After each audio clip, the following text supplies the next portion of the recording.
I think even Ducky himself is very vocal about this. They wanted to lose, actually. They wanted to eventually lose against a team because pro players put in so much time that I've seen videos that Keyboy's hand is shaking and everything like that. Like he's moving his head like very frantically, you know, that kind of motion. You know, like I think sometimes we get very caught up in the you know, Indonesian pride, Malaysian pride, North America pride, Philippines pride, when the reality is like the org just wants to win.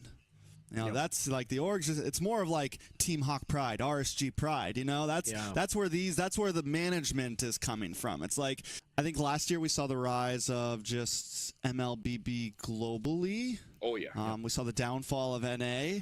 No, don't put it that way. My bad. We're just on equal terms with Malaysia now.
This will sting.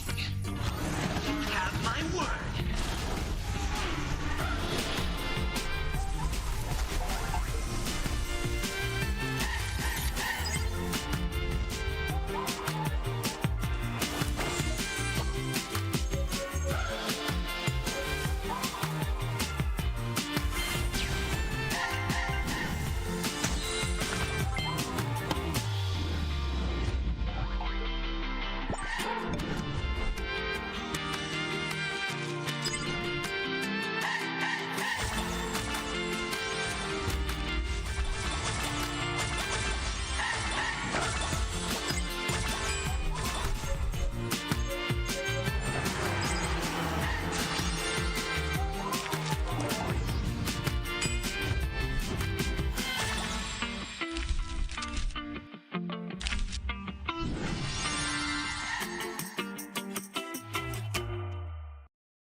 In the world of NACT, every single player has one dream: to raise the ultimate trophy.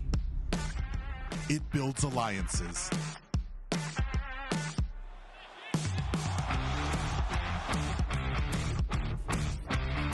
It defines rivalries. And it creates superstars.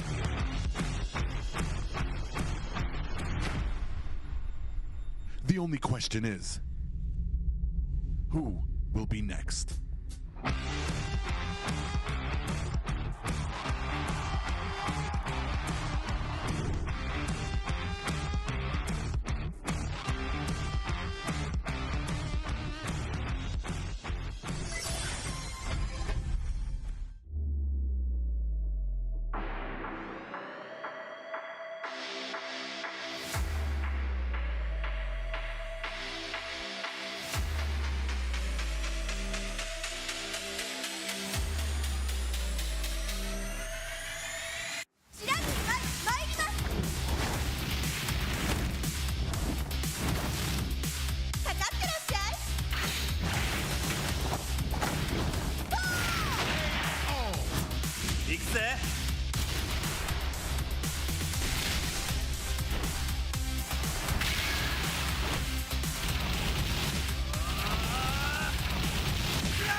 맥시가 지가운다요. Hey, come on, come on.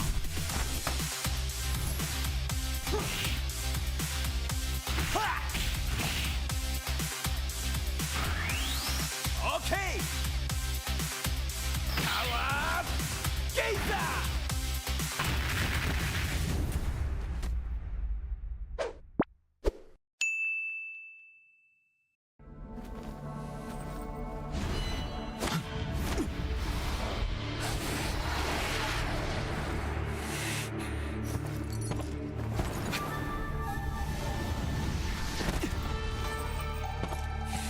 No, what's the rush?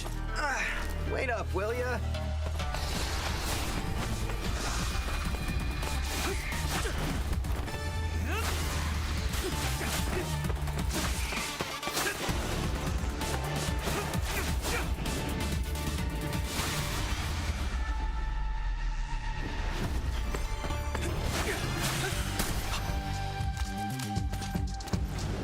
You're welcome.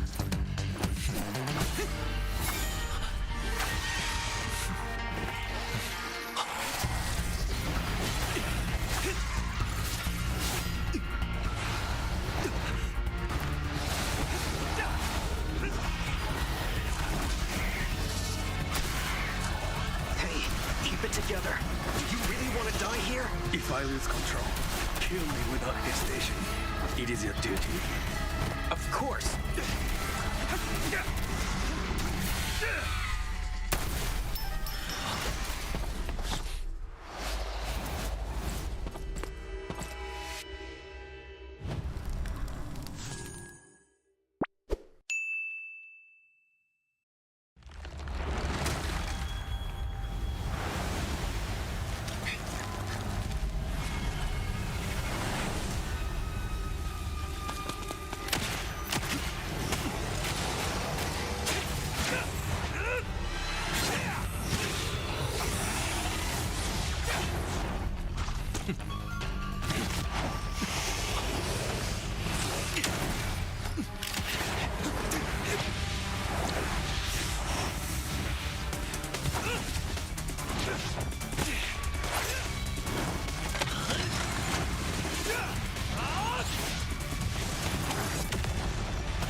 Time to end this!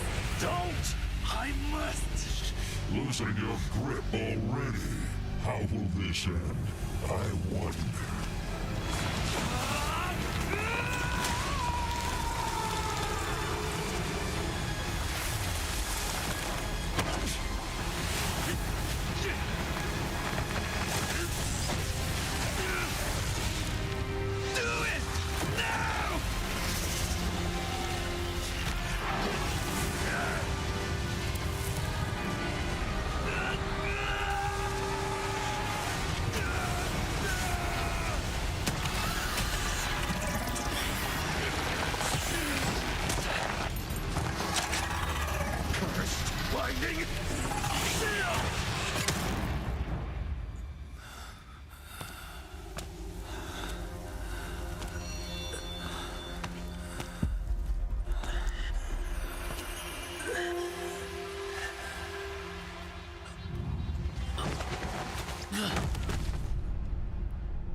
You should have killed me.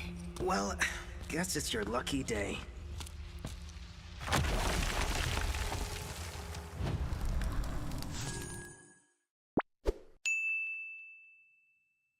think even Ducky himself is very vocal about this. They wanted to lose, actually. They wanted to eventually lose against a team because Pro players put in so much time that I've seen videos that Keyboy's hand is shaking and everything like that. Like he's moving his hand like very frantically, you know, that kind of motion. You know, like I think we sometimes we get very caught up in the Indonesian pride, Malaysian pride, North America pride, Philippines pride, when the reality is like the org just wants to win. You know, that's like the org. It's more of like Team Hawk pride, RSG pride. You know, that's where the management is coming from. It's like I think last year we saw the rise of just MLBB globally. Oh yeah. We saw the downfall of NA. But no, don't put it that way. My bad. We're just on equal terms with Malaysia now.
will sting.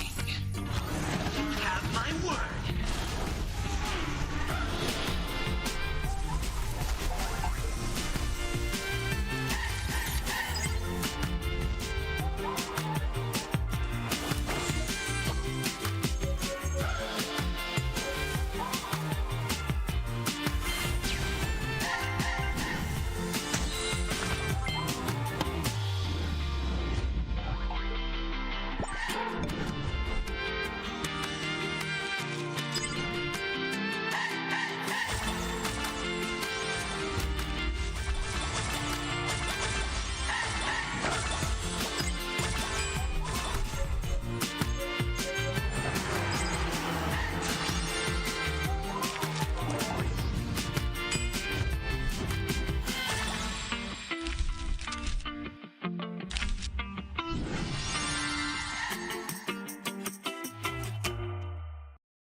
In the world of NACT, every single player has one dream: to raise the ultimate trophy.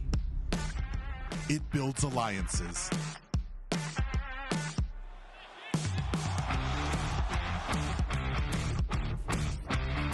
It defines rivalries. And it creates superstars.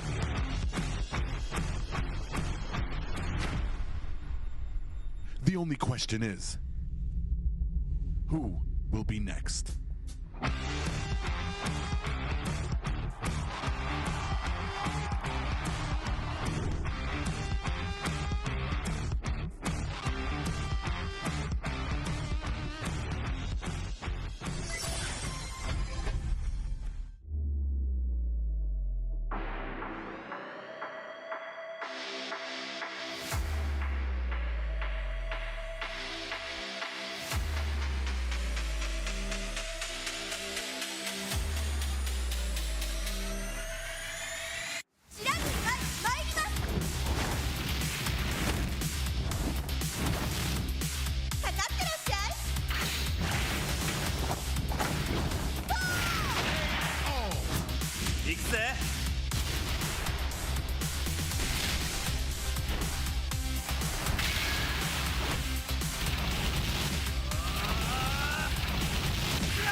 Hey, come on, come on.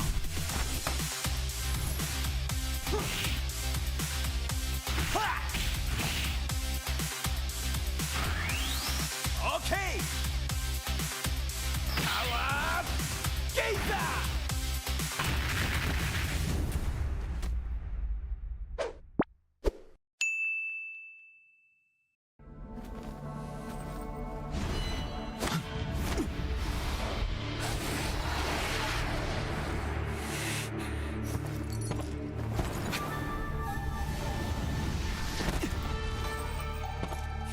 Yo, what's the rush?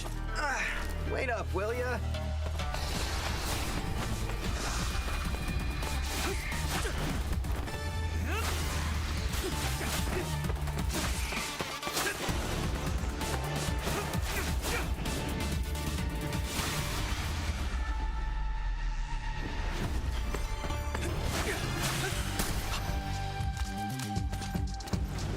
You're welcome.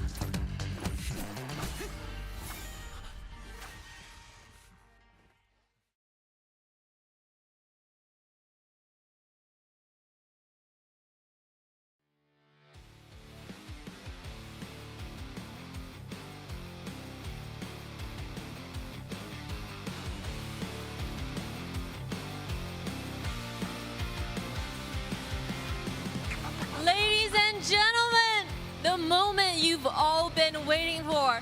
We're finally here at the grand final of the 2024 spring season of the NACT, here live at the HyperX Arena in Las Vegas. Guys, it's Las Vegas, the city of chance. So, are you ready to take a bet and bet on your chances?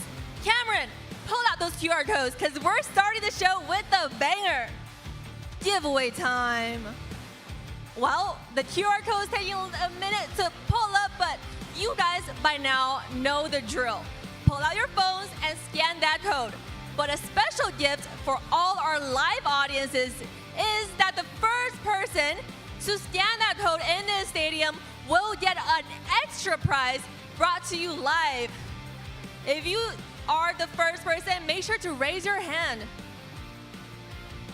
And joining me on the stage, straight from the land of dawn, is Cece.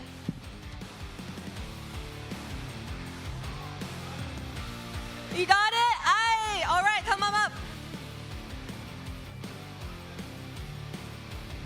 Cece, I heard we got a prize for him. Hello. Can we get a prize for this fine young man up here? A t-shirt maybe? What do you want? You want a GG t-shirt? Yeah. Let me get a GG t-shirt. Can we get a GG t-shirt for this guy up there? What's your name? Shazi. Shazi. Can we get, this Shazi here wants a GG t-shirt. Is that a yes? Yes, we got you a GG t-shirt, so we'll get you that right around the corner. All right, thank you. Now, guys, if you want to be one of those lucky winners, we have a round of games for all of our live audiences.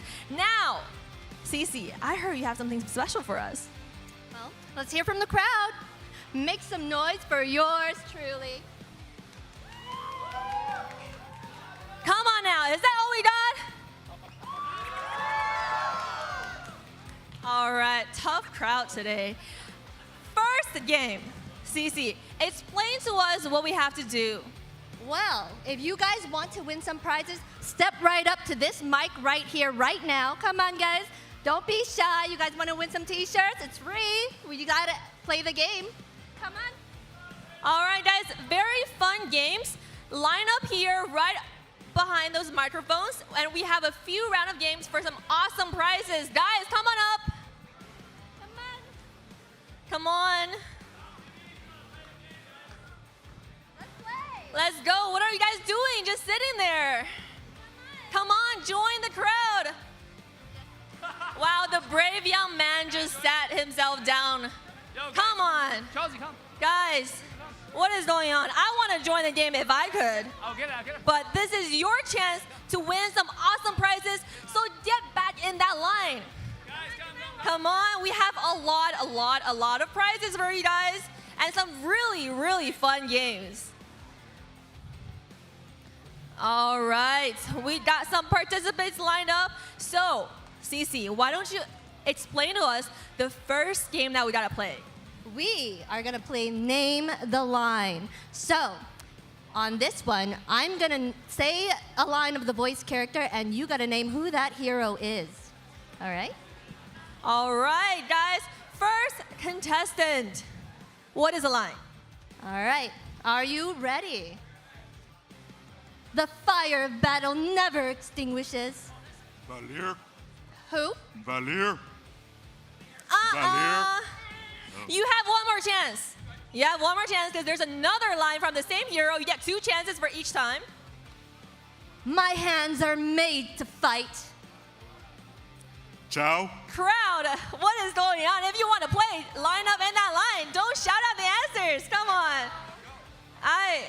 Okay, guys, if you shout out the answers, he loses.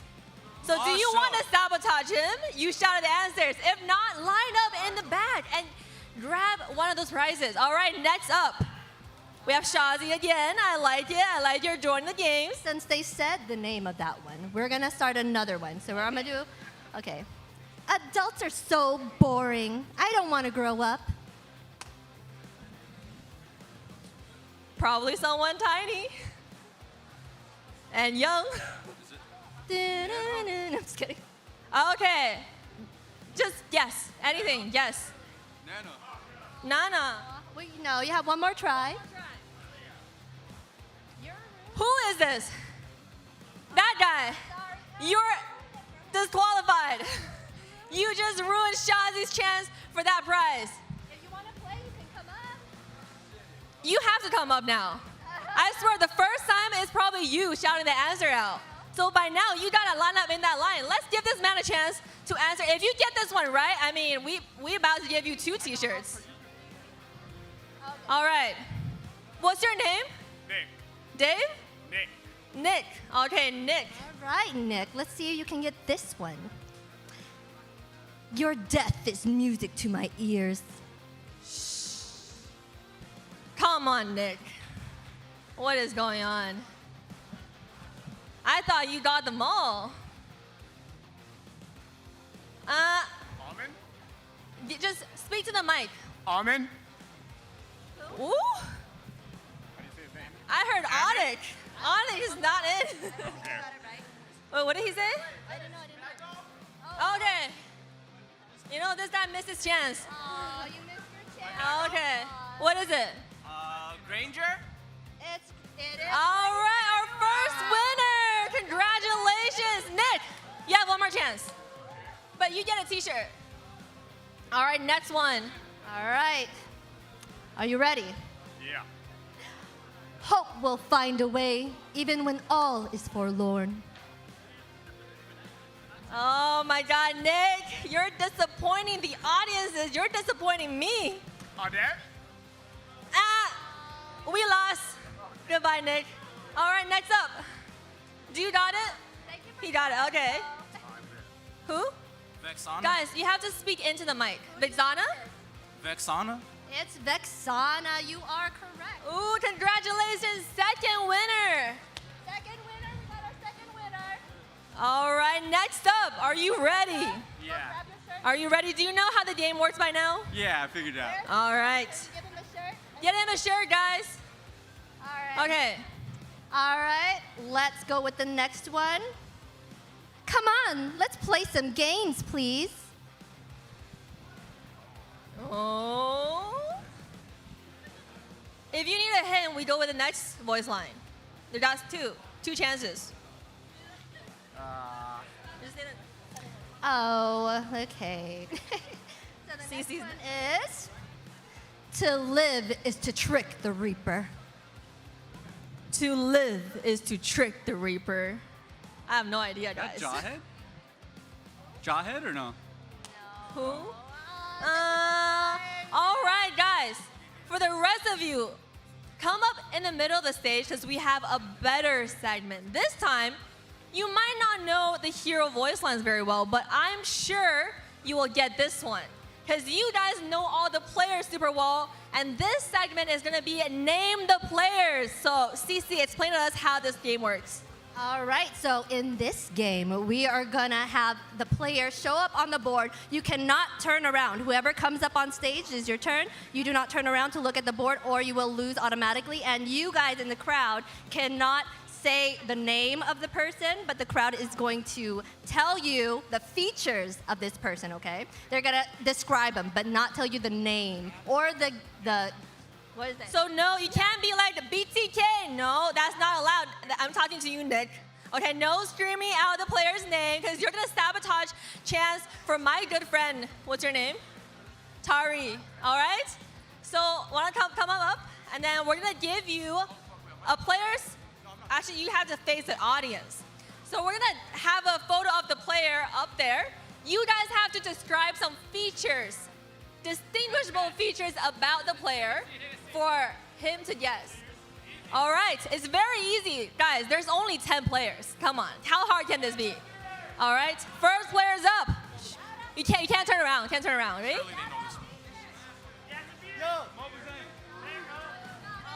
That was too easy. Come on now, first one. Give him a prize. Give my good friend a prize. Next up. Are you ready? You know how this game works. Are you confident? Okay, turn around. Okay, I want to see. But you can't see, okay? No, I can't. Oh.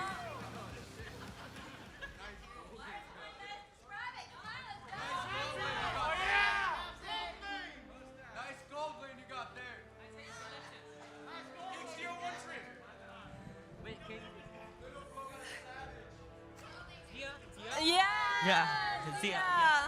All right, this is too easy, guys. But what's your name?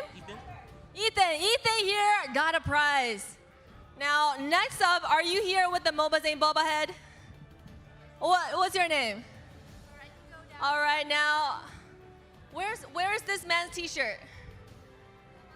Count him up. Are you hoping that this is MOBA Zane? I'm sorry. It's a little bit. It's a little bit. A little bit? It's All not right. gonna be though. It's okay. Let's hope maybe we give you a hint with. Okay, guys. I can think of an easy hint. Go lane before you roam. Oh, no team. No, it's the other one. Is it Mar? No, Mar. Apparently now Mar plays Rome. You don't seem to know your teams very well, are you? Why are you still? So you're only Zane's fan. Is that what it is? You're only MOBA Zane's fan. I mean, okay. All right, one more hit. Oh, he doesn't know his name. Oh my God. Okay, I'll give you a hint. Apple. Okay, okay. I'm so sorry. So sorry, Cold World. You have an anti-fan here. He doesn't love you enough, but we know he loves MOBA Zane. Next up, wow. Okay. All right, we'll give you an exception. Okay, we have the GOAT. The GOAT on stage. Are you ready? Are you confident? Hi guys, oh my days. Thank you. Hello. Wait, can't turn around. Hi, I'm Jake. Okay, no turn around. Okay, I'm not guessing myself. Fix that. Oh, it's cute? Okay, it's me. It's me. Okay, congratulations. You're right. You get your prize. Wow. All right. Guys, anyone else wants to give it one more chance? You have one more shot. Not only to play, oh, you back there, come on up. I mean, I don't know about that. I don't know if you're gonna be any better luck coming back up. You don't even know one of the 10 players playing today. What is going on? Okay, what's your name? Zach. Zach, okay, my friend Zach here is ready. So, let's see. Okay. XP.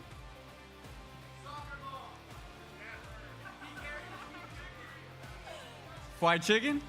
Hey, I mean, all right, congratulations, last t-shirt. For now, we have more fun games coming up, but I know you guys are all ramped up about the players. Let's give it out to our casters to take us through some of the games today. Thank you so much, Liz. Savage as ever down there, and I love it. We're here at the HyperX Arena, as she said, and joined with me is the big three. This is the desk you know, Trex, Steph Weezy, Private Dancer. How are we doing today, guys? I'm doing great. I mean, just looking down there, seeing everybody playing these games right before the main event is getting me excited. Man, MOBA Zane, you know, you saw the 60-foot head out there. Definitely a fan for him, and a lot of guesses for those heroes. I wish I could have went down there to guess some of them. Yeah, a lot of like diehard, especially that one, that guy with the head. He's been here at every single event, and that's just the love and support that a lot of these teams have here in Mobile Legends here in North America, here in Vegas. Most definitely. So we got a couple things to unpack. We have a little box, some things to talk about before we jump into the actual series here. And some of the major things I think us as casters need to talk about are the win conditions. And we're going to be starting off with BTK, and I think something we all agreed upon was controlling the off lanes. Yeah, definitely controlling the off lanes, right? Needing to find a way to put some pressure up against GG. Better macro in the side lanes is definitely going to be their main focus. Yeah, I mean, we've talked about it before. The success in the off lanes means that at the mid and late game, you have some type of security, something to keep you in, and something to help you push forward.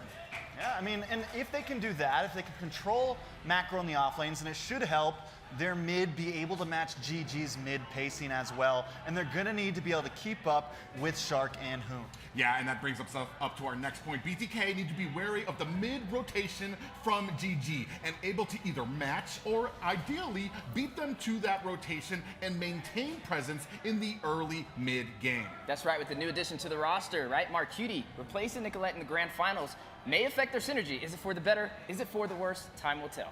Time will definitely tell, but the thing that they're going to have to control right up front in the beginning, they got to take it slow and they have to control those primitive urges.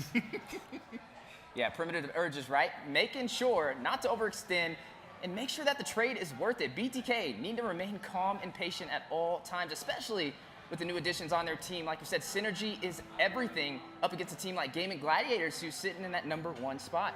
Not to pick on anybody, but Zane and Basic come to mind. Zane, when he wants to try to get that extra jungle from the enemy, Basic likes to push forward, maybe try to get those pushes in the off lane. We need to make sure that we are doing it as a team and we have that synergy to kind of push us through.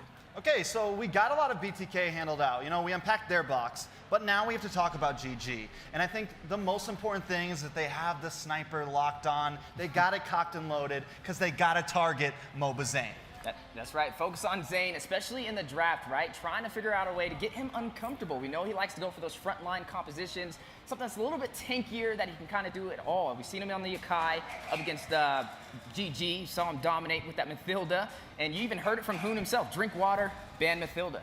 Yeah, and we've seen it when a good draft means good objective controls too. Having that synergy, taking away some options from Zane really helps to be able to kind of have that success that brings you into that mid game. So if they're able to target MLBB, then it's going to help a lot in controlling these objectives. But one thing I think they're going to need to help control these objectives is CC-based compositions. Crowd control is going to be key. Yeah, definitely focusing on the crowd control can be key, especially if Zane runs something that's more frontline, like that Fredrin, somebody that's going to try and go in for these neutral objectives. When you provide that CC, it kind of slows him down in his tracks. I think there's a meme out there with with him just stuck and he can't move, and maybe a focus for GG. Yeah, there's a reason that meme out there is I can't move, is because when you have that CC, when you're making sure he's locked down before that retreat comes out, you're helping your team secure it, and that is something that GG have been very successful with. Okay, and I think the last clear win con for GG is going to be to bully the side lanes, make Basic look basic, and show Milo he's not the GOAT. That's right, one of the biggest debates, Milo versus Chicken. Yeah, GG needs to assert their dominance in the side lanes, putting pressure on Basic and Yellow to minimize their ability to impact mid to late game fights. All right, bully the side lanes, make it all work, put it all in a box, put the bow tie on top, and one of these teams can win out. Thank you guys so much for joining us on this pre-show. We can't wait to cast for you later. Let's toss it back down to Liz. Let's go. Well, guys, our casters have broken it down to pieces, the win conditions of each team. So now it's time to place your bets, to have your predictions on how the teams are going to execute their win conditions and who is going to win. So now, guys, come up in the front. We have 2 raffle boxes. I know some of you can't wait to show support for your favorite team. So let's get up here and place your raffle tickets in which team you think is going to win. And if your team actually does win, at the very end, you get mystery prizes. We have 5 mystery winners for the teams that actually made it. So guys, come up in the front and let me hear your support for your team. Come on up, guys. Ooh, special guest. What are you doing here? All right, let's turn up this energy. Vote for your favorite teams, shout them out. Let me get a GG from everybody in the audience who's supporting GG. You ready? 1, 2, 3. Oh, I don't think that was loud enough. Y'all didn't sound confident. I heard people thinking it was going to be a sweep, but that doesn't sound like a sweep. Are they bringing out the brooms? Let's do it one more time. 1, 2, 3. All right, guys. Now, for the king of the kings, BTK. BTK. One more time. BTK. All right, guys. I mean, man, I saw people walking up there placing their raffle. I really want to join too, but my ticket has got to go to Steph Weezy here with this stunner suit. Looking fresh today. Appreciate You guys it. actually kind of match. We do. It's the new Mobile Legends hero coming soon. We can't leak it yet, okay? All right.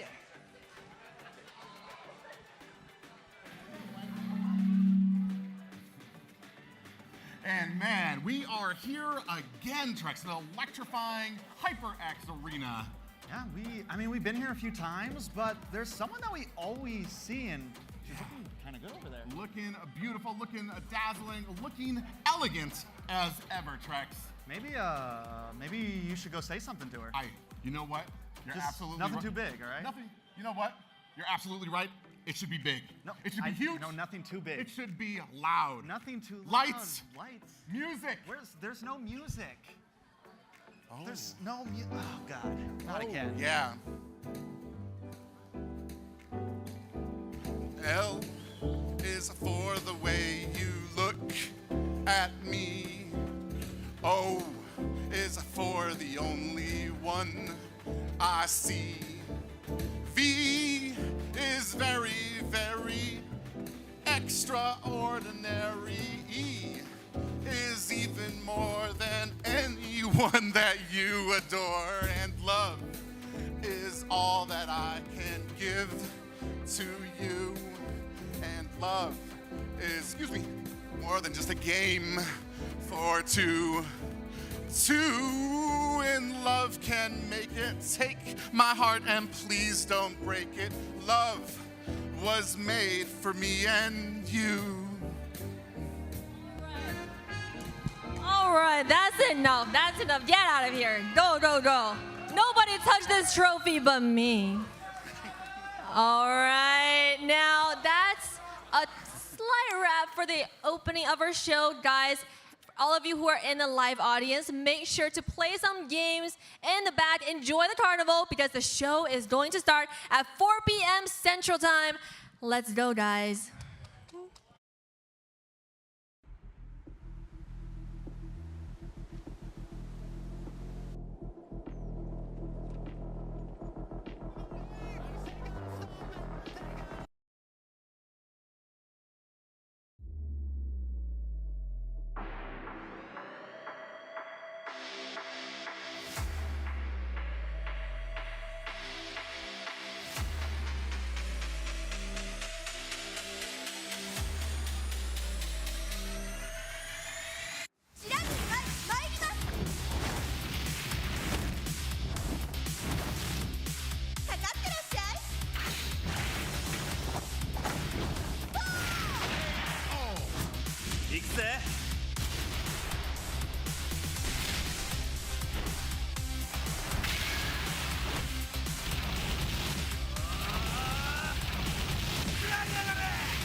Hey, come on, come on.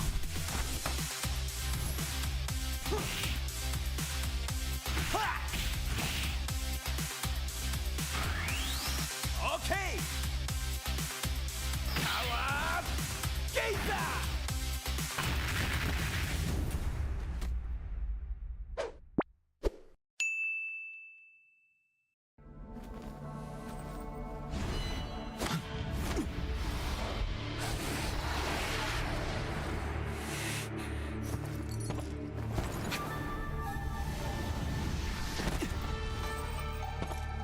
Yo, what's the rush? Wait up, will ya?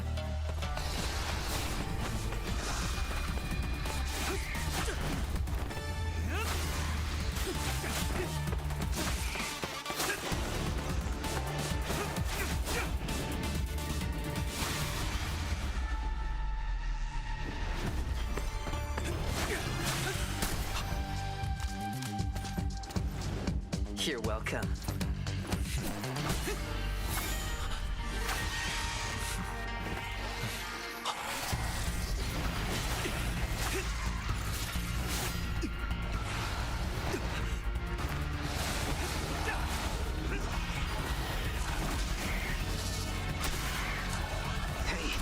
Together. Do you really want to die here? If I lose control, kill me without hesitation. It is your duty. course.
Time to end this! Don't! I must! Losing your grip already. How will this end? I wonder.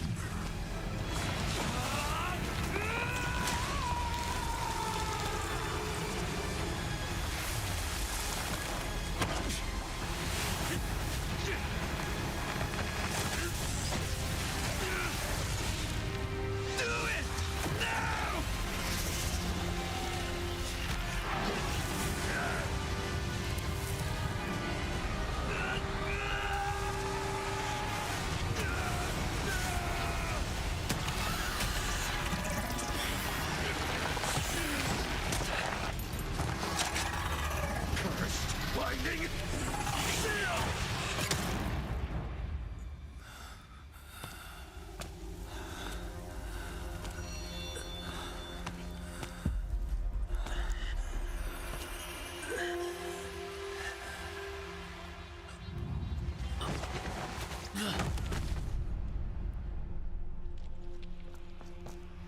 You should have killed me. Well, guess it's your lucky day.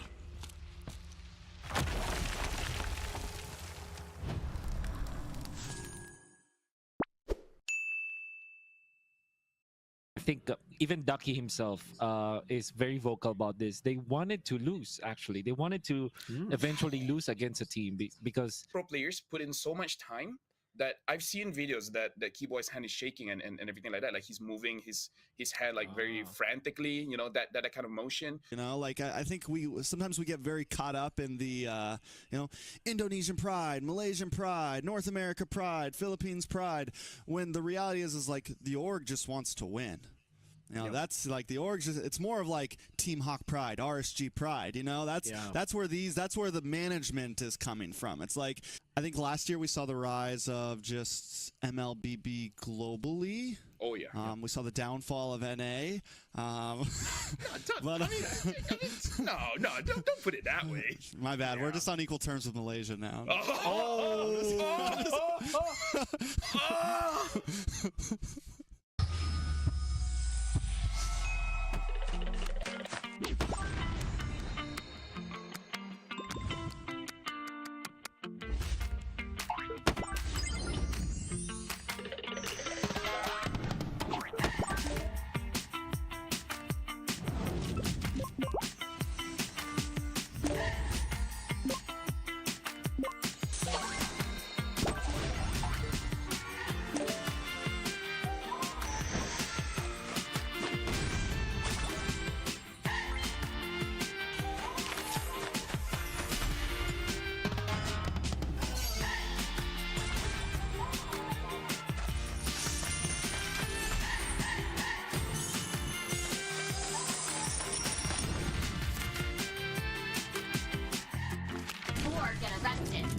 This will sting. You have my word.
In the world of NACT, every single player has one dream: to raise the ultimate trophy.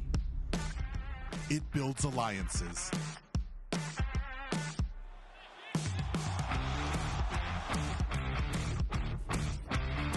It defines rivalries. And it creates superstars.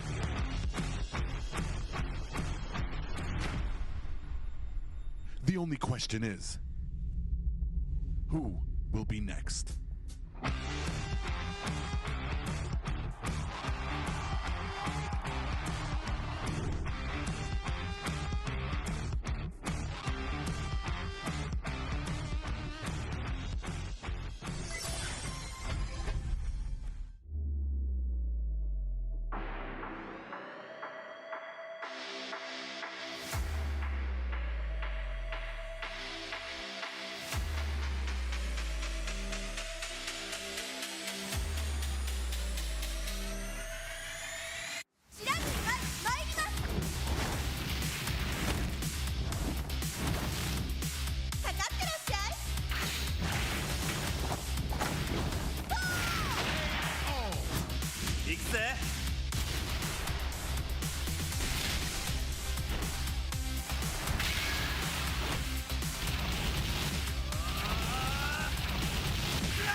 Hey, come on, come on.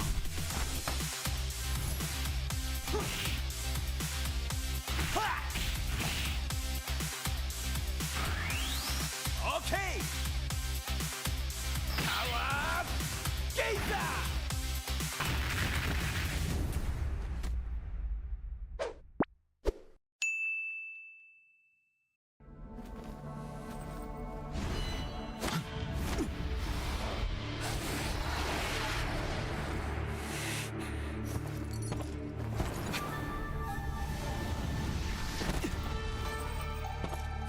Yo, what's the rush? Wait up, will ya?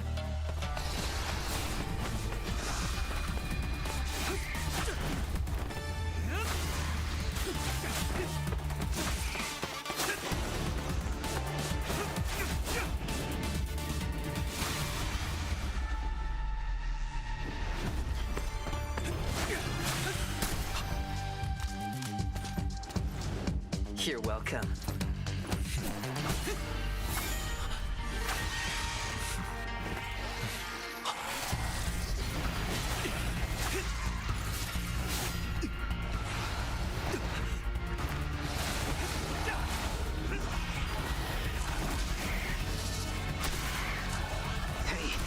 Together.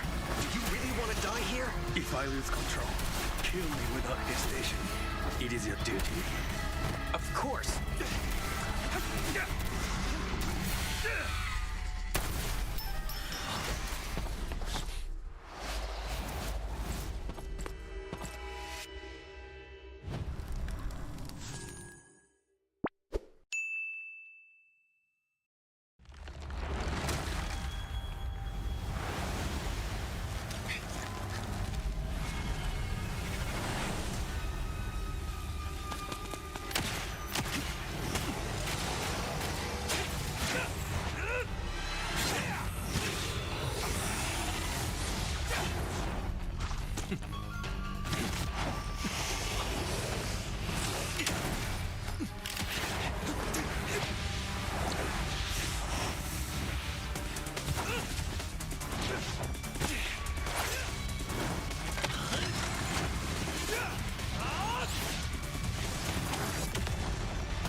loosen your grip already.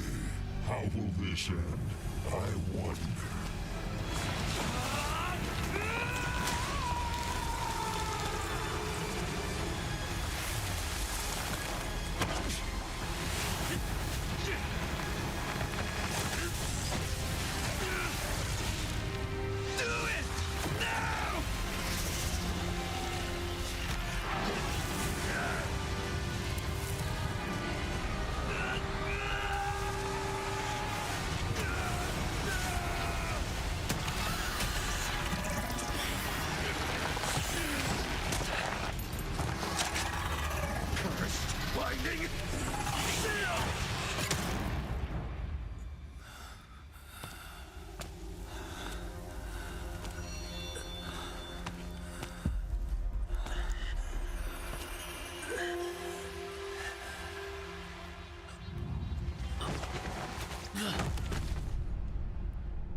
You should have killed me. Well, guess it's your lucky day.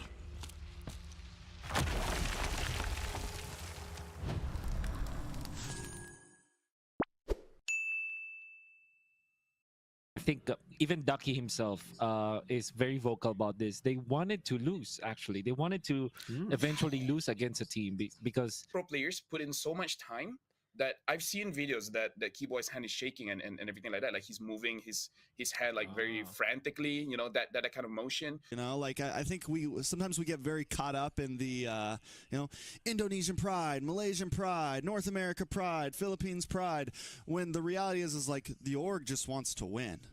You know, that's like the org. It's more of like Team Hawk pride, RSG pride. You know, that's where the management is coming from. It's like I think last year we saw the rise of just MLBB globally. Oh yeah. We saw the downfall of NA. No,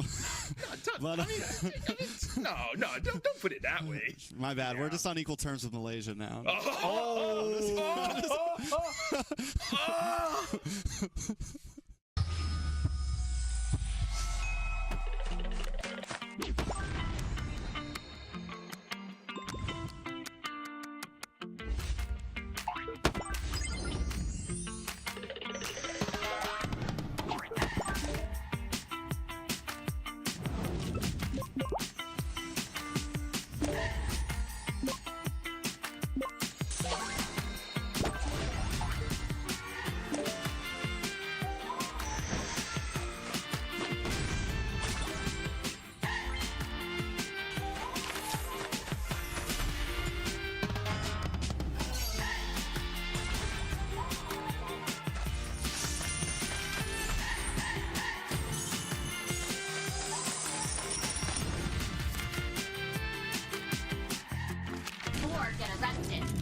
This will sting. You have my word.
In the world of NACT, every single player has one dream: to raise the ultimate trophy.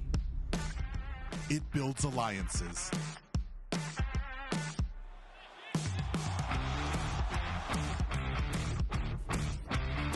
It defines rivalries. And it creates superstars.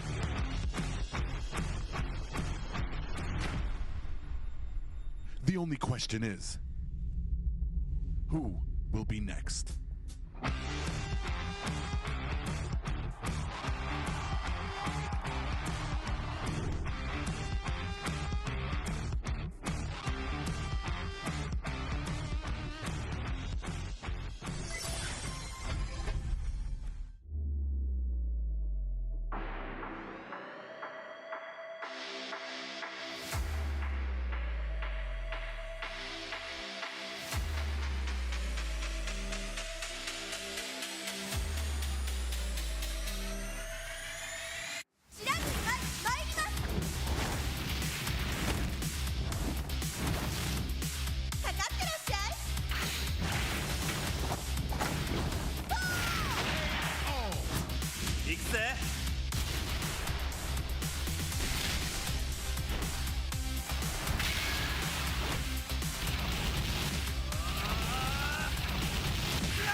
Hey, come on, come on.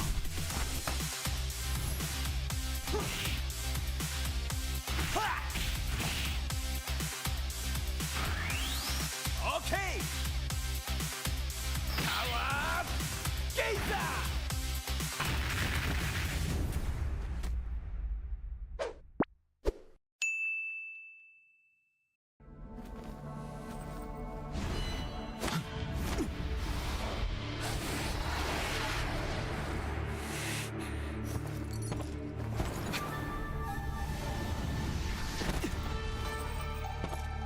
Yo, what's the rush?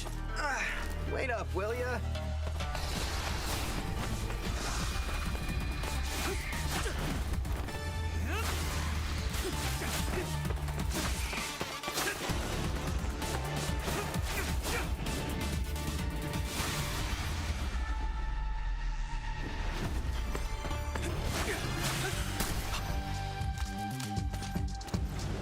You're welcome.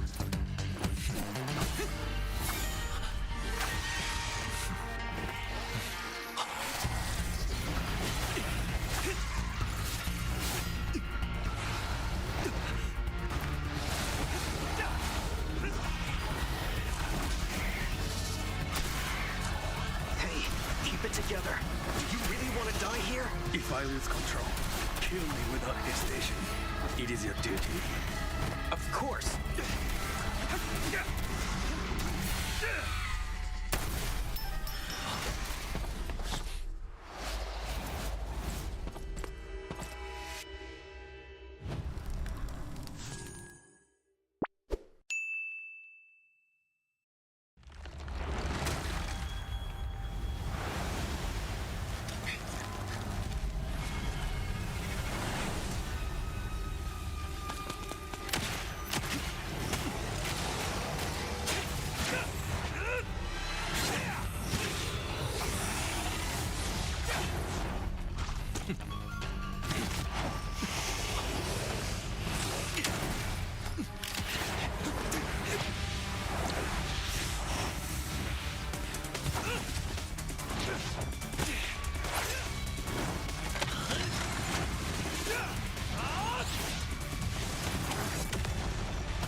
Losing your grip already.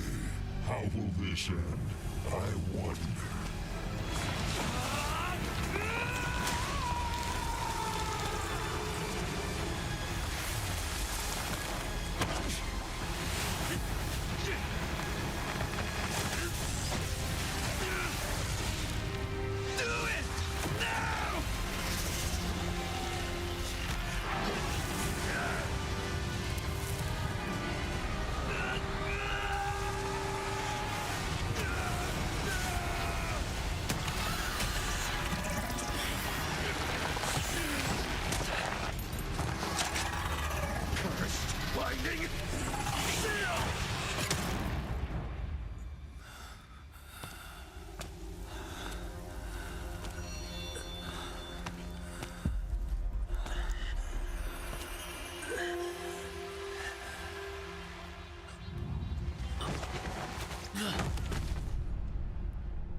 You should have killed me.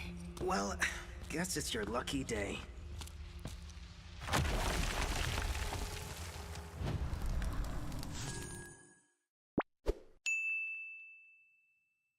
I think even Ducky himself is very vocal about this. They wanted to lose, actually. They wanted to eventually lose against a team because pro players put in so much time that I've seen videos that Keyboy's hand is shaking and everything like that. Like he's moving his head like very frantically, you know, that kind of motion. You know, like I think sometimes we get very caught up in the Indonesian pride, Malaysian pride, North America pride, Philippines pride, when the reality is like the org just wants to win. You know, that's like the org. It's more of like Team Hawk pride, RSG pride. You know, that's where the management is coming from. It's like I think last year we saw the rise of just MLBB globally. Oh yeah. We saw the downfall of NA. No, don't put it that way. My bad. Yeah. We're just on equal terms with Malaysia now.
This will sting. You have my word.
In the world of NACT, every single player has one dream: to raise the ultimate trophy. It builds alliances.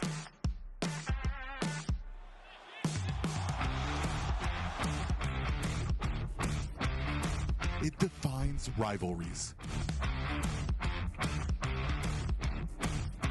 And it creates superstars.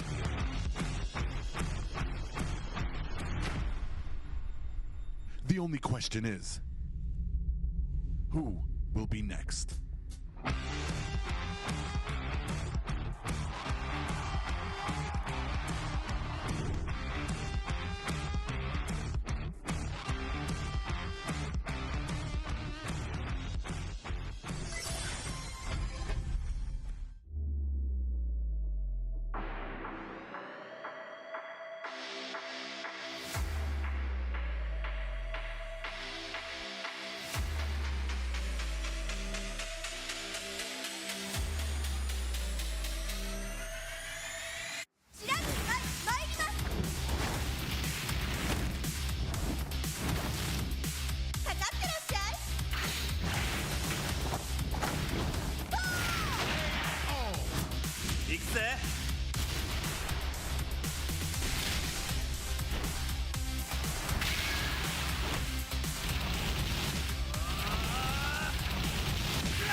맥시가 지가 한다요. Hey, come on, come on.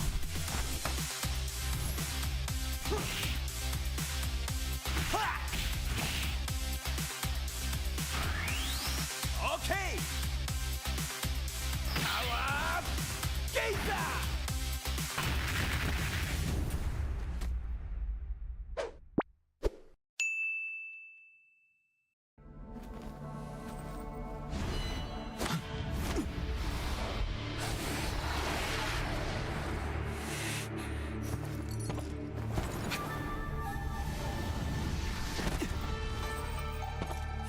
Yo, what's the rush?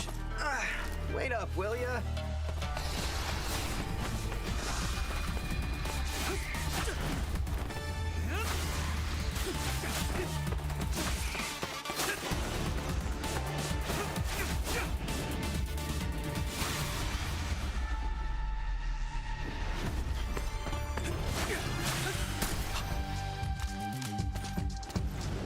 You're welcome.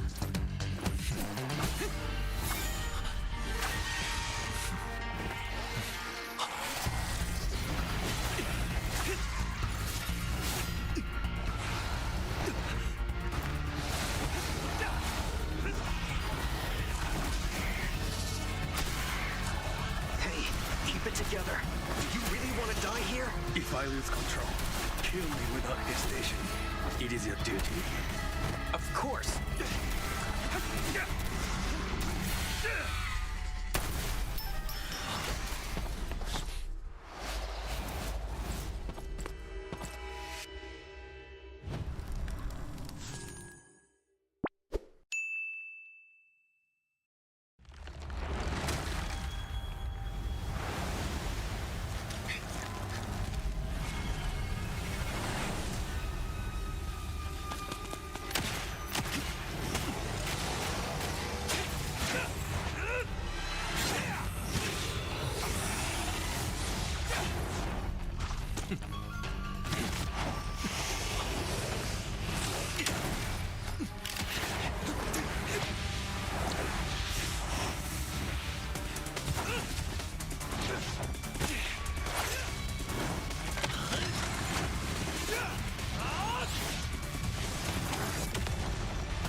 Time to end this! Don't! I must! Losing your grip already. How will this end? I wonder.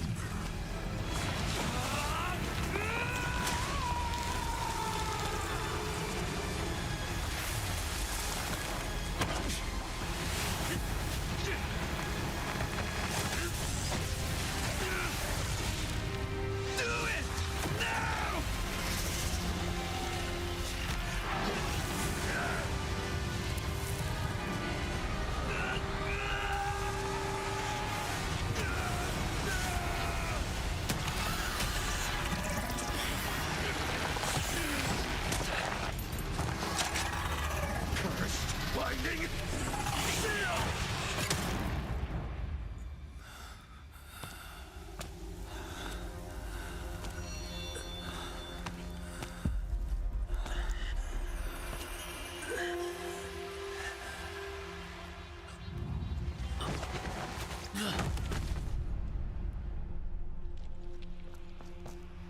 You should have killed me. Well, guess it's your lucky day.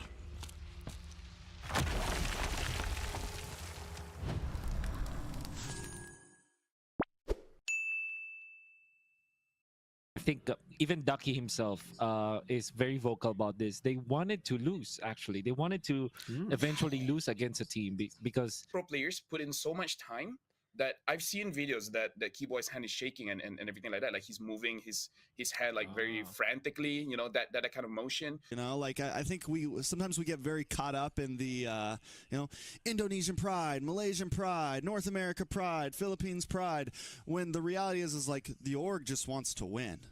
You know, that's like the orgs. It's more of like Team Hawk Pride, RSG Pride. You know, that's where the management is coming from. It's like, I think last year we saw the rise of just MLBB globally. Oh yeah. We saw the downfall of NA. But no, don't put it that way. My bad. We're just on equal terms with Malaysia now.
This will sting. You have my word.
In the world of NACT, every single player has one dream: to raise the ultimate trophy.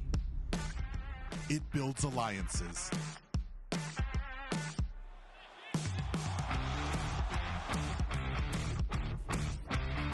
It defines rivalries.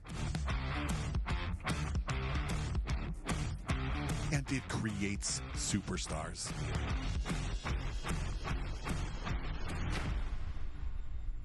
The only question is, who will be next?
They're in, and that is it. North America!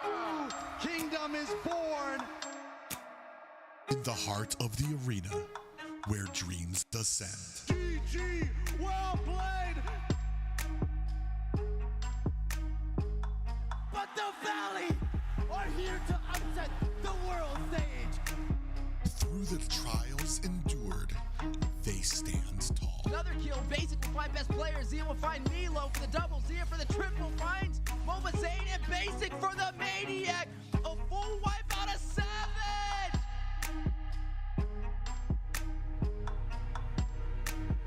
Challenging the fates to answer destiny's call.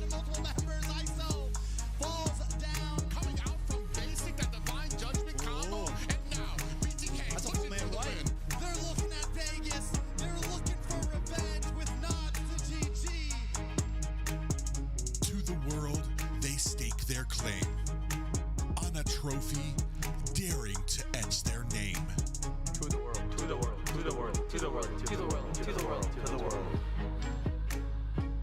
Tonight, let the arena ignite.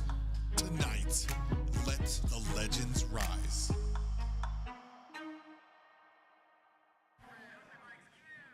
It's time for the biggest night of the NACT spring season. Live in Las Vegas in the faded HyperX Arena, a place where legends were formed last year, and today the story continues. It's gonna be one heck of a night. We got a best of 7 coming forward. Joined with me today on the desk is Steph Weezy, Private Dancer, and my name's Trex. How are we doing today, boys? I'm doing great, electrifying in the HyperX Arena in the middle of a pyramid yet again with what was our best grand finals we ever had in North America. Do we get the repeat? Yeah, I mean, it smells of electricity in here. The amount of history here. It's gonna be fire. It's definitely going to be quite the night. And we got 7 games. Hopefully we get all the way to 7. It's GG up against BTK once again. But first we have to talk about the journey here. What we started at, how many teams there were, and we had 200 plus teams signing up, 3 unique qualifying stages. That's right, switching up the format. Only 8 teams proceeded in the NACT spring season. Bloodhounds, BTK, Area 77, Devious Activity, Fiends, Gaimin Gladiators, and so many others. You see Legacy over there with Assassin Riles and Night Horde. Man, it's been an amazing journey.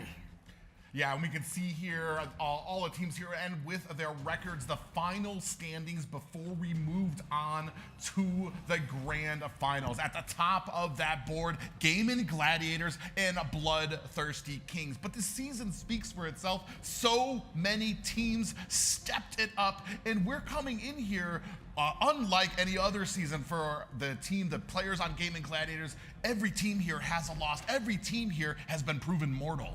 Yeah, I mean, and so many teams made it. I mean, all 8 teams actually make it to the playoffs, but this is where they were seeded. These were the final stories told by these 8 teams, some of them not even able to make it out of that first rounds, and some of them who were lower in that season standing were able to continue on. Devious Activity, Fiends, pushing into that lower, but not able to make it any farther. GG BTK with their epic best of 5 in the upper bracket. BTK gets dropped down and just makes it to the grand finals. That's right, makes it and ready to take it head-to-head up against GG. One victor able to move forward to MSC.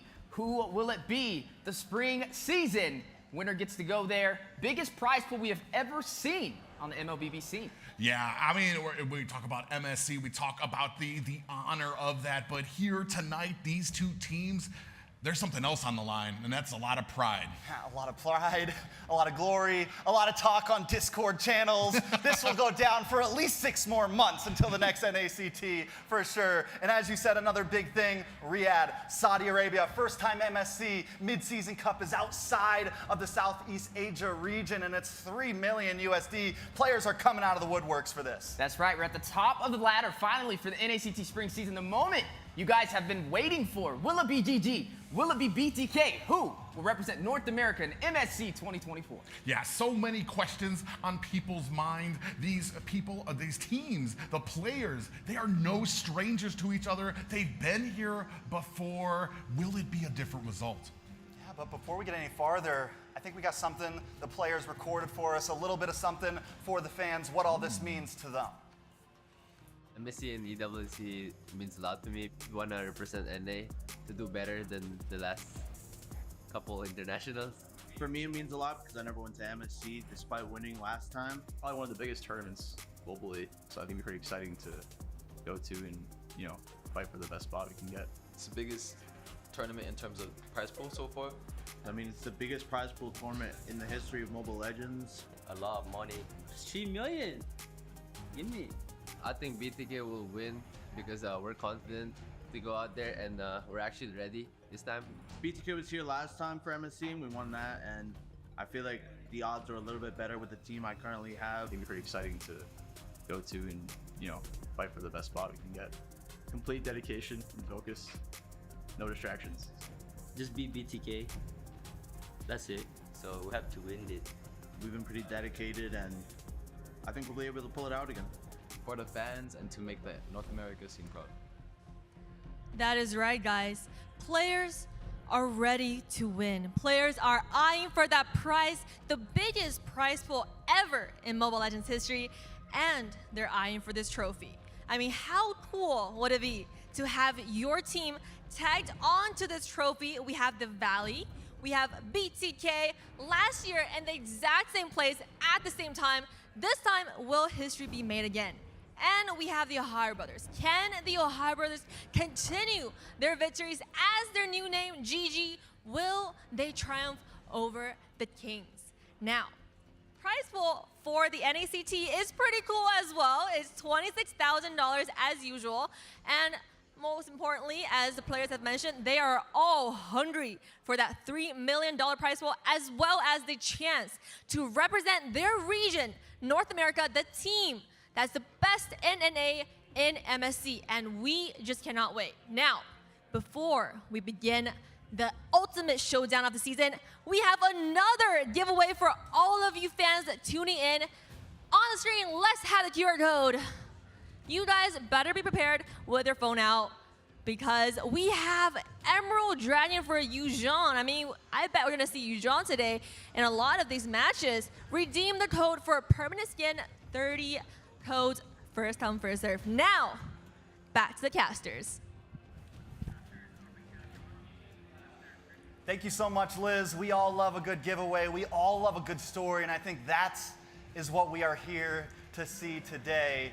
That is what are we ready to see unfold, because I think we're definitely gonna have some intense matches between these two teams. Hey, I always say it every single time we see these teams face it out. I want to see it go all the way to a game 7, and it actually happened before, and yet may happen again. That's right, same arena on Mother's Day, mind you. So happy Mother's Day to everybody out there. Make sure you give them your support. And speaking of support, they're gonna need a lot of it. Both of these teams bringing their A game. Yeah, I mean, we've already seen the clash when it came to the upper bracket of the playoffs. We saw how matched these teams were, and I think in the back of a lot of people's minds, they knew that this was gonna be the fated match. This was gonna be the fated location, the same as last year, but man, here we are, ready to take on.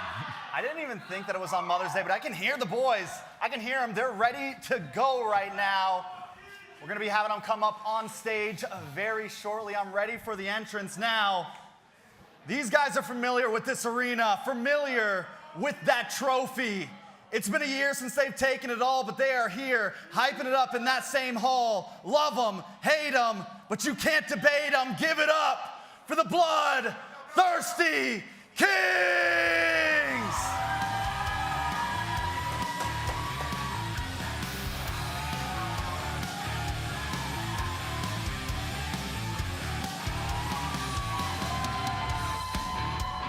That's right, BTK ready to repeat history from the last spring season, trying to claim the throne. Up against GG as you have Basic in the gold lane, Cold World in the roam position, Mobazane in the jungle, Milo, the GOAT himself, ready to take it to the land of Dawn. Man, definitely a spicy team, but one additional member in the roster, Marcutie, stepping into the scene for the mid lane. I mean, and that's the question, right? He comes in We're wondering, is Marcuti going to be able to perform with the rest of the team? Is the rest of the team going to be able to pull this off? They've had some changes, and they're definitely up against some monsters. And speaking of those monsters, they are also ready to approach the stage. The opponents are here with an upper bracket run to bring them straight to this monumental moment. Their eyes set on the trophy, ready to hold it. No silver medals, only golden. Let's hear it. The team slogan, against all odds. It's the Gaimin Gladiators!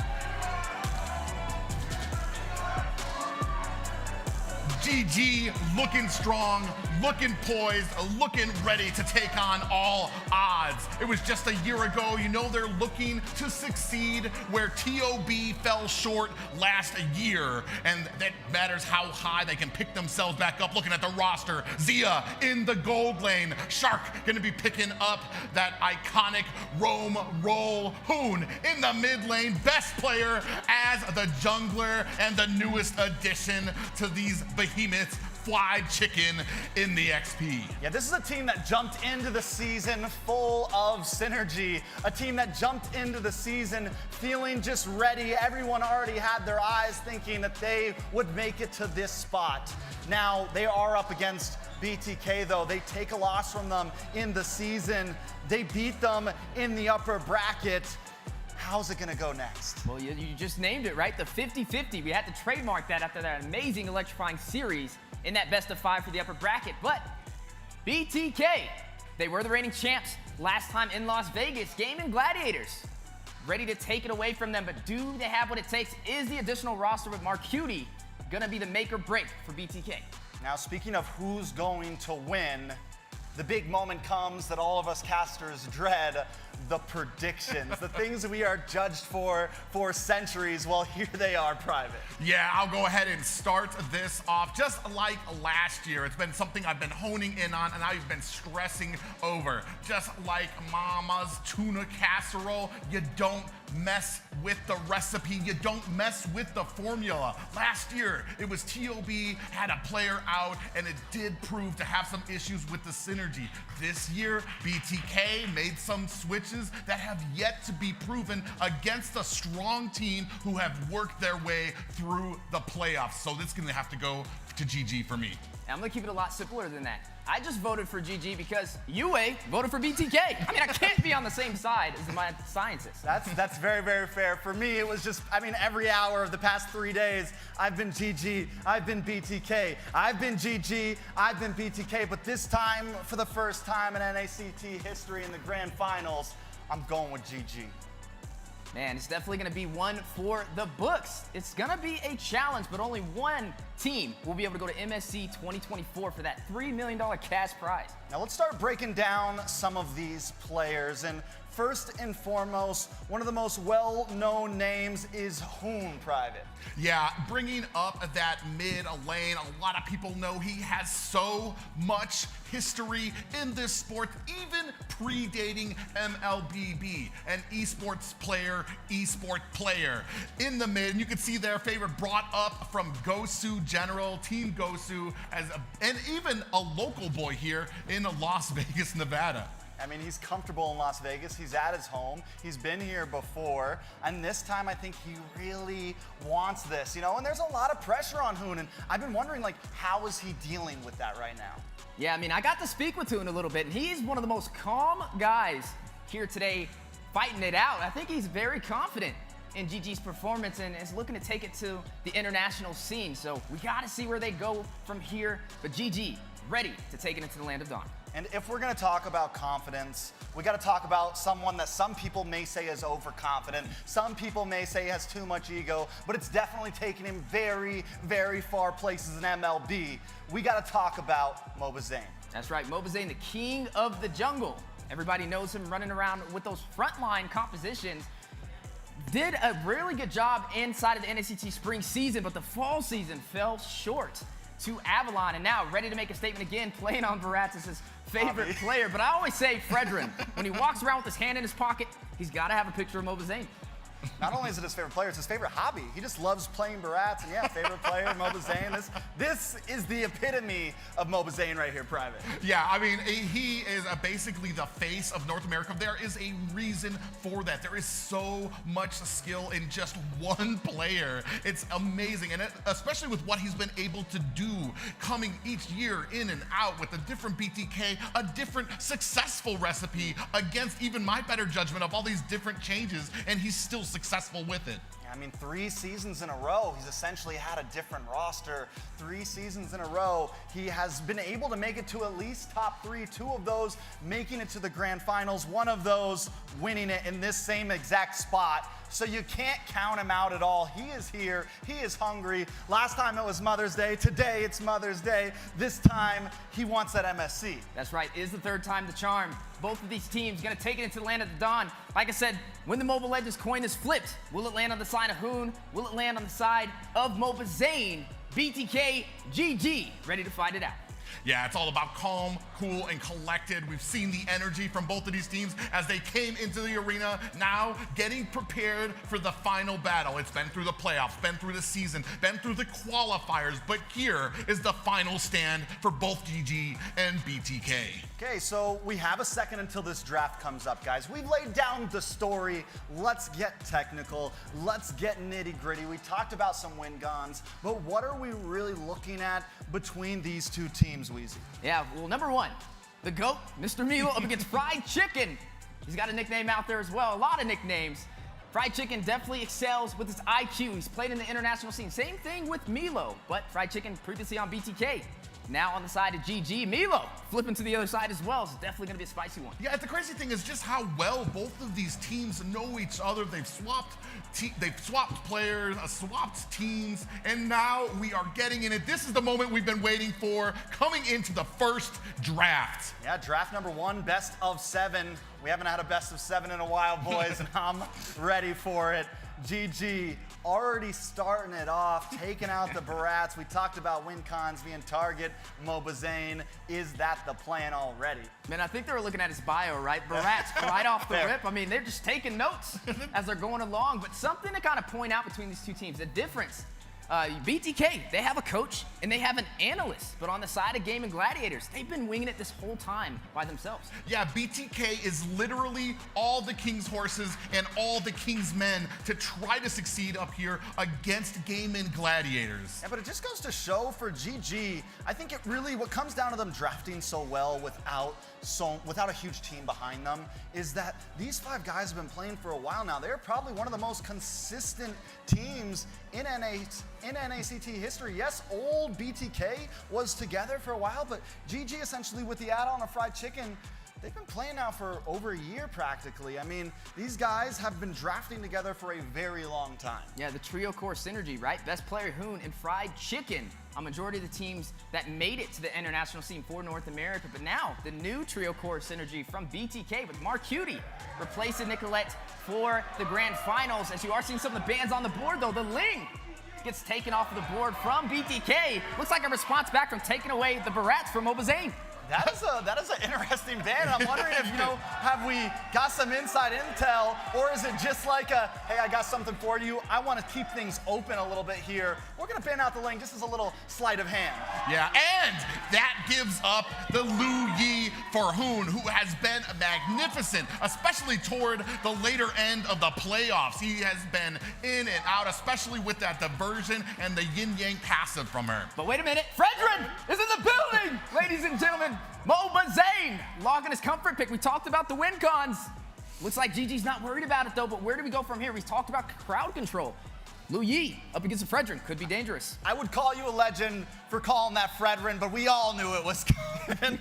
No, the Fredrin solid, but the Edith, this is a pick that we saw later on in the playoffs become pretty hot. Like, we didn't see it at all in the beginning of playoffs, but then last 3 days, like, we were just seeing it all over the place, especially between these 2 teams. Yeah, and you can see the next pickups there, the Gwen and the Arlot. But speaking on that Edith, it was because of that last little buff that came out onto her kit, making tank players players a little bit more tanky. That just swept Edith to the front of the meta. Yeah, I mean, it was literally the deciding factor in the upper brackets.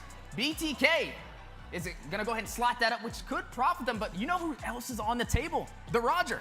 The Roger's still open, and it's funny how we haven't seen it as prioed. We did see the Claude band out because that is a basic signature right there. But the Guinevere, man, no one's really playing it, but Best Player has used it so well against the Fredrin. It has been the answer to Mobizade's Fredrin in the past. Yeah, and it's one of his favorite things to play there. On the other side, now BTK picking up that massive amount of damage in the form of Natan. Now, looking at some of the conditions on the board, right, we're not really seeing any late game from Gaimin Gladiators. We've seen a lot of crowd control, and I like it. On the side of BTK, the Natan. It's a little interesting seeing this slotted in. It hasn't been favored inside of the NACT spring season as much, but it definitely can profit. Now, late game for BTK is there with the Natan, but how do we see GG respond? All right, so, well, they got to respond with some bans, right? They got to respond with something up front, and there's that Roger you were talking about earlier from the side of BTK. On the side of GG, they need to take out some mages here, right? So what are some of the options that they could go for? They do take out the Kaja, because that's been a Cold World signature, though. Yeah, I'm thinking maybe Harith gets taken off the board, or it's going to be picked up here. He has been so strong in the later end of this meta. With Roger off the board, you might not have much contention in that gold lane for the amount of damage, the amount of mobility that Harith can provide. Yeah, and looking at GG, right, they have the R-Lot, still can be slotted as a roam position if needed, that three-dimensional drafting. Even the Guinevere, technically, can be slotted around. There is a Minotaur on the table. Still got to look at the roam positions that could be slotted for the side of GG. I mean, technically, even the Edith could be put in the XP lane. Yeah, and I'm still, now with the Ixion, I'm like, what does he pick up here, right? Does he go back to, you know, we have the Bruno, we have the Brody. We could see, like, the Beatrix signature from Zia. I know it's not super meta, but it would be exciting. I'm really wondering how he's going to be able to match up against Zan. Yes, you said the Harith. It is definitely a fallback, but that is a lot of magic damage for GG. For me, that Kaja ban is sticking out to me. I think we're looking at a Minotaur pickup here for Shark. The setting up potential that provides the CC that we've already gone over here. CC wins game, wins objectives, wins towers, and we will see what the next pick kind of comes up here. Yeah, and kind of dabbling on the marksman's being picked up. There goes the Minotaur. Yeah, right. Go ahead and limit that off the table. Carry, still a late game marksman, could profit, especially with Mobazane running on the Fredrin up against the Edith as well. Can definitely shine, but does lack the mobility and something to watch out for. Now, I'm liking the way this goes. Let's talk about the neutral objectives. How do we see this playing out on the Turtles, right? You know, GG is one of those teams that likes to close it out nice and early with that 10-minute finish, but BTK has proven to be able to do the same thing. Well, I do feel like in previous matches, GG has kind of owned the laning phase a little bit, and sometimes BTK won't even contest first turtle. And the way Best Player plays so well against the Fredrin, once he hits that level 4 for first turtle, it may be tough for BTK. And with the Natan pickup, it makes me think maybe their goal is late game. They get the Lilia, they have good ground coverage here, they have good protection if they're not able to secure first Lord now, and I think it could definitely be a we just need to last it out here. Yeah, on the side of BTK, they do pick up that Lilia. So what I'm looking at BTK is we're looking at 3 players with magic damage. I'm assuming that this last EXP lane probably maybe some burst type of XP, burst type of physical damage, possibly the Paquito, who has not been banned out. You can have those people who can close the distance, the Yuzong, possibly the Lapu Lapu, but we're gonna see what the answer is for these last 2 picks for Gaimin Gladiators. Yeah, and speaking of which, they need a marksman, right? Are they gonna go in for that Brody? Are they gonna go in for that carry? You already seen the Ixie off the table. Ooh. Martis slotted in, and only one way he's gonna go. There goes the Irithel as well to finalize the draft for GG. Ooh, that's a nice little dupe there. That means Best Player is possibly not gonna be on this Gwen. You're gonna have Martis in the jungle and a tank or a roam Gwen out there. Definitely, I mean, I definitely believe it's roam Gwen, maybe EXP Gwen, roam Arlot, but I highly doubt that's gonna happen. But yeah, definitely a good dupe. An interesting dupe. I'm wondering if it was the right choice. They do need something a little bit bulkier. The Lilia can bully in early game, can invade, can exert a lot of pressure in the mid, especially paired up with an Edith. So I think maybe that was the idea. Okay, we don't want our Guinevere to get bullied too hard. Let's swap it around here. Yeah, we're gonna have to see how Milo responds. There goes the Yuzong. We saw this in the upper brackets. Yuzong was slotted on both sides. Didn't really profit as much. A lot of early initiation causes some early deaths for both Milo and Fried Chicken, but back on the board again isn't the answer. We were talking about it before. Gaimin Gladiators right now, looking at the draft, BTK is going to have a heck of an early game that they are going to need to withstand. Barring that, if they can reach into that mid, if they can reach into that late game, they could be successful. It's going to be the win conditions for both of these teams. Both teams definitely bringing an interesting approach to this. BTK, you mentioned early game. With the Lilia and the Edith, yes. They also have their late game coverage. I think they just have a steady route overall, but you gotta remember that Lu Yi pick on the side of GG because it just adds this depth that GG can catch them off guard at any moment. But we also gotta remember Mobazane with the Fredrin, live in effect, both. That's the all he ever legendary was. faces for North America, comfortable, ready to jump into the land of dawn for game number 1 of the NACT Spring Season Championship. Is this really happening here? Game 1 starting between these two titans. Yeah, that's right. Both of them ready to fight it out. It looks like best player is going to be running Martis in the jungle, which you can assume this is going to be that Guinevere in that roam position. All right, so let's lay it down and look at actually best player already making his way up to the top side here. Maybe, or Shark making his way up to the top side. I forgot, there was the dupe, there was the switch, and he is going to keep that pressure down, and BTK has to make a choice. Do we defend? Do we get him away from us, or do we just let him do this? Yeah, and this is just what Shark has been like, just a constant pain to Mobazane, letting him know that he's there. Nothing he can do. He's making sure that GG has vision at all times on the BTK jungler. Yeah, and then when you're looking at Irith, though, right, having the Purify, having the Quantum Charge, very mobile, especially on the dive composition. You have Milo with that Yuzong, who's going to try and get to the backline on the neutral objectives, and a great plan from Zia to try to stop him. I mean, Zia, we saw him get the Savage. You heard it in the intro. Definitely. I mean, we've seen Savages from Zia. We've seen, has anyone on BTK side gotten a Savage? Mobazane, the Alpha. Actually, on the Alpha, got the Savage. So we've seen amazing things from both teams here. And I mean, it's 0-0. Nobody pushing their boundaries too far, but it does look like BTK with Cold World and Milo kind of hovering in this bush, they want to maybe contest this turtle. Yeah, they definitely want to contest the turtle. Zane, comfortable on this Fredrin, definitely going to be something they can use to their advantage, but keep in mind, there's a Martis, best player. He's going to look for the early kills. He's going to try and pave the bridge for the side of GG to take this with a fancy finish, but I would say both sides are comfortable. You've got Hoon on his comfort pick. He's running on this Lu Yi, has some great crowd control, one of the win cons that we stated in the beginning of this series, and there it goes, first turtle on the board. Zane, ready to start at that objective. Oh, they're already going to go ahead and head off a little here. They knew that they were hiding in the bush, knew that they were waiting. Turtle just a little bit late, down at half health. Mobazane's already started on it. Fried Chicken comes out. Black Dragon is out trying to make mincemeat. And Mobazane captures the red tree, and Fried Chicken in trouble, trying to make his escape. Gonna get taken out. Mark Cutie finds himself a kill. One objective for the side of BTK. Mobazane with the steal. Here already, starting off in the beginning, the insanity with a smooth slide back in to grab that turtle. And this is why a lot of people have talked about that Fredrin on Mobazane. GG was looking to make a point here that even on the strongest hero, but a little bit of an engagement down here. And Violet Requiem comes in. Hoon finds a kill onto Cold World. And now they respond. It's 1-1. We're 3 minutes in. That's right, 3 minutes in. Both sides having a kill. Basic, need to get out of there. Looking for the decimation, and best player finds his mark. And now it's on. I said it started slow, but they're already picking things up. And look at Shark. Looking for something. Mark Cutie should be able to get away from this. Oh, man, they're tackling it out there. Mark Cutie does find an escape, secured with Cold World. That's right. I mean, look at the gold so far. You're looking at Zia a little bit ahead over Basic, right? Basic playing on this Natan, gonna wait for the late game. I would say Irithel can definitely do decent in the late game as well. Both sides are gonna need to take these neutral objectives or find some trade-offs to start this advantage, as you are gonna see the gold plating, though, on the bot side, already stripped down for BTK. Yeah, it seems like overall in the gold lane, Natan's been having a little bit of trouble almost. Like, he has been losing out. We have seen some pressure down there a bit more, but it kind of worries me because Zia on this Irithel needs some time to go, and he's already getting there. Yeah, and speaking of getting there, I mean, we talked about best player running on the Martis, right? His goal is to take advantage of the early game, get the kills with the decimation, take the neutral objectives, but Mobazane with the first turtle. That's a huge step for BTK. Yeah, and right now Mobazane's gonna come in onto Shark. He does find another pop-up. Shark's gonna go ahead, bounce himself back. You see Hoon putting on the damage, a little bit of security for Shark. None the wiser, nobody comes away with the kill. So still nothing too major. 500 gold lead for GG, that's nothing, forget about it.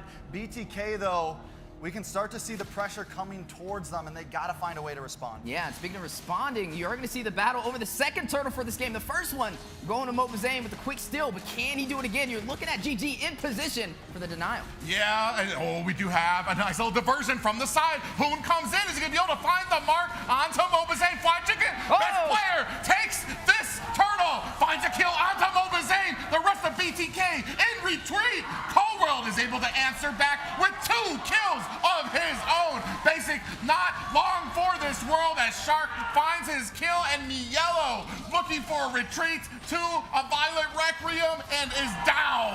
All right, so we get some trades there. Ends up being 5-3. I want to see it again. Take us through this replay. That's right, best player. Able to get some kills on that Martis. Picked up 1. Cold World got the double, but best player able to take down MLBB.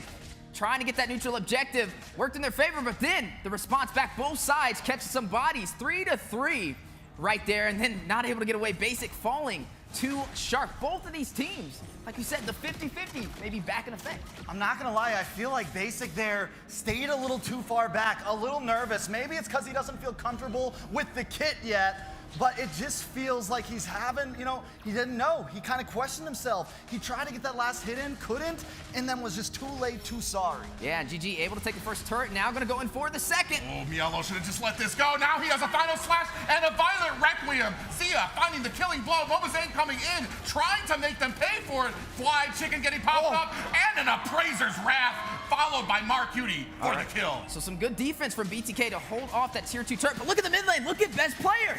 Yeah, and best player is going to be able to get this tower. They are putting the pressure on. Up at the top, we have a diversion. Basic gets caught. Ooh, caught in a mousetrap. Basic. He gets caught off. That's 2 deaths for him. Zia eating good right now, 2-0-4. Ooh, another pop-up Shark looking for an escape, and he flickers away, and BTK leave with empty pockets. The Flicker Spatial Migration Shark, showcasing why he's one of the top roamers in North America. But let's just talk about the diversion from Hoon and how pivotal it could be in this match if BTK is not careful.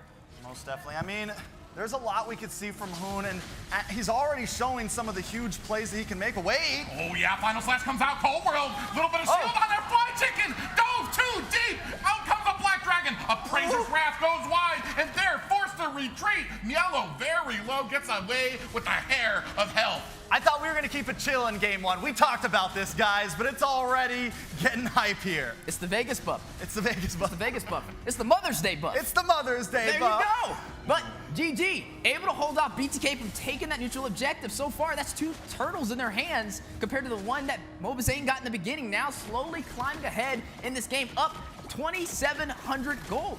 Yeah, right now, Gaimin Gladiators, that diversion is just helping Gaimin Gladiators to find these crazy angles when it comes to objectives, when it comes to finding the players that we talked about. Shark comes in, Spatial Migration onto Cold World, and they're able to get away. Yeah, they're hungry for the objectives. Gonna go ahead and take the bottom turret. The tier 2 will fall, which is gonna give map advantage over to Gaimin Gladiators and the neutral objectives as well. BTK now forced on the defense, needs to kind of think through their next few plays before they find themselves in a hole that they can't climb out of, but they definitely are resilient. They're one of the teams who we saw go all the way to a best of 7 and were able to take it through there. But right now, GG in the lead. I mean, we do have to remember, we called it in the draft. BTK brought some early game comp, but they did bring some late game security. The Lilia continues to scale. She's strong and early, she's good and late, and then you have the Natan as well, so there are possibilities. Yeah, speaking of possibilities, let's just give credit to best player so far. He took the tier 1 turret in the mid, then he goes to the top side and takes a tier 2 as well on the jungle. He's just knocking them out. BTK needing to kind of match up on these lanes they're falling short on, but keep in mind they have Basic. He's running on this Natan, so technically in the late game he will profit if GG can't close this out. How do you rotate against the diversion of Hoon on this Lu Yi? You have the massive group of Gaimin Gladiators at mid, you're worried about best player up at top, and then just like that, they're teleported down to the bottom lane to help clear. Yeah, look at Zia so far, right? 2-0-4 compared to Basic, who's 0-3-2 on the Natan. It's going to be a little bit later in the game when he's going to come online, and this is where you're going to start to see GG profit. Diversion play, though, trying to catch BTK off guard.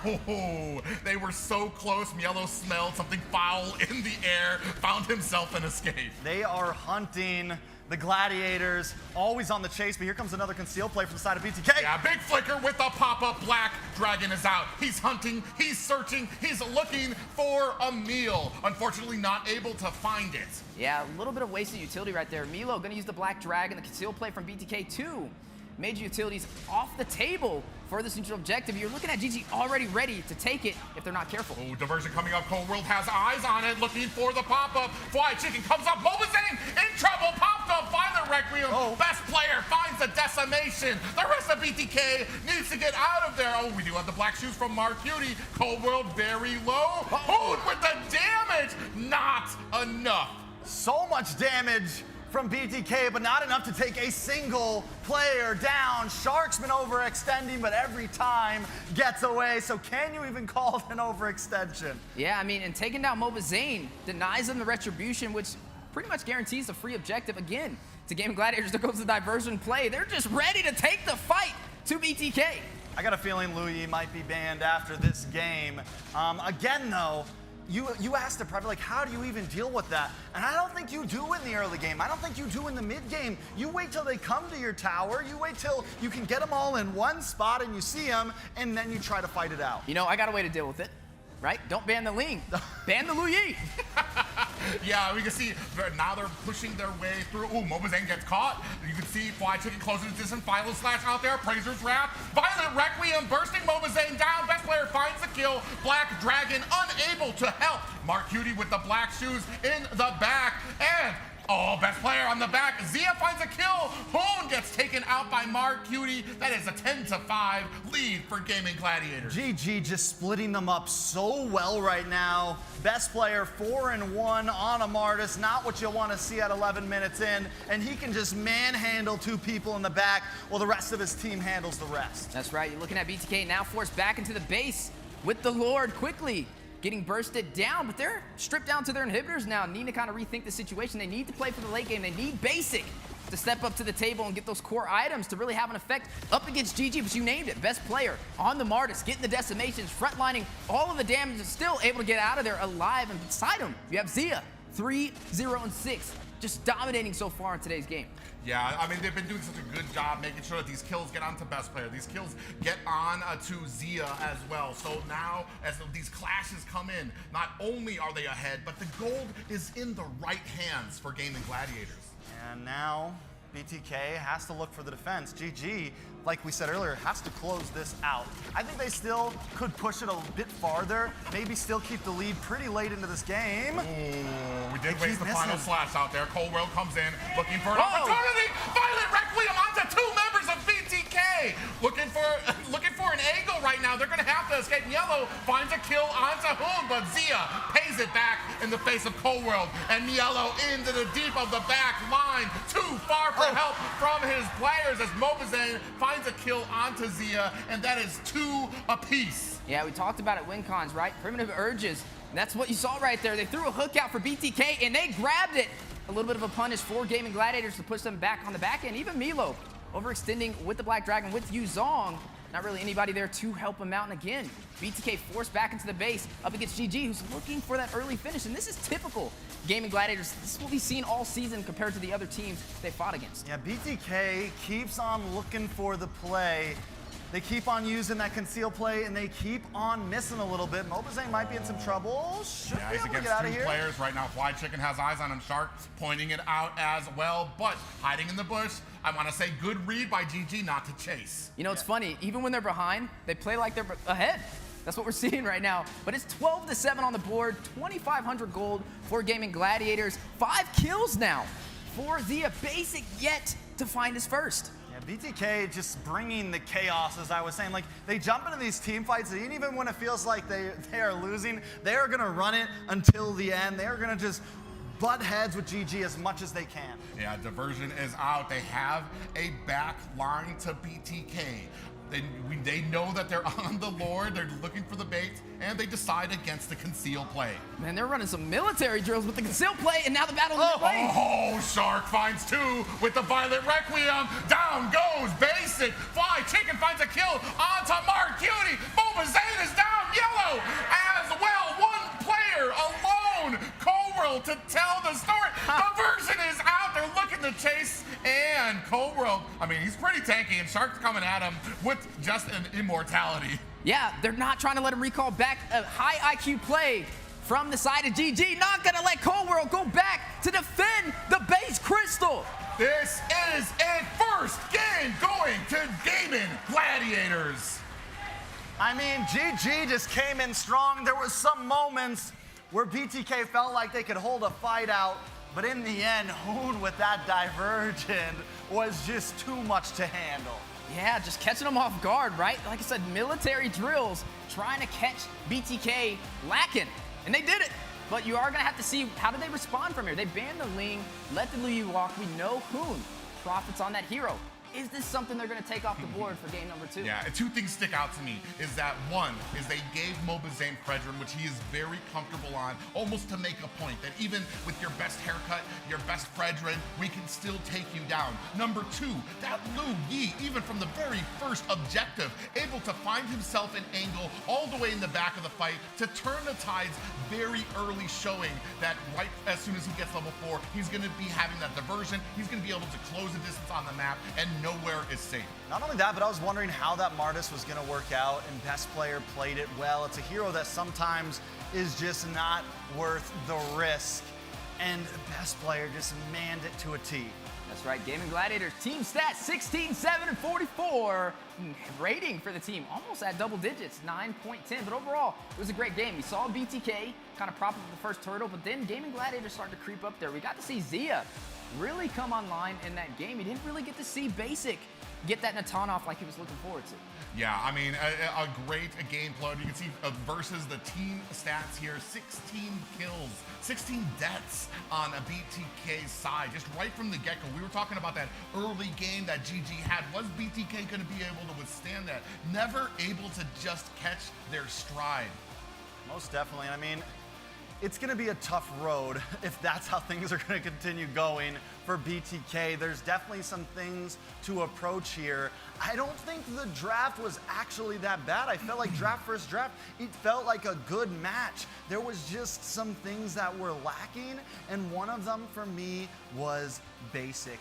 In that gold lane, he wasn't able to come online, and it just became a problem. Yeah, another thing to kind of point out, a lot of overextending from the side of BTK. We saw Milo try and rush him with Black Dragon. Again, we haven't really seen them profit on the Yuzong, and maybe you're going to have to look forward to that in game number 2, switching that up. But nonetheless, the new addition, Mark Cutie, 3-1 and 4. I guess he had a little bit of a better performance than the other members of BTK, but it just wasn't enough to take down GG. I mean, if the question was, is Mark Cutie going to be able to have an effect in the mid lane? He's proving now that he's a great member of it. 3-1-4, not bad, especially for the game that BTK just had. Take a look at these stats here. Rich Guy going to Zia, the carry, Hoon with 67,000, Sandbag. I mean, of course, the Fredrin, Mobazane just does it so well when it comes to tanking, being that front line for his team. Unfortunately, not able to get the win, but Shark, of course, the assists, 12 for him on that Guinevere. I mean, if there's any player that probably, if we had a number on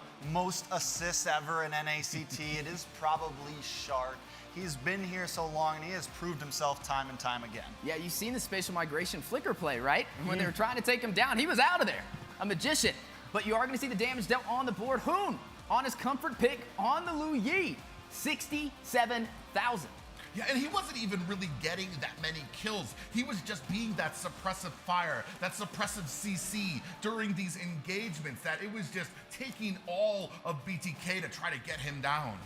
Now, we've covered all the stats, but there's some important things we got to look at. Let's take a look at these replays. That's right. Battling over the neutral objectives. This is the second turtle play. You saw GG lose the first one, Mobazane with the fancy steal, but then this is where GG started to come alive and take advantage of this game. He thought BTK had the early pressure, but then it slipped through their fingers right here at this moment. Milo trying to pick up the falling pieces, but the crowd control, we talked about it in the win cons. too much to handle. BTK needing to find some answers. Yeah, and as we progressed into it, you saw like they're just able to zone out. Mobazane getting picked off here as well. And, I mean, just look at it's the full animosity of the entire team, able to isolate him down, and not much that BloodThirstyKings could do in reply. Yeah, I kind of said it right. You saw Gaimin Gladiators throw out a hook, and often BTK would kind of go in for it a little prematurely, and I think they got to be a little bit more cool, calm, and collective. Right here, right? This is the hook we're talking about. They threw it out. BTK bit it, but not what they expected. A trap set by Gaimin Gladiators, a counterplay to keep this game in their favor. I mean, sometimes in that game, it felt like BTK was even biting invisible hooks. Like, GG didn't even have to really try. BTK just kept on forcing that square peg into that round hole and hitting the same wall. Yeah, I mean, and they were able to answer back there, but here, I mean, it just shows how focused GG is. As soon as they were able to get 4 members down, you had Shark going to fend off Cold World while the rest of the team pushed towards the mid in a very smooth first victory for GG. Yeah, look at it. Look at both of them ready to kind of take it into game number 2. I mean, this is 1 match advantage for Gaimin Gladiators, and that's huge in a best of 7. But keep in mind, the last time we saw these two teams fight it out, it was the 50-50. It was back and forth, so you can't count BTK out yet. All right, so as we wait on the next draft, it's time to break down another one of our favorite players here. And this time, we're going to be talking about Shark. Man, when you talk about awards, when you talk about pride of North America, you can't say that without Shark. Every single winning team that has gone to the world, that has gone to the international stage, has had one thing in common. What is that? It's Shark. His favorite player, Assassin Dave there, and then him on the picking up the roam here. And Hobby, more games. And his favorite character, Fanny. And I don't know if you guys remember, Shark has actually pulled out a vicious roam Fanny in the past, the Petrify Fanny. I mean, it's just something, for a roam player, he's actually got some great mechanics on it. Yeah, the man can do it all. Shark, very silent, but deadly. Definitely gonna have to watch out for him. A Shark in the water. He's always harassing Mobazane in the jungle, providing that vision for Gaimin Gladiators and creating those opportunities for them to take the objectives. All right, so we talked about GG's roam. Let's take a walk over to the BTK side. It's Cold World. That's right, Cold World. You've seen him on Avalon, you've seen him on The Simpsons, and now on BTK, his favorite player as well, his favorite hero, the Fanny. Is this just like a new trending thing for roamers in North America? His favorite hobby, basketball. We're definitely gonna have to get it in on the court, Cold World. I'm looking out for you over there, but nonetheless, a great roamer. The one thing that really kind of surprised me is how quickly Cold World, I mean, he's been on The Simpsons as a marksman. He dabbled with the mid position. He's played a lot of roles. I think he was even a jungler for The Simpsons at one time. And all of these kind of came together to form this roam that has actually been able to compete here at the top of North America, which is amazing to me how quickly he's picked everything up. I mean, he's definitely, I feel like, just a underrated player overall. He has been in every NACT, making it to the end, just on the wrong side. Has been here, done that, has worked hard. Is Cold World finally going to be able to touch that trophy? That's a good question, because in the fall season, he was with Avalon. They took down BTK, and here he is on BTK, and a chance to be the grand champion for this NACT. All right, so let's jump into it, guys. The draft is ready once again. This is going to be game number 2, draft number 2, BTK on first pick. And oh, how the tables are familiar. We're going to start it off with the Barats and the Angela and a Ling band, BTK. Yeah, but no Louis band yet. But keep in mind, BTK does have first pick, something they can slot in. Maybe Marcuti goes in for that nice and early to deny Hoon on that comfort pick, which we all agree was one of the main reasons they were able to pull off that fast finish. What am I missing here? What Twilight Zone have I fallen into? What patch just came out, guys? What is going on with this Ling pick? There has to be some type of nightmare, some type of dream, something emerged from the smoke that spoke to BTK that they need to ban this Ling. I mean, we do know best player is very gifted, very mechanical with these assassins, but the meta hasn't supported it in a while. Yeah, but now you got to make a decision. Do you go in for the Fredrin? Do you go in for the Louis for BTK? What does GG ban here? Because I say they let both of them open. That way they can get the Liu Yi if Mobazane picks the Fredrin, or they get the Fredrin if they decide to take the Liu Yi. Yeah, I mean, we'll see exactly what happens. I like it. BTK, definitely Mark Cutie's going to be able to play the Liu Yi. I'm just wondering, does GG... They go for the Claude instead, and that's what I'm wondering. Leave it open, right? Like, instead of banning something out, and that's what I thought BTK was doing last time, but it feels like now the Ling may be a prio ban for them. So which one do they choose? Yeah, well, Cole are going to make the hardest decision of his life right now. Yeah, they are going to go ahead. They're going to get a lot of that CC. They don't even pick up the Fredrin. So, and then maybe kind of baiting GG into like that Fredrin pick, that Liu Yi pickup as well. That's going to be very interesting here, because the one thing that it changes here is we're not going to have that surprise Gwen. We're not going to be as flexible, because now BTK have to be on to that scent. Yeah, but now you get the Liu Yi and the Fredrin combination for the side of Gaimin Gladiators, and BTK had the Edith in the last game. Watch, there's Liu Yi. All right, go ahead. Don't bait us, best player. Don't you do it, best player. Go ahead and do it. We know you're ready. 2 for 2 for Wheezy, 2 Fredrin. 2 for 2? The 2 for 2? I feel like best player is going to troll us now. We are in Vegas. We got some odds for us here. I mean, we'll see exactly what happens, and I think it's definitely a solid pick, and I'm just wondering, what is BTK's plan here? They go for the Harith instead, so 1-0. It's okay. BTK should get their Fredrin now.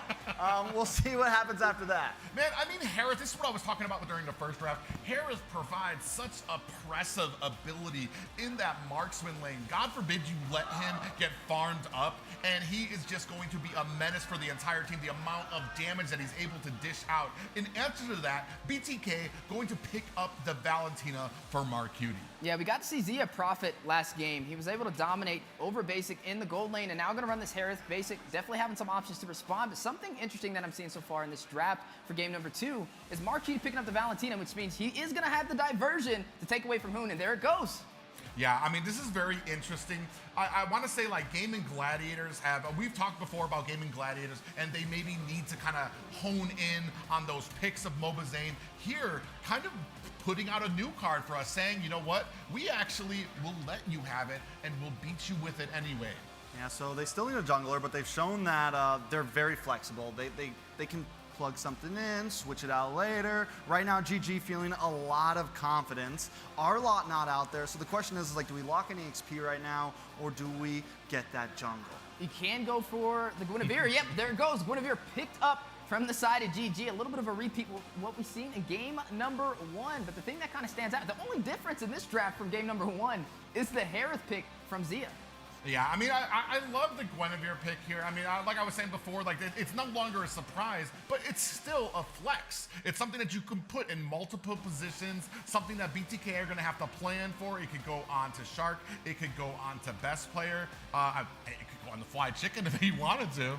I mean, yeah, I'm thinking that's where GG's kind of beating them out right now, is that one pick just completely messes with the way that BTK has to approach the second phase, right? I'm also wondering, in the future, depending on how this game goes, is the Edith maybe something that shouldn't be so proud? Do we need some group CC? Do we need something that can really slow GG down? Because with that Guinevere, they're just able to pounce, attack, and you pair it up with the Liu Yi, and you have so much movement, you have so much aggression. That's right. I mean, is this going to be a Guinevere yet again in the roam position? Are we going to go ahead and see Best Player going for something else entirely? Because the board is open for him so far. You are going to see that Groth taken out alongside the Kaja, so a couple of the roams have been limited for the side of BTK. Now we are going to be looking at that Valentina, which can take a lot of ultimates, especially the diversion on Hoon. That was one of the main reasons why GG was able to take game number 1, but now they're going to have to be careful on the placement from Mark Cutie.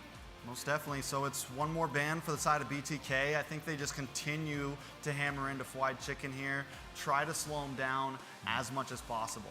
I mean, Kaja's been taken off the board now, so I mean, that does open it up to potentially have Gwen in the jungle. Maybe Shark picks up one of those setting potential, like a Minotaur, a Tigreal, something. With Kaja off the board, you have that setting potential, and Shark has been amazing. When it's not just harassing Mobazane or giving them vision, Shark is able to find these openings, find these angles during those objectives. Yeah, and I'm wondering what base he's going to pick up for this gold lane. He could go in, maybe the Brody, the Natan. Didn't work out. He needs something with survivability, though, because that's a dive composition, right? You have the Liu Yi, you have the Guinevere, both of them able to catch you off guard. He needs something that can keep him alive in the gold lane. Yeah, something that's not so late game reliant either, because the way that GG plays, especially with the Liu Yi, is they're going to be aggressive in the early game. They're going to be aggressive in the mid game, and that means Basic is going to have trouble laning.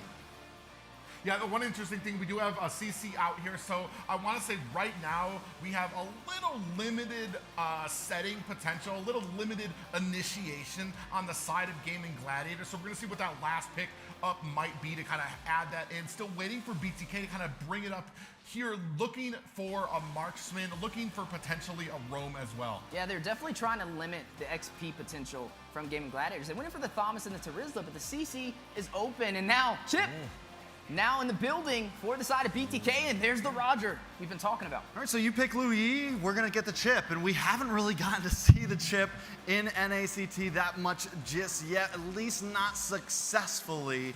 BTK really throwing a wild card in here. I mean, a chip, and especially in a 5-man setting, at the familiar Martis getting picked up there for that last pickup for best player. But chip, the one thing that I have seen when it comes to like these group plays is, especially in the mid to late game, especially in the early, if he catches you, you're basically caught by the entire team. You throw down those portals, the entire team comes out, destroys you, gets back in their lane like nothing happened. And this is going to be something that can help match them against the diversion of Hoon on the Liu Yi. I hope the cameraman can keep up with all this mobility on the board. There's a lot of teleports with the Valentina, with the Liu Yi, but then the chip to even rotate more around the map for BTK. Something Gaimin Gladiators is going to have to watch out for. But keep in mind, GG able to take game number 1, 14-minute finish. Bit on the hook, BTK trapped inside of GG's trap for game number 1, but this is their chance to turn this around and even out the series. All right, so let's jump into it right now. GG leading this best of 7 by 1. BTK looking for the comeback to even things out. Yeah, and this is where it matters. You're down 1 game. Can you bring it up to a tie? Can you break that momentum? Yeah, breaking the momentum is key to the world. They will show a little bit of that slogan for the NACT spring season. But MLBB, yet again, game number 2, similar to game number 1, ran that Fredrin, has a lot of crowd control he's gonna have to watch out for. Best player, again on the Martis, needing to find a way to pave the early game. Ooh, Shark actually may be caught here in the early game, takes a stun, able to flicker himself to safety. I have to stop guessing Shark here if he's gonna get caught. I think there's, you know, with picking up the chip, right? Cold World gets onto that, and we have the Edith down in the EXP lane, and I'm wondering how that's gonna favor BTK. We know if White Chicken gets the advantage, it could be trouble. One thing about the Edith is it can close the distance a bit and maybe stop that kiting, but it's definitely kind of a mechanical matchup and could be troublesome if Milos falls behind. Well, I feel like both sides are gonna pressure the side lanes, especially with having the Valentina for the diversion, having the Liu Yi on the side of Gaimin Gladiators. You're gonna have to expect the unexpected for today's games. A couple of those emblems on the board. Look at the quantum charges, 3 quantum charges for BTK so far. We talked about the mobility, not only with the ultimates, but also with the battle spells and emblems. You know, speaking of offlanes too, it's crazy that they picked the Roger into the Harith, right? And it's like, he must feel confident on, but we already said Basic needs a good matchup. Is this going to be a good matchup for him? I mean, and that's kind of the thing. In the super early game, Roger can put a lot of pressure, but you need to send somebody there because eventually that Herrick is going to come up. He's going to be able to bully his way back. He's going to be a menace when it comes to these team fights, and this is just one of those win conditions that we were able to talk about earlier. Yeah, game number 1. Oh, wait a second.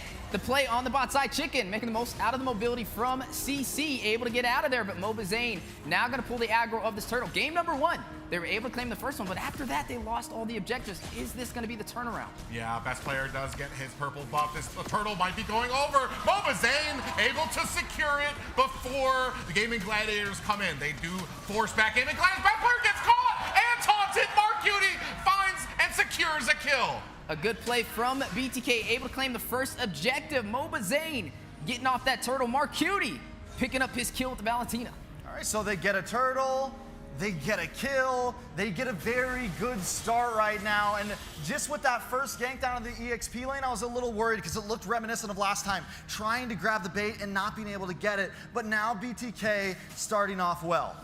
I mean, this is one of the successful points. Oh, we do have a diversion coming in. Marcutie able to see it, so they don't go in with it. But one of the pressure points we were talking about, oh, we do have the Zaman Force laid down. Immune onto Zia, putting on a damage. Best player there, finds the decimation. Basic is down. Cold World running for the hill, gets caught on the flank by Shark. Requiem is out there. The Hoon laying down the damage, but not able to secure kill number 2. Basic walks right into the Zaman's force and catches a face full of decimation. And then the violent requiem just to stop Cold World in his tracks. Gaimin Gladiators never lets up. I would say a little bit of bait from Zia as well. He popped that Purify to be able to get out of there. He kind of expected that, and his team was there to help him get that kill. And now you're looking at it 1-1 on the scoreboard. Both sides still having an even advantage. Oh man, great read by Fly Chicken here. Just to narrow, not even to dodge, but just get just far enough out of reach. Yeah, I mean, he's doing a great job at it. And, you can tell it's like, I'm trying, but you can just never catch him. Yeah, you're definitely going to have to expect the unexpected. Like I said, the mobility is key. The Purifies from both sides to be able to get out of the crowd controls. Both of these drafts can definitely take the advantage for these objectives, but it's going to be boiling down to execution. 10 seconds until the next turtle spawns in. So far, BTK able to claim the first one. Diversion play, though, into mid lane. Basic gets caught with the flicker again. Popped up. Damage is out. Hoon finds a kill there. Zia running away. BTK on the chase. And there goes the damage. Cold able to pick up that kill there. Hoon getting to the safety of his tower. Okay, it's still a bloodbath just like last game, but this time BTK getting the better of it, but the gold's still so close. Yeah, the rotation to the top side. The Zombie Force dropping down the defense from BTK. Hoon, though, able to take down basic. Koro gets a response back, though. 3-2 on the scoreboard. And look at MLBB on that Fredrin, not afraid to try and deny some of the farm from Gaimin Gladiators. One of the things he kind of profits on as the jungler and for BTK, you are going to see Windtalker picked up over there from basic as well, getting ready to have those enhanced basic attacks on this Roger. Roger, who we've seen one of the few heroes to get a Savage this NACT spring season. Most definitely. Now we got to take a look, right? We got to see, again, the gold lead. It's unlike last time where GG, they were getting some extra kills. They were steadily climbing ahead. BTK not really able to push completely forward just yet. A little bit of a hello there from best player and MLBB. No kills. I mean, we're a little, I don't want to say slowed down. They're kind of baiting out, looking for an opportunity. Shark comes in here, Cold World, he knows. Yeah, it's neck and neck right now, but something definitely standing out is Zia ahead in the gold lane, up against basic right now, up by 1,000. Need to be careful, but look at the top side, a little uncontested. Basic knowing he can't step there to defend, and this is going to be GG, claiming the first turret of the game. Ooh, from the flank, Cold World looking for an opportunity here, looking for an angle. Dominant Force laid out, Cold World taking a heap of damage. Here comes the rest of BTK, looking to pay them back. Hoon in trouble, gets taken out by Mielo, and they are unable to return the favor. All right, they show up, they pull up, they skirt out, they find a kill. They may lose that bottom tower, though. Could be a problem. They're looking for another one, deleted. Ooh, able to profit right there, and now may be able to take this turret, just needs to proxy those minions. Zia, gonna have to go back. Zane, not gonna check the bush. He's just worried about the objectives. Cool, calm, and collected. BTK, evening out the playing field. Yeah, I mean, it was an even game right now. We're gonna start, actually, best player able to kind of force down these minions, so you're not gonna be able to get a tower just yet. Yeah, and we got to see that with best player. Even in game number 1, he was rotating around and taking a lot of the turrets off the board. Another diversion play, though, something that Gaimin Gladiators likes to focus on to catch BTK off guard, but not able to find a member. And even if it's not to catch him off guard, what it does there is it gives them a quick position over this turtle when all, the Purify is out. Shark is in chase. He finds the mark. Marcuti down. MLBB able to repay the favor to Shark. Now immune out. Fly Chicken trying to get away. CC just so slippery. And now BTK gonna take control of the turtle pit. A turnaround against Gaimin Gladiators. Marcuti falling short right there, but BTK still working in their favor. A turret does drop as well. So with gold being so even right now, we're gonna start creeping into the mid game. How do late games match up? How does this really match up? No one's got a huge lead, Wheezy. Yeah, and that's where it's gonna kind of boil down to the execution from both sides. Who can get that diversion off first? Oh, they come in now. Basic does find a kill on the Fly Chicken, but he's getting chased by 4 members of the Gaimin Gladiators. He is going to be able to find him escape. And Gaimin Gladiators, man, right now this game 7-3, falling a little behind. Basic finally showing up, putting a kill on the map. He's had a troublesome game and a half. Maybe he can finally start pulling something together here. Yeah, BTK now trying to put some pressure in the mid lane. Both sides still holding on to their mid turret so far. 1 turtle for BTK, 2 turtles for Gaimin Gladiators, 2 turrets for them as well, which means they still have the slightest advantage, but they're down in kills. Yeah, I mean, but right now, when it comes to kind of the macro on the board, you've got 2 towers down on BTK's side. So Gaimin Gladiators still comfortable. They're not worried about the kills. They're just worried about the pressure on the map. And this, as you were talking about, that late game, what kind of answers do they have in that late game? Because unlike the first game, they don't have a lot of pressure in the early statures here. And this is something we see in this matchup all the time between BTK and GG. Even if BTK has that kill lead, they seem to not be able to keep up in overall gold. GG still hunting, looking for something. And just like that, Fly Chicken gets caught by BTK, but he's going to be able to get away basic, looking for an opportunity, looking for the angle, finds the kill onto Fly Chicken. The rest of BloodThirstyKings turning their tails on to GG, who return some suppressive fire and are going to be able to find themselves an escape. Unfortunate for Fried Chicken. I really wanted to say the statement, skated out of there, but not able to pull it off. You got to see Basic on his tail to be able to get that kill, finding his second kill of this game. A little bit better of a start compared to game number 1. All right, so now the gold lead has finally gotten ahead. It took a little bit. They've been standing on a stance, but it's still dropping down. GG is just so good at cleaning up the map and keeping the gold in there. First Lord up, and nobody feels extremely ahead. Yeah, now you have 4 members of BTK. There's a little bit of a bait out for this Lord. GG looking for an opportunity. Interestingly enough, we have Chip on the outside trying to push the flank. So you're not going to have all those portals out ready when it comes to this objective. GG now turning their tail back to this Lord. Yeah, trying to find the advantage, look for the diversion play, not able to find it, but gathering some information against BTK. And now, look at Milo on the bot side, just giving that vision, doesn't want to allow them to take this objective with ease. They do have a diversion on their side as well, especially with that Valentina that can profit, but so far profiting GG slightly with the advantage. Yeah. Gonna get caught, get stunned out. Here comes the rest of BTK. Immune out. Zia looking for, is not gonna be able to find an escape. Diversion is out. In comes a best player looking for a kill. He's got 3 members of BTK surrounding him. Here come reinforcements, but BTK finds themselves a kill. Shark down to half health. Kid's gonna have to flicker himself into the tower. That is 2 down for GG. Did you see the ultimate from CC stopped Basic in his tracks? He went for the and pounce and got caught right before he could connect. That could have went so much differently, but now BTK still possibly gonna be able to take this Lord. Yeah, gonna give him the advantage. Now gonna be able to claim this objective, not losing a member in that engagement, but taking some away from Gaimin Gladiators. Now in control of this game, 11 minutes in. Last game, number 1, we got to see GG close it out with a 14-minute finish, but it doesn't look like this is gonna be the same story. Yeah, I mean, you got about a 3K gold lead for BTK right now. They've tied up the towers. They now are starting to get objectives, and this is where Gaimin Gladiators should be worried. Yeah, definitely should be worried. I would say I'm kind of paying close attention to Fried Chicken 0-2-0, but the mid lane. I do like to see Shark. He is able to find that pop-up, realizes it's not the target he wants, immediately backs up. Most definitely now BTK with control over the map, with a nice gold lead. Cold World maybe gonna try to pull up on best player just like they did Zia earlier.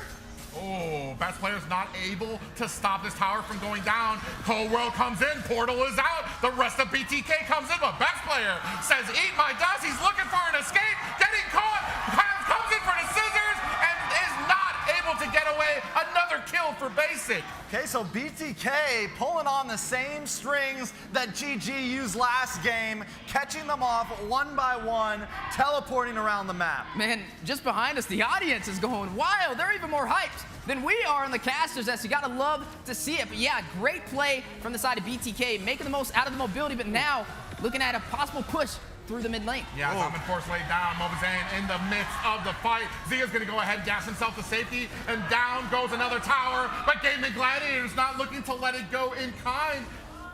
Yeah, able to take down 2 members of BTK though. Gaimin Gladiators still trying to find the resolve. As we do take a little bit of a look at that replay for that push in the tier 2 turret. The Zama Force dropping down, forcing Zia back into the base, but now the counterplay from Gaimin Gladiators. BTK, we talked about it, right? Control those primitive urges and maybe a chance for GG to turn this around. Yeah, one moment brings GG back into the game here, taking down these towers. I don't think they'll be able to finish anything, but they will be able to really bring back that gold.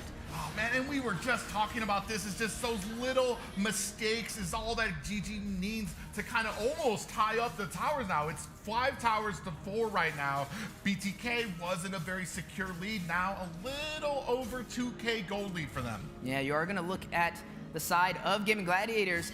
Basic falling behind to Zia. He's still up on this Herald. We wanted to see how it kind of played into the gold lane, especially up against the Roger. But nonetheless, both sides still fighting it out. You are looking at BTK stripped down almost to their inhibitors, but the same story on the other side of the table. So this is, again, a possible another 50-50. But game number 1, we saw BTK get a little too aggressive, and that's when GG started to profit. You know, with the amount of the diversions, with the amount of the teleports from Chip, the portals, everything, vision is key in this game. Depending on when you want to poke your face into these lanes to take these minions is going to be crucial as we move forward into this, because that's going to be who knows where to make the play happen. Yeah, you are going to see the Lord spawn in GG. Going to go ahead and pull the aggro, trying to force out the BloodThirstyKings, spotting out Milo. Shark with the spatial migration, and now the play for the objective. Yeah, BTK comes here in kind. GG doing a good job baiting out and zoning out the rest of BTK. Lord down to a third of health. Cold World, Fly Chicken. We have a concealed play coming out there. Now forcing their way into BTK's jungle. Mobazane caught between 5 members. Appraiser's Wrath finds best player. Zia able to answer back with 2 kills of his own. Basic finds Hoon. Shark is down. Cold World is down. Who's even up? That is a complete wipe on Gaimin Gladiators, BloodThirstyKings. We doubted him. I was wondering if he was going to get it together, but Basic has now shaken the stadium, doing it well. Possibly going to try to close this out. Yeah, definitely going to close it out. Base Crystal, only thing to go through with a couple of minions, but can he do it? Yeah, you can see the spawning time is coming in here now, trying to put it. Can they attack fast enough? 50%. Nobody else is out there. This is a tie game, folks. The 50-50. The 50-50, the coin flip. The story continues in the HyperX Arena. For everybody watching, we know it's not going to be a sweep. Man, and let's talk about that Chip. Able to answer back with what they saw from Hoon on that Lu Yi. Chip just provided such, Cold World, a great game for him. Yeah, the Valentina from Marcuti as well, taking the diversion away from Hoon. They let him get his comfort pick, and they made it work against him. The mobility just too much to handle in game number 2 for Gaimin Gladiators. All right, so now BTK catches their stride. They get their win. GG with their loss. I mean, we wonder, right? Because we've seen BTK, we've seen him take losses, we've seen him continue through, and this has been my question on my mind is this going to affect GG? Because BTK does a great job at finding momentum. Well, I know one thing's for certain. We're definitely not going to see a sweep. We're past that point, but you are going to see the team stats on the board. 16, 8, and 42 for the BloodThirstyKings, dominating in game number 2, able to even the playing field. Yeah, I mean, it has to be a collective sigh of relief for BTK to walk into this halftime with a win under their belt. As we take a look at the matching stats here, I mean, it wasn't like overpowered, but like as it came into the late game, they were just a force to be reckoned with. And it took that one little fight when it came to the Lord, turn the tables on them, get a wipe. Yeah, so well played by GG, and they kind of had control. It took them a bit to really get the goal lead, but they do eventually get there. Even in that small moment where GG kind of won up on a team fight, were able to bring those towers back to kind of a standstill. BTK was able to hold out and look for that winning moment. Yeah, game number 1, a 14-minute finish from GG. Game number 2, a 15-minute finish for BTK. Some fast games from both sides, definitely focusing on the execution. Marcuti, 4-1-7, the new addition to the BloodThirstyKings, and in both games, he's had a positive KDA. I mean, especially look at the assists on that team there. I mean, 3 players on the side of BTK sitting at double digits, being able to have an effect on a lot of those fights. I mean, a crazy thing here, Zia still able to get the rich guy, the most damage from Hoon with 52,000, but on the opposite side of that, Sandbag for Mobazane, 85,000 damage tanked, and 11 assists for Cold World. It doesn't matter what Mobazane is playing or whose side he's on, he's always getting the sandbag in every single game. He knows how to take a punch. He knows how to take a hit and keep moving forward. But damage dealt, man. Hoon on this Lu Yi, win or loss, it is always a threat for the opposing team. Yeah, and this is kind of the amazing thing is just the amount of damage that was out there for Gaimin Gladiators, but still BTK kind of at least transitioning that damage into objectives, pushing forward, and especially when it counted most. All right, so we've looked at the stats once again. Game 2, 1-1, but how did BTK do it? That's right. How did they turn this around and even out the playing field? Some great execution from both sides. It was really a very close game, but BTK able to profit at the last minute for that wipeout. This is where you got to see a little bit of some of the showcasings from both sides. BTK able to kind of profit in this engagement. This was super early in the game as well, at that 4-minute mark. Look at the audience, though. Man, we just heard them chanting behind us, could feel their footsteps. I thought there was an earthquake in the HyperX Arena. Yeah, the big thing for me is Cold World had such a great opportunities here. I mean, Gaimin Gladiators here able to answer back as you see them kind of turning the tables, able to find 2 kills onto BloodThirstyKings and almost like completely shifting the table here for them. But this is the fight where it all went wrong for BTK. Yeah, this is the moment where BTK, I mean, it felt like for a second they weren't going to be able to hold it. Even when I was watching, I was like, is this it for them? But no, they turn around, and then we see Basic start to watch this. Basic goes for Zia. He connects onto the purple buff on accident with that Lycan pounce, and that was another mistake that I thought was going to cost them that fight. But again, he's just able to pull it together. A beautiful play by BTK. Now, after that win, we've taken a look at these gold lanes, right? We've taken a look at Basic and at the opposing Zia. So let's take a deeper dive into both of them. Let's take a look at Basic. Yeah, Basic. Mr. Hollywood, Zia. But Sorry. Zia! He looks a lot like, no. his arch enemy in the gold lane for Gaimin Gladiators. Favorite player.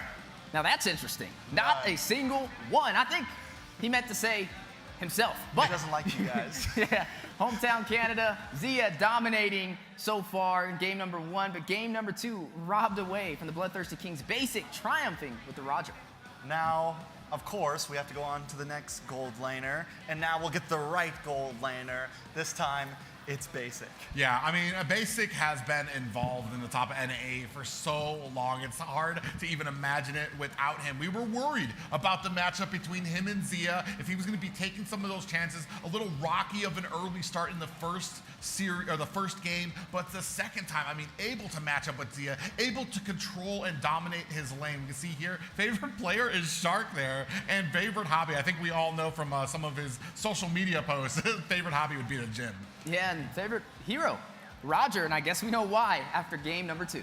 Now, we've seen the gold laners. We've seen both of them be pivotal in these matchups. But it's 1-1 right now, and we still got possibly 5 more games to go before we get any further. We're going to let these players have a breather. We're going to let us casters have a breather, and we'll be back shortly.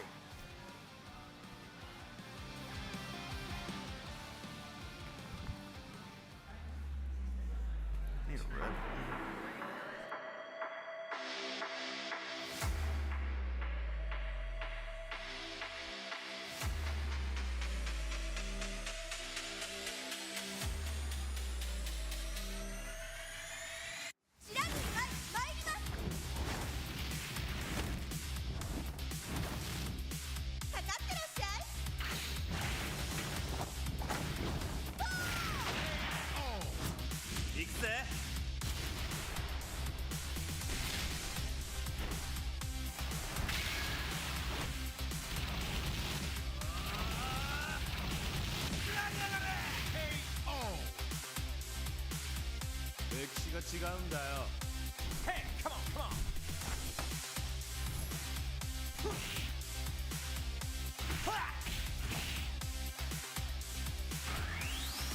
Okay. Power Gazer.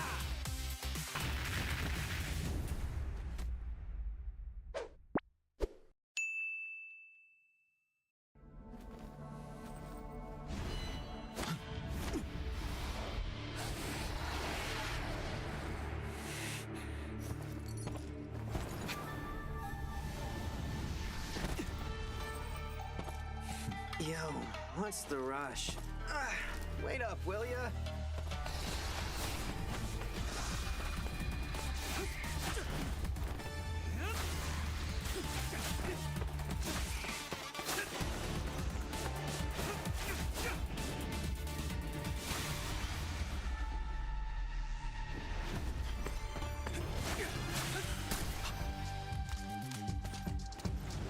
You're welcome.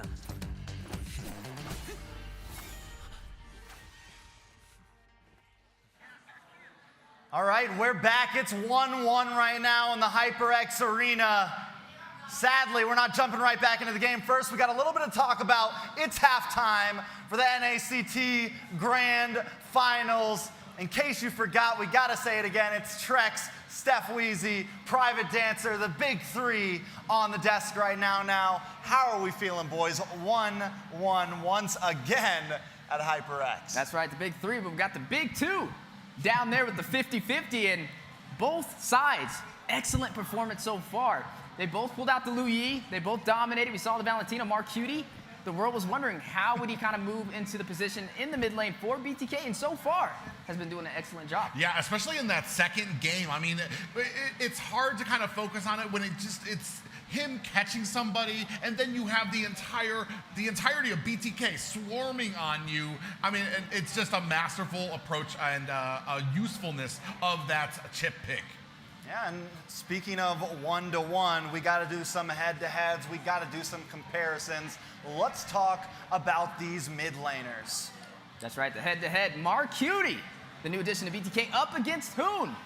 The legendary face spearheading the way for Gaimin Gladiators. It's a KDA, though. So far, more in Marcuti's favor, but Hoon overall able to deal a little bit more damage and having more kill participation.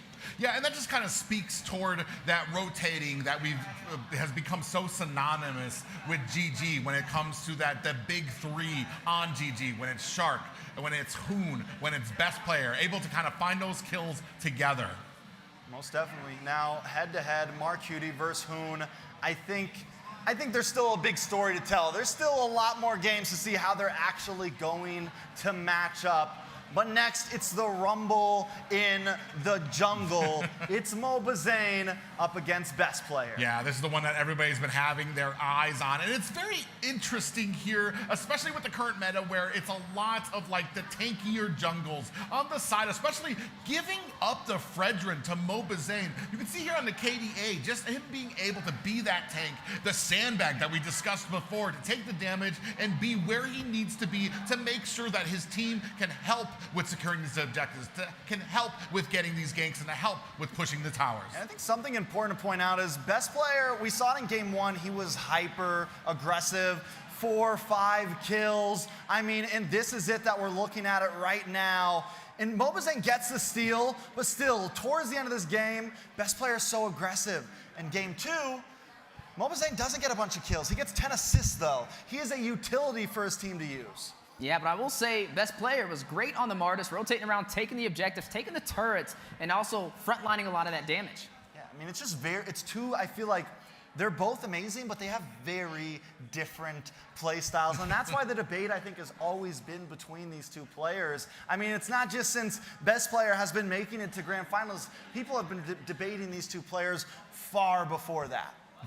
Yeah, I mean, especially when it comes to the head-to-head, I mean, Best Player, the only difference coming in something that doesn't even matter, in the fact that Best Player is able to play some of those assassins, play some of those more mechanical heroes, but the meta just really doesn't support it right now. And when it comes to the clashes as the tanks, I want to say Zane it has been his bread and butter for so long. They've been giving him the Fredrin, too. Yeah. They haven't really been too worried about it. The Ling, now being banned out so far in both games, definitely something we haven't seen so far this NACT. Yeah, I mean, speaking of head-to-head, speaking of players going at it, I think we got a little video of these players going at each other with a little bit of smack talk. Spicy. BTK won last time in the HyperX Arena, and BTK will do it again for the MSC slot this time as well.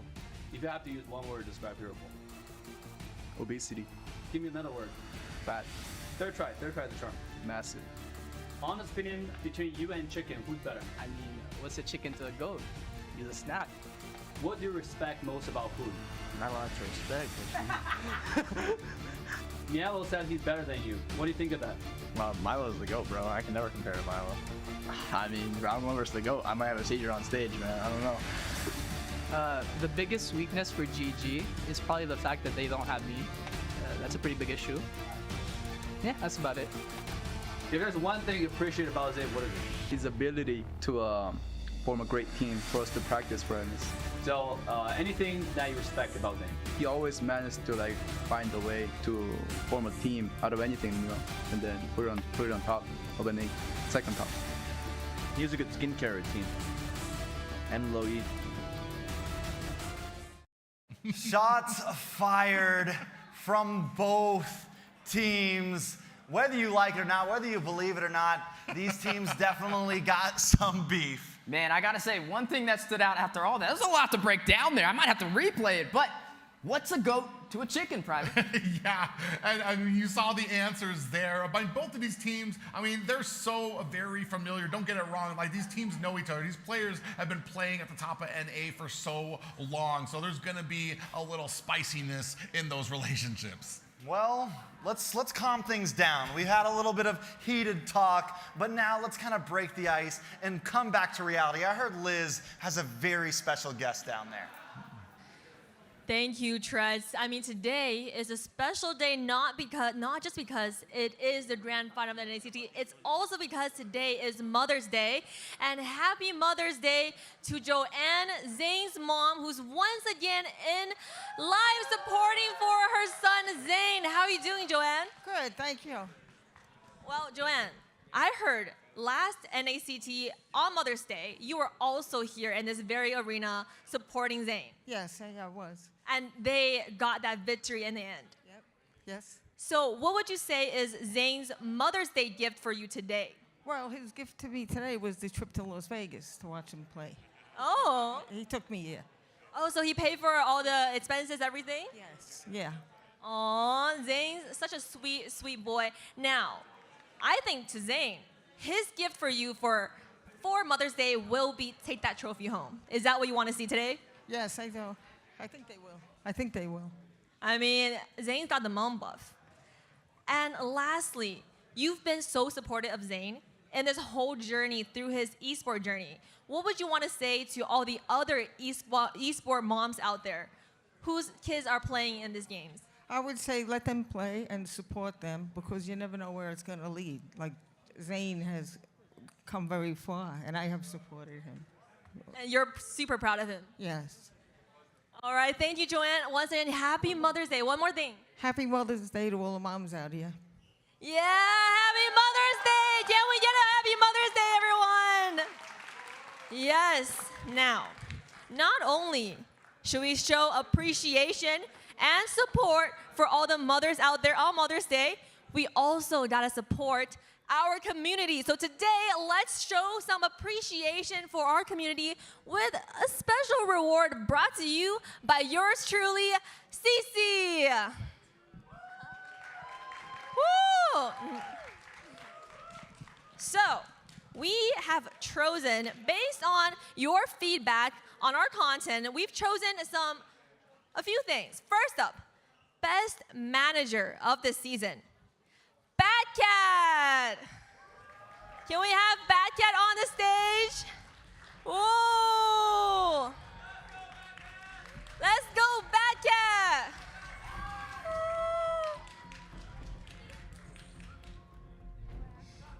Anything you want to say to all the teams out there?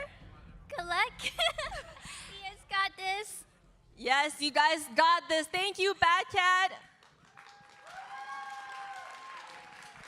Now, next up, we have the hardest working player, Carlos, Yureshi Cutie from Area 77.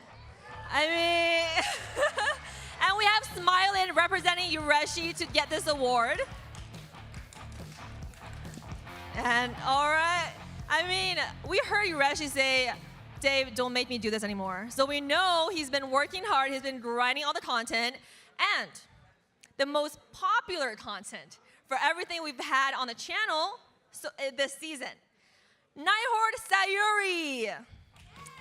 Yeah, let's cheer for Sayuri. Unfortunately, Sayuri is not able to be here today. So, guys, in the comments, petition to bring Sayuri to live grand finals next time, all right? But we will keep her prize for her and we'll ship it to her at our door. And last but not least, best quality content, BTK Mello. Mello, burn on the goat. Mello, what do you want to say? Shout out to Mobazane. He's got a really small YouTube channel. He needs a content buff. Thank you guys for liking, I guess. Comment more nice things. I only see that. Well, I mean, you guys can hate him, you love him, but statistics prove that his content are pretty favorable. So secretly, all you guys are fanning the GOAT. We see you. Now, we appreciate our content. We also appreciate CC being here. I heard you have another fun game for our audiences to win more prizes. You know I love games, guys. So if you guys want to join in on these games, please step right up to the mic once again so you can get one of these prizes, these t-shirts. Let's go, guys. Come on now. We heard you can cheer for BTK, so come. Get up on stage for one last fun game with CC. Guys, come on up. I mean, are you afraid of losing the game? Is that why you guys are not coming up? Come on now. Make sure they don't shout the answers. Once again, Nick or whoever out there, don't shout the answers, all right? Make sure you don't shout the answers or players can get a prize. So, what do we have here? Well, since now we got everyone lined up, are you guys ready for what the game is? We've got S Pop Quiz. So I'm gonna ask a question, and you're gonna give me the answer to that question. If you get it right, then you get a prize. If you don't, then you go to the back of the line. Are you guys ready? Give me a ready. All right. So first question. All right. Are you ready? Yes, that's the first question. What's the max number of marks Brody can stack on an enemy? You should know this. That's easy. I heard that's easy from the back. 4. Oh, you are correct. You get it. All right. Okay, I'm gonna throw the shirt. Not a very good thrower, guys, but oh. But you are a perfect catcher. You got it. All right. All right, for our next contestant, who is Leslie's siblings? Siblings. Who are Leslie's siblings? Harley and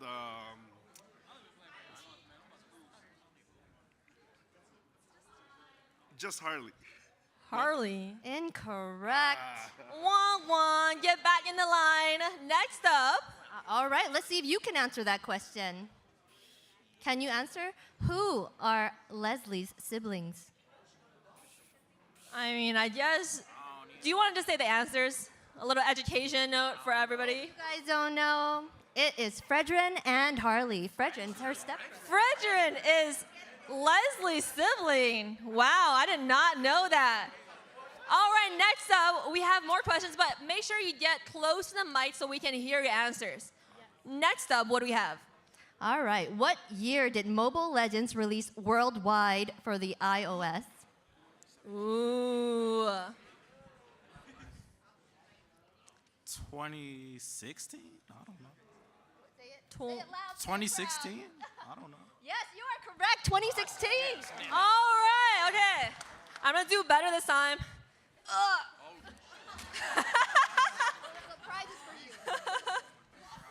Okay, do we have more? Yes, we do. So, are you ready? I'm ready to lose. Okay. What is the name of Claude's hero partner? Oh, that's easy, but that's pretty easy. Okay, since this guy shouted the answer, I mean, bad guy, we're gonna give you another chance. All right, we're gonna ask another question. So, who caused Farsa's blindness? That's a hard question. I have no idea. Oh. Liam Ward. No, incorrect. Does anyone in the audience know? Alice. You are. Wow. I mean, can we get him a shirt? Okay, really? Okay. All right, thank you for not making me throw again. Okay. You guys should not give the answer to them, okay? If you want to join the game, please go up to the mic. All righty. How many roles are there in MLBB? 5. You are incorrect. Oh my God. Roles? What can I say? It's not your day today. I mean, 5 roles? Come on now. Would you like to know? We have support, tank, mage, marksman, assassin, and fighter.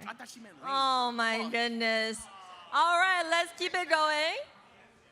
All right. Which hero has the longest attack range? Is it what I think it is? Layla? It would be Layla. Who? Layla? Layla, it is. You are correct. Hey, that's what I guessed too. Should I get a prize? All right. Oh, oh. Perfect. Nice. That was perfect. I'm getting better. All right. We have 2 more questions. What 2 heroes have a scarecrow type skin? Franco and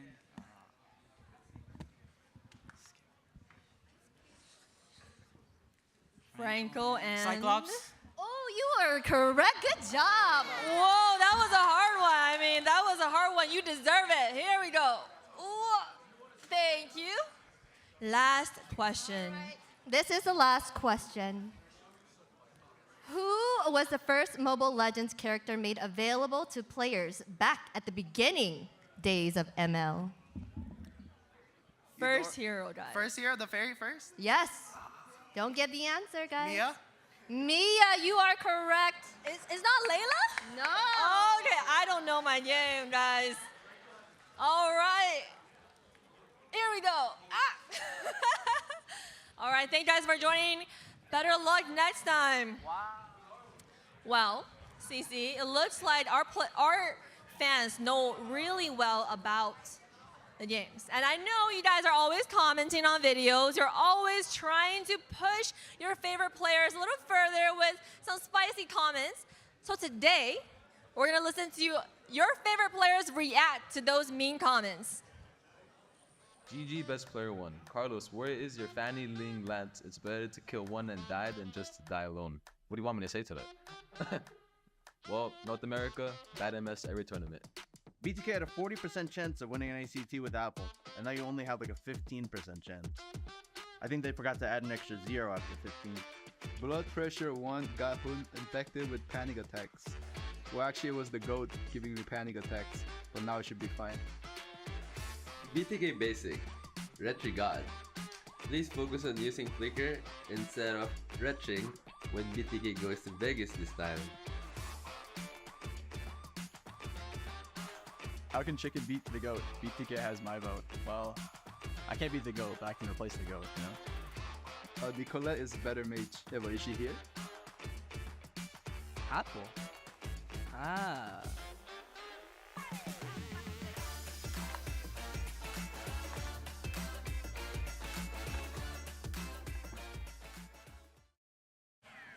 I could not have done any, I couldn't have answered any of those questions better myself. These guys never disappoint, and like I started this all off, whether you love them or hate them, these guys always show up both sides. Yeah, both sides, man. Interesting enough from the audience giving them questions. Definitely hard to answer, hard to watch a little bit, but nonetheless, definitely funny to see. But Now to get a little bit more serious. An amazing series so far. Yeah, an amazing series, a tie series. I mean, this is what we wanted. We wanted even stakes, back and forth, and two teams willing to put it all on the line. Here at half, one apiece. All right, so we got to kind of check back in. In the very beginning, we set down some very clear-cut win conditions. Have these teams been following that? You know, have they been controlling the off lanes? Has BTK been able to keep up with the mid pace? Is there anything you have noticed? Well, I will say, okay, let's start with GG. Crowd control. Having that composition to stop Mobazane in his tracks. It definitely worked for them in game number 1. But game number 2, that chip last second definitely caught GG off guard. And it was some great macro and micro and some good mid-trio synergy from BTK to even out the series. Yeah, for me, the big thing is when it comes to some of these points, we were talking about maybe banning out Mobazane. We've been giving him that Fredrin. I don't want to say he's been the pivotal, the only thing, but it's something very strong that he's been able. It gives him comfort. And that's something you don't want for Mobazane, for somebody as skilled as him. Well, it seems both teams have done well in pursuing those win cons, and both teams have made some mistakes. So let's see if they can continue that, because we're going to have a crazy, hopefully 5 more games coming up. We'll see you guys soon as we get right back from this last break. Private, it wasn't on camera, but you got a little. Oh. Okay.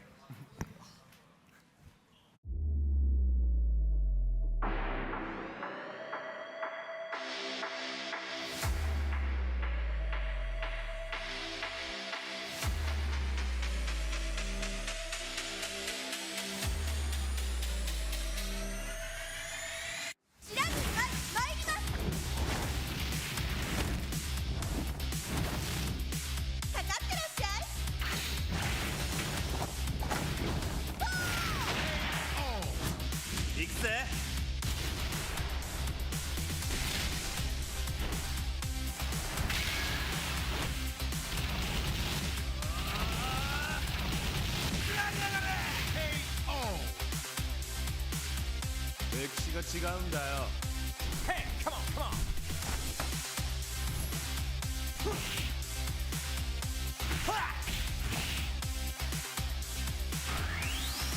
Okay.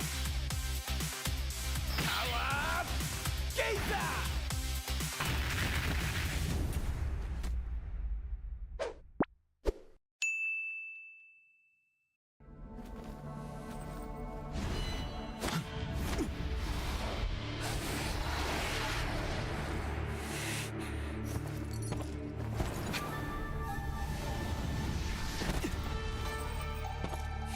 Yo, what's the rush? Wait up, will ya?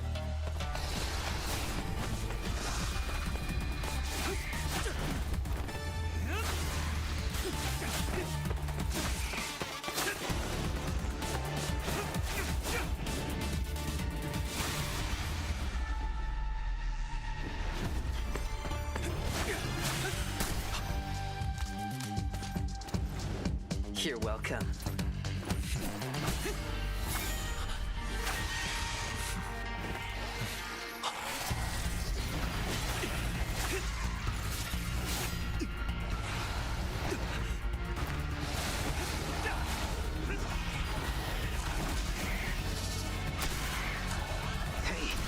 Together. Do you really want to die here? If I lose control, kill me without hesitation.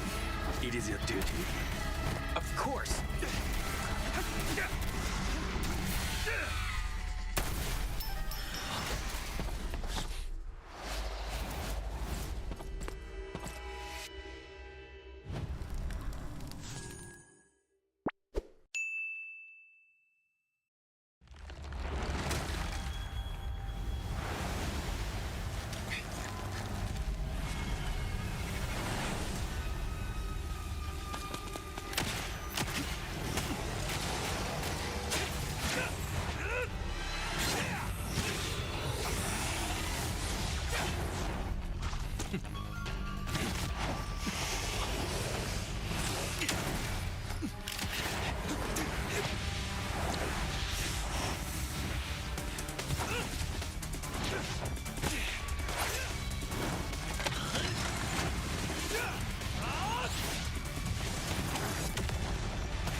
Losing your grip already.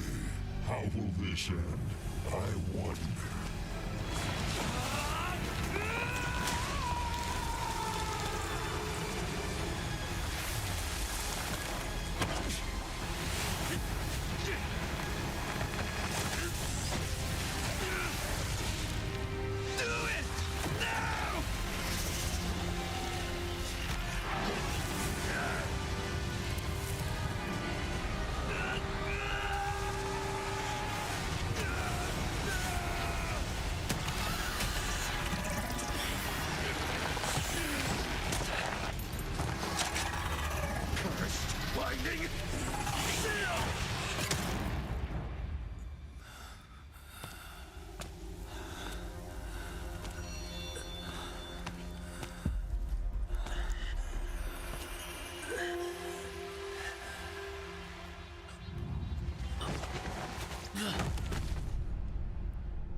You should have killed me. Well, guess it's your lucky day.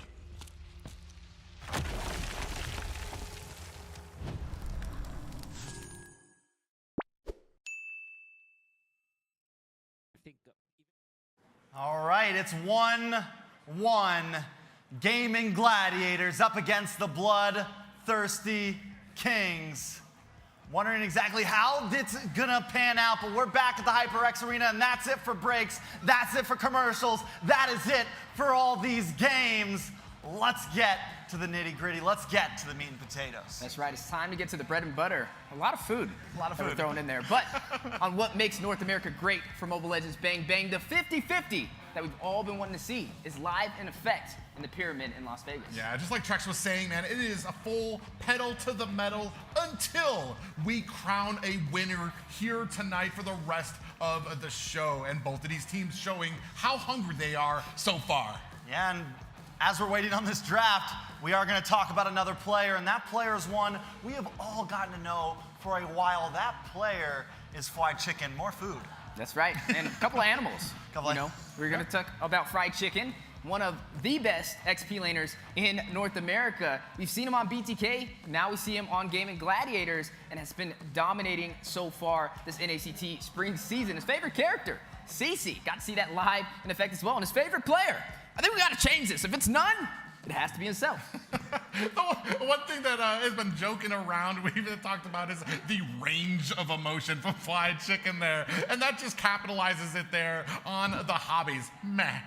Meh. I mean, that is like that's the phrase. That is, if you, never mind. We're gonna pull this back. I don't want to go too hard here. I gotta slow down. Let's talk about the other EXP laner, the GOAT himself, Mielo.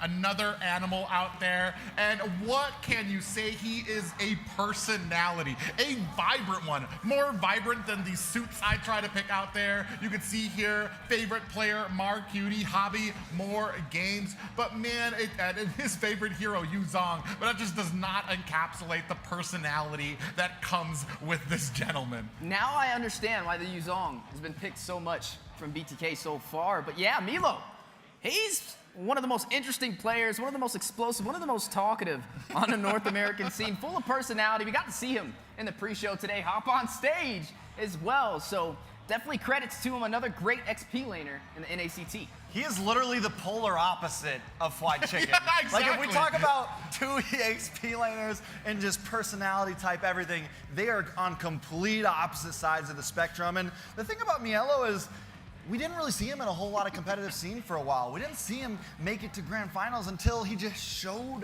up. And once he showed up, he was sitting at the top of the food chain.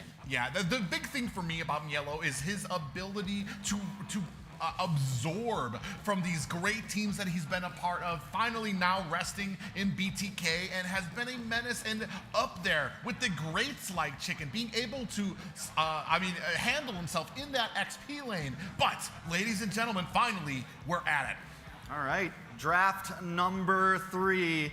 How many times are we gonna say it? 50-50, 1-1, GG, BTK. This time, GG on the blue side. And so far, first pick has had that advantage. Both teams have won with first pick. Is a team eventually going to turn that tide? Yeah, we are still seeing a couple of other repetitive patterns. The Barats banned again from the side of Gaimin Gladiators. The Ling may be banned out from the side of BTK. That's something that we have been kind of keeping an eye on so far in this draft. Oh, but wait a second. Is that a skipped ban? Mark Cutie falling asleep. I'm pretty sure he's awake out there. Maybe a little bit of a technical difficulty there. We did see last time the Barats pretty much followed up exclusively by the Angela ban for BTK. So as we kind of move on here, it does look like we might have a little bit of an issue when it comes to it. So we will get this squared away. All right, looks like we're gonna have to have a restart on draft, maybe a tech difficulty, maybe an unplug, something happened, lag spike, who knows, but our troubleshooters are gonna get to the bottom of it very, very quickly. But this gives us a little bit more time to raise the suspense, boys. This gives us a little bit more time to kind of build this up. And a little bit more time to kind of break down what we've seen so far in today's series for the grand finals of the NACT spring season. Game number 1. BTK pulled off the aggressive play in the early game, but GG able to close it out at that 14-minute mark. Game number 2, BTK flipping GG on their back, able to kind of turn that back around in their favor, picking up the chip, picking up the Valentina, the mobility too much to handle from the Gaimin Gladiators, and able to even out the series. I mean, we've talked about how Cold World has been able to kind of come up. I mean, I don't want to say come up in North America because he's always been a mainstay. We've talked about he's always been here at the grand finals, just sadly on losing on a team that has not fared well. Here, he's at the roam position, and he seems to have mastered it, and we saw little examples of that with the chip pickup there. Comes in, he's able to split push and be that terror alone on his own because, well, he's never actually alone. And he's been able to keep up with Shark. I mean, and that is huge in its own matter. He's been able time and time again with every match that BTK has gone against GG, he's been able to hold his own against, you know, debatably one of the greatest roamers in NA, maybe even one of the best players in NA, and he's done it with class. He's made it look easy overall, and it's so nice to see a player like Cold World kind of make his way to this position.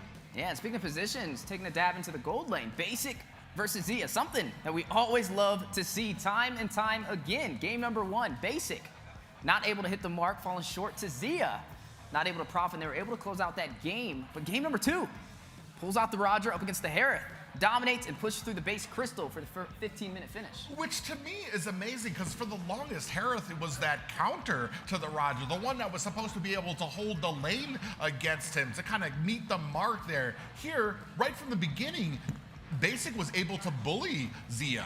Yeah, well, he did lose tower though, and that's the thing. And so in game 1, Basic has a bad game. In game 2, even then, Basic doesn't do great really in the lane phase. It took a while for him to really pop off and get those kills. So my worry for Basic is if he continues to have bad laning phases, it's gonna be a problem down the line, because even though he did do great, he did kind of bully in the first minute, but in the end, he lost his tower first. He did lose out in both of those games laning phase. Yeah, speaking of both games, as you are taking a look at game number 1, this is where we got to see GG claim victory at that 15-minute mark when the hooks were thrown out into the water. BTK grabbed it, baited out by the side of Gaimin Gladiators, and punished for that finish. You see Zio take down Milo, and also still push through for some more objectives. 11 minutes in, and now at that 14-minute mark, down goes the base crystal. GG taking game number 1. Yeah, it was a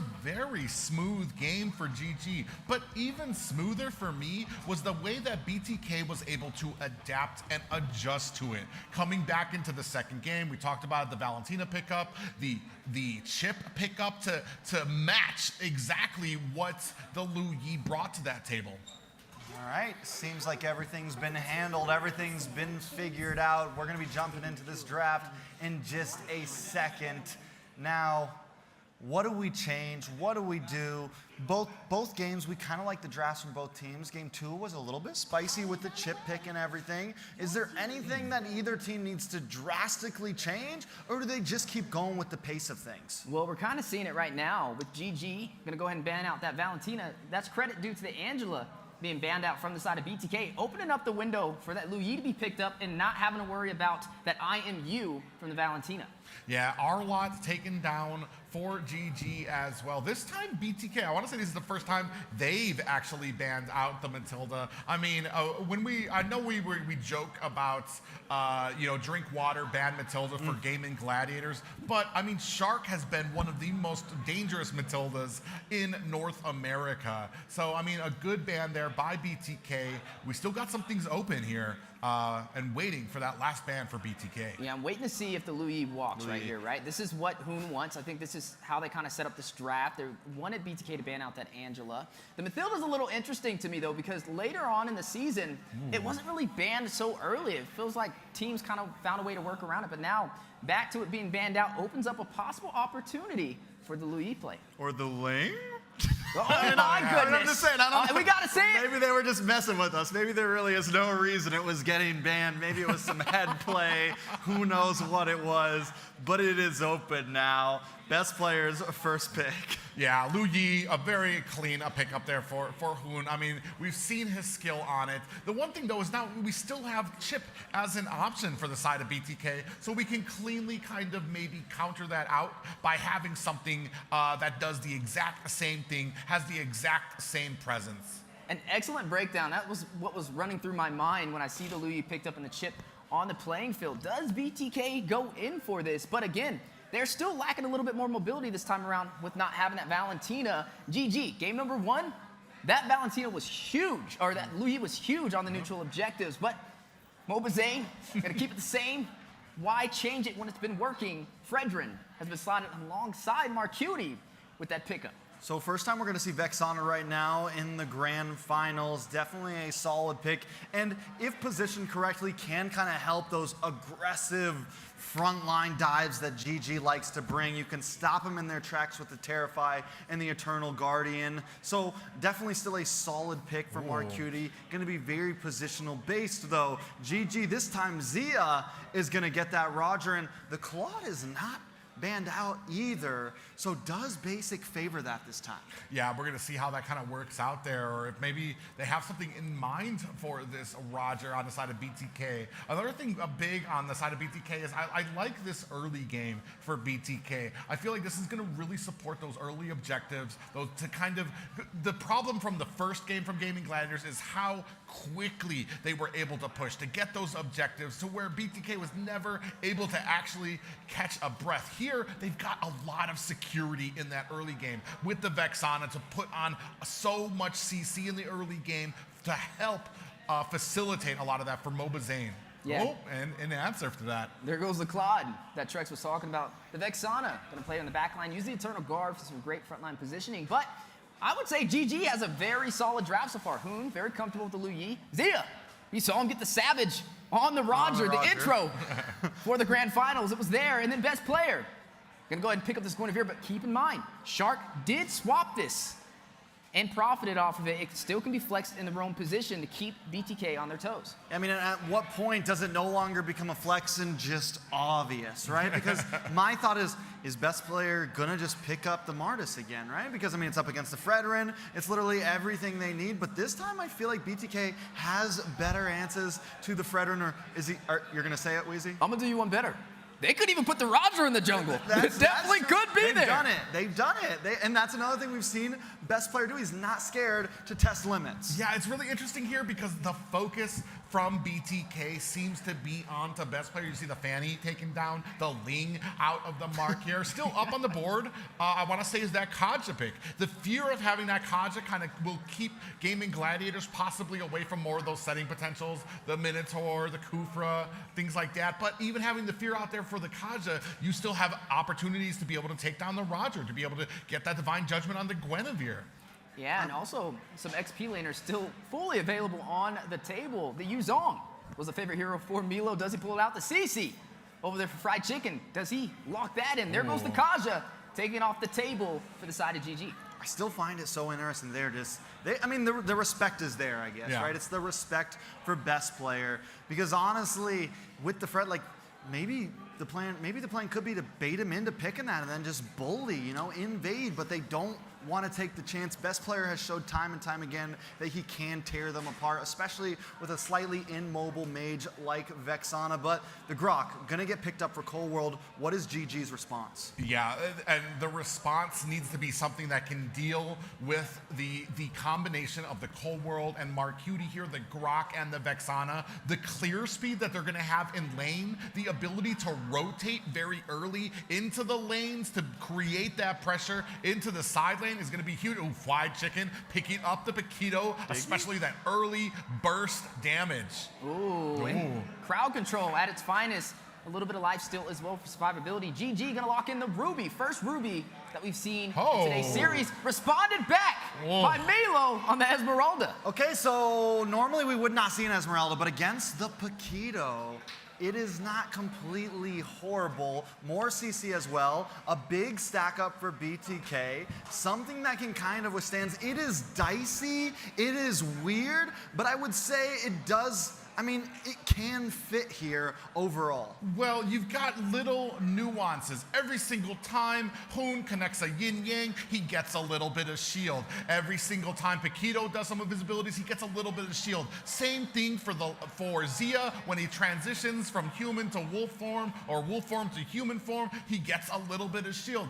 That's enough to kind of be a feeding frenzy for an Esmeralda pick here. And a smart play from Basic, picking up that Claude, right? He has the survivability, especially with the dive composition, especially with Hoon on that Lu Yi. We saw it in game number 1, the rotations from GG being too much to handle for BTK, but it looks like they found some answers. All right, so let's jump back into the land of Dawn. It's 1-1, game number 3, BTK up against Gaimin Gladiators. And this time it does look like best player gonna go ahead, take his favorite pick there, Gwen in the jungle.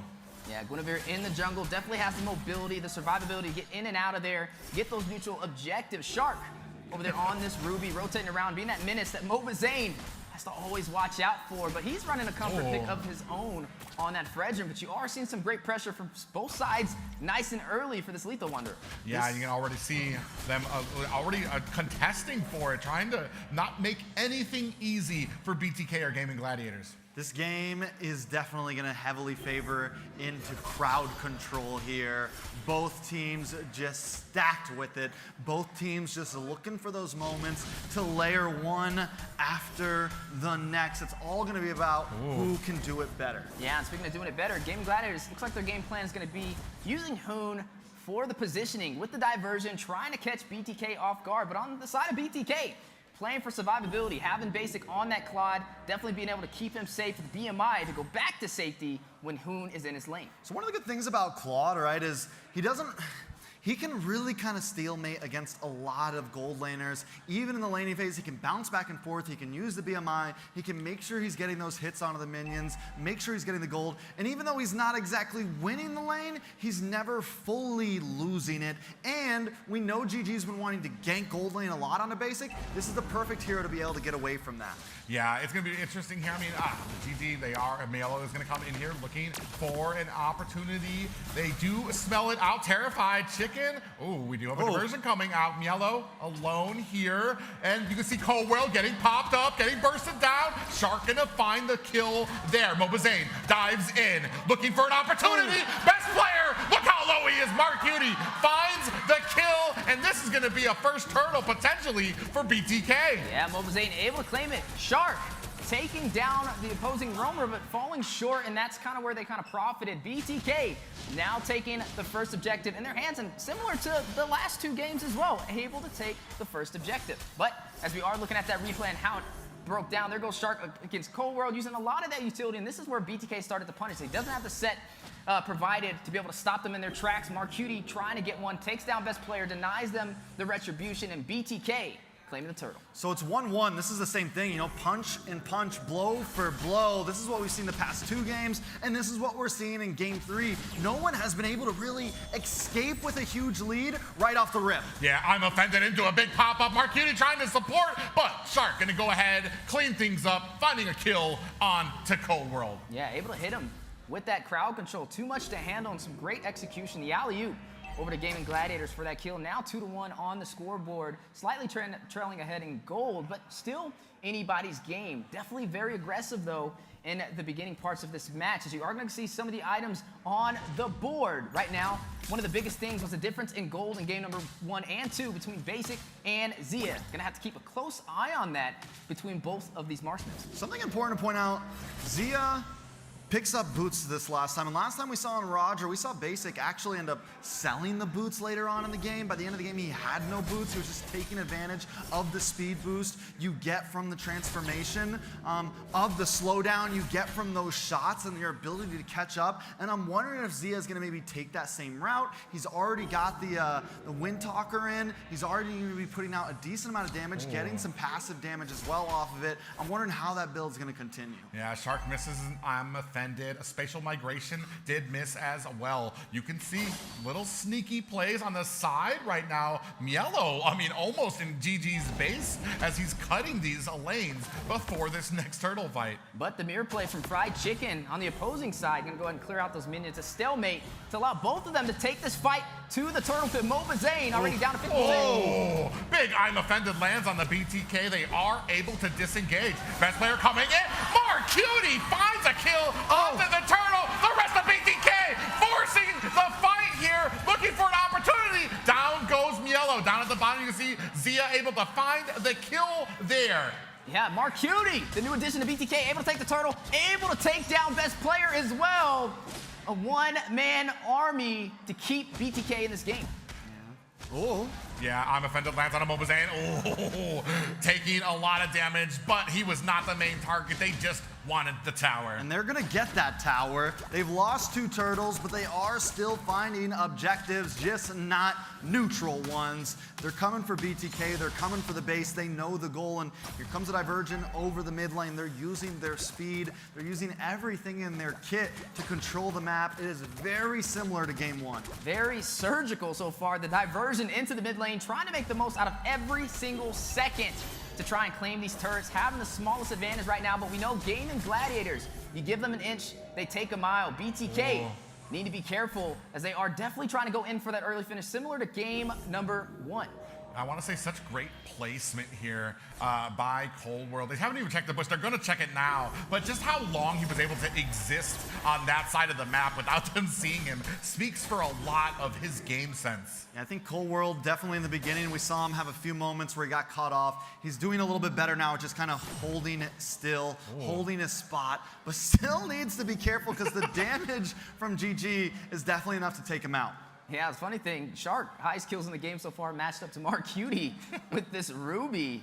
Just been dominating so far, but Marcutie on the other side. We saw him take down best player. We saw him take the turtle to keep BTK even inside of today's game. But right now, the map advantage is going toward Gaimin Gladiators. BTK need to find some answers. They need to start finding some trade-offs soon before GG takes a major advantage for the early phase. Ooh, I'm offended goes on. Ooh, and Mielo in a little bit of trouble is going to be able to get away. MLBB there to help facilitate that escape, now starting on the turtle. In mid, Cold World trying to present a little bit of a distraction. GG still trying to focus on the MLBB. Their split priority, 10%. Pop-up lands on the MLBB. Best player finds a retribution. Shark finds a kill. Now, Basic finds a tower off screen, and they're going to continue. Zia finds a kill on to Cold World, trying to chase. They decide better against Mielo under the tower. Yeah, but a good play, able to take the turtle from the side of GG, but a good credit to Basic, rotating around to be able to claim the turret. They need to find these trade-offs. This is what we were talking about, and that's exactly what happened from both sides. Shark able to get another kill yet again, that time finding MLBB, but there goes Basic on the top side to open up the map. Zia finding Cold World and putting more pressure onto BTK's jungle. You know, in every turtle fight so far, there's been that little skirmish up in that top part above the turtle pit where MLBB and BTK have kind of done this, where MLBB and Best Player have done this little tug and pull back and forth. And last time, MLBB was able to kind of dash back out of the displacement. This time he gets caught by it, and that's what he has to continuously watch out for. Yeah, you are going to see the gold advantage so far to Gaimin Gladiators. We were talking about the mark spins, right? Zia up against Basic. So far, Zia on the Roger doing a little bit better. 2-0 and 1 KDA. Overall damage dealt. Look at that, triple the amount of damage. compared to Basic so far, but Basic is running the Claw, needs that Demon Hunter Sword, needs to get to those late game items to be able to soak into GG. Well, I mean, right now, Claude, he has the Demon Hunter Sword. He's waiting for that golden staff. And once he gets that, he's going to be able to join these team fights. He's going to be able to put on that damage to be able. Oh, nice little caught there. Mark Cutie and Mobazane get joined at the hip there, with Mark Cutie taking the brunt of that damage. All right, so GG this time, 2,600 gold lead. We're about 9 minutes in almost. Like I said, it just feels so similar to game number 1, where they're using this divergent, they're using their speed, they're using the pressure that they have to just control the map. And even though they lost the first 2 turtles, they still held presence all over. Their macro is just unmatched right now. Yeah, definitely unmatched. Lord is going to spawn in Hoon. Definitely giving a great pressure with the diversion to the Lord. Not going to waste any time, and seconds matter when it comes to having that Liu Yi, and Hoon understands that. BTK, though, now on the defensive stance. Basic on the bot side, going to go ahead and clear up the lane, strip down to the inhibitor for the bottom lane. You're looking at GG up 3 turrets to 1. You know, I do want to point out one thing. One of the good, hold on, Milo does Oh not purify. no! Mielo gets caught with the entirety of Gaimin. Gladiators finds the kill. That's going to set off this fight. BTK trying to zone themselves out. Big CC lands onto Shark, the Eternal Guardian, swinging away. Looks like GG's having some goat tonight after that performance. Taking down Milo. Basic, though, with the separation in the mid lane, clearing the minions. Yeah, I'm wondering, you know, Basic does, it's one of the things that he does do well with, is when things are getting chaotic. Hold on. Yeah, big spatial migration with the Violent Requiem. Mobazane in trouble. Zia finds the kill, and now gonna zone out BTK to secure a very smooth Lord for GG. And this Guinevere has been the boon to Mobazane's existence. It is why every time, it's been why they're giving him the Fredrin, because they feel like they have the answer, and that is showing what the answer is. Yeah, Hoon on the Liu Yi, able to teleport around, able to get to the turrets, and also to the Lord at a moment's notice. It's helping them stay one step ahead of the Bloodthirsty Kings. Yet to find a neutral objective so far in the past couple minutes, or a turret, but you are going to see Basic rotating around. He's trying to find the opportunity, falling short by a couple of seconds. Right now at the 10-minute mark, though, Gaimin Gladiators with the lead. Yeah, the interesting thing for me is, I mean, we've yet to see Basic really join in on these fights just yet. Hasn't really reached that nice little cutting power with the claw just yet. Because so we're having these engagements with Gaimin Gladiators, and maybe not a complete BTK team here, but we are already starting to force our way through mid. All right, let's see if BTK can withhold against this. Lord marching down the bottom side. GG pushing everything in so clean. They should be able to take that tier 2 on the top side. And BTK just backs against the wall. Is there an answer here, Weezy? Yeah, definitely looking for an answer. GG putting on that pressure. Nice little pop-up there, Cold World. Not going to be too scared about that. He is a Grok, very tanky here at the 11-minute mark. Now, Mielo defending up against the mid. The Lord doesn't make its way yet to put too much damage onto these high grounds, and it looks like BTK going to be able to get away with a successful defense. Yeah, BTK standing on a 3-legged table right now. Stripped down to the inhibitors. GG looking for another early finish and in a good stance to possibly be able to pull it off. Basic, he's been rotating around the map majority of this game, trying to even out the odds, trying to find the opportunity, but now he's gonna have to join these team fights. Is he built up enough to be able to deal out the damage to stop Gaimin Gladiators? I mean, they do have a lot of answers to hold up a defense. So this game could definitely stretch out as long as BTK doesn't make any huge mistakes here. They have wave clear with Basic, with Mielo. They have the wall from the Grok. They have Mobazane on the Fredrin. They have CC from Mark Cutie. They have a lot of answers. Yeah, we do have a fight coming up here. Big spatial migration lands on the Mobazane. Eternal Guardian is out, and we do have the Blazing Duet from Basic to try to help secure that escape. Mielo very low. Fly Chicken comes in, sneaks in for the kill, takes a little damage, but still walks away the victor.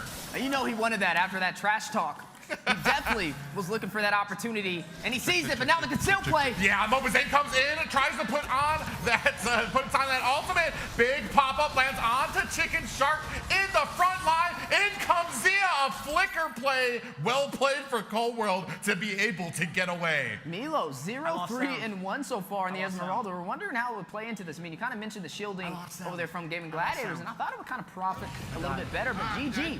With Hoon on this Lu Yi. He's been rotating around the map. He's been creating the opportunity. Best player. Very mobile. He has 8 assists so far on this Guinevere. The survivability, the mobility, GG. They have the answers, and BTK needs to find a way to stop it. Speaking of which, Cold World gets caught by Azia there. The entire team of Gaimin Gladiators ready. Mobazane thinking about it, looking for the angle. He wants it. He's hungry for it. But the wall that is a shark here, banning him away from this, and this is going to be a pickup by Gaimin Gladiators. Yeah, and Hoon by his side. The crowd control, too much for Mobazane to handle to be able to push through. Cold World, a little short on these plays so far. 0, 4, and 0. Not able to find the assist, but the diversion. They might have Mobazane here. They do have the I'm offended. Mobazane going to be able to dash away. I mean, a wise shot there from GG, but I mean, Mobazane on a Fredrin, especially at a 14-minute mark.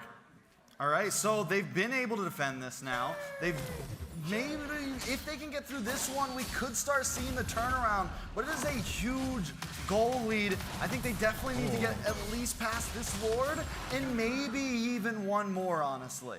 Yeah, I mean, you got the Lord coming in. This is it is a golden Lord there, so he's going to have that rushing ability. So we're going to have at least this tower taken down to 50%. Now forcing our way in there. That's going to be an easy pickup for Zia with that tower. Now focus is on the mid as BTK has to answer this, and I want to say maybe the side lane's not lined up the way Gaimin Gladiators would have wanted to create that pressure. Mobazane and Shark dueling it out right now. A little bit of damage onto Cold World, and it looks like we might just walk away with that mid inhibitor.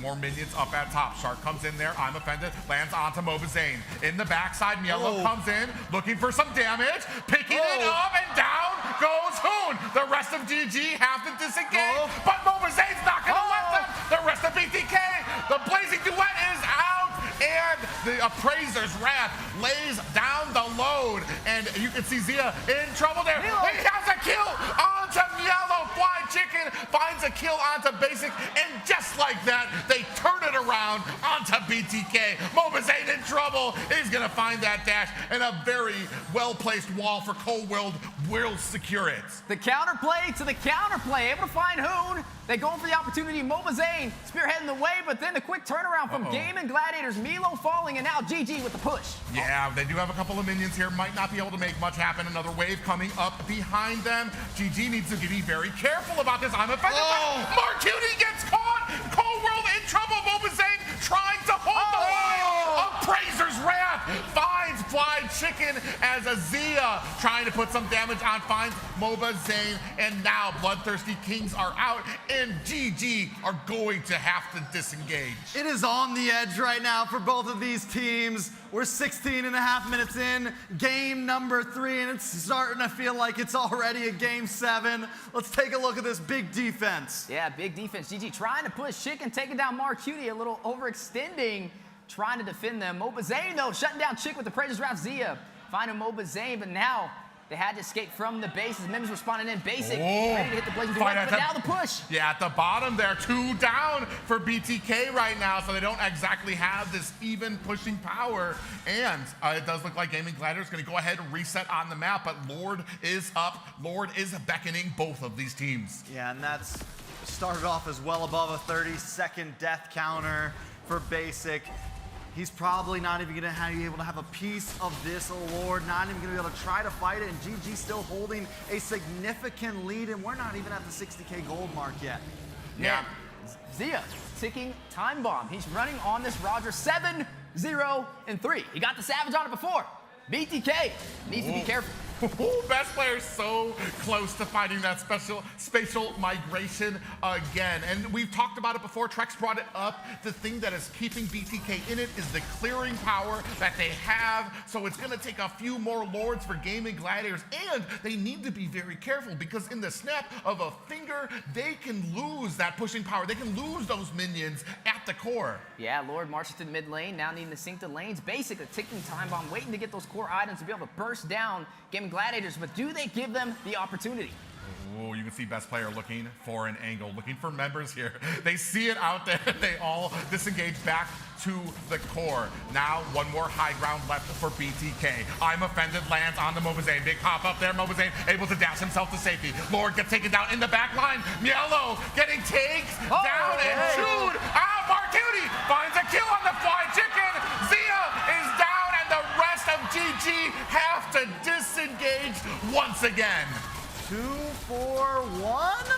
2 for 1 overall. With the replay, BTK has just done such an amazing job at defending. Yeah, you got to see Cold sneak in there with the last-minute wild charge for the knockup up against Gaimin Gladiators. Milo was taking a lot of that damage, baiting out a lot of that utility, which helped BTK turn this back around in their favor. Some solid defense up against GG.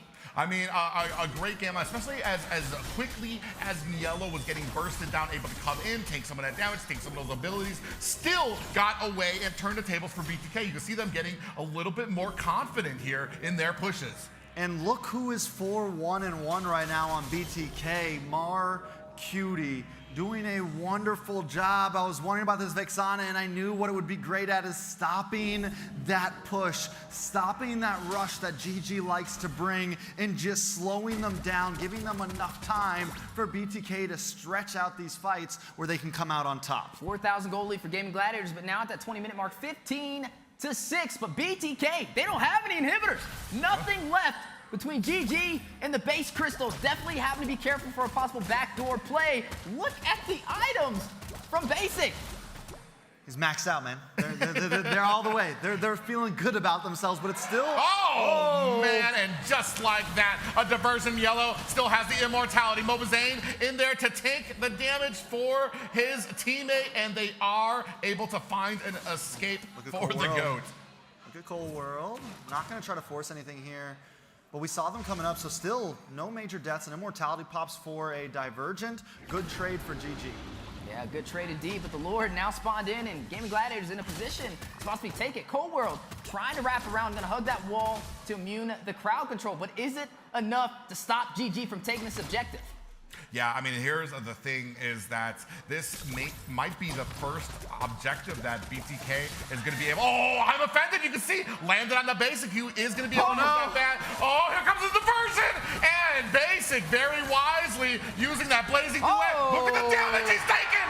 Zia finds the kill onto Basic. That is a player down for BTK. Are they going to continue on this fight? They're trying to get this purple buff. They don't want to let it go. Mobazane has had enough. He's going to go on the Shark. They're going to put some damage on, but eventually they chase him out of his own jungle. Mr. Hollywood getting a little greedy, looking for the highlight play. He went back in. He got out of there with the Wind of Nature, but then he goes back in and gets taken down by Hoon. Yeah, literally that could be the moment that ends this right here. BTK have lost a lot of wave clear with that, have lost a lot of damage, and look at all these minions. Yeah, look at all the minions, look at all the damage trying to get onto the core. They have the distractions, they have the damage. Mielo has the suppression out. Zia finds a kill onto Mielo. That's game 2 for GG.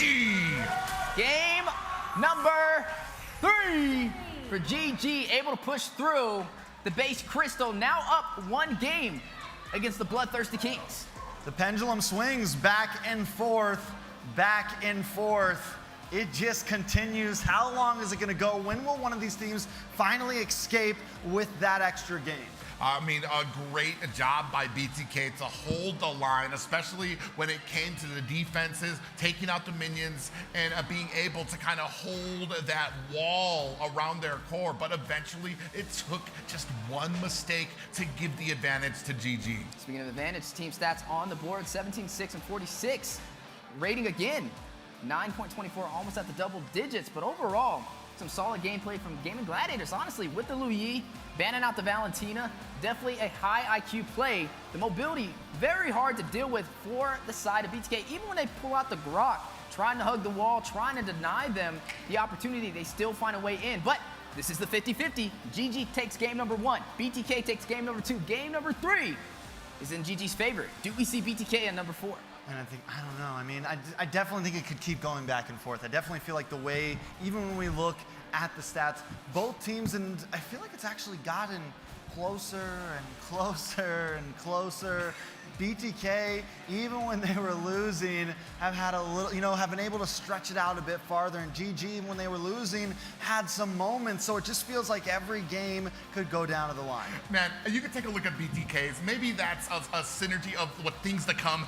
Tight. That's what this series is right now between both of these teams back and forth as we take a look at some of the emblems here. But the kills, I mean, not the highest kill game, and that's what we expect at this level. That's what we expect at the very tippy top. You kind of get those objectives, more value out of it. But the longest game that we've seen so far in the series, passing the 20-minute threshold. We saw game number 1, 14 minutes, game number 2, 15, game number 3, 21 minutes. It just keeps increasing. I mean, there's still a big chance that both teams are still kind of oiling the gears, and now that we're getting these 20-minute games, I think both teams are finally getting comfortable, whether it's early game, whether it's late game, whether they're defending. Both teams have found answers to each other, and we might see a few more 20-plus minute games. For me, I have to ask a question.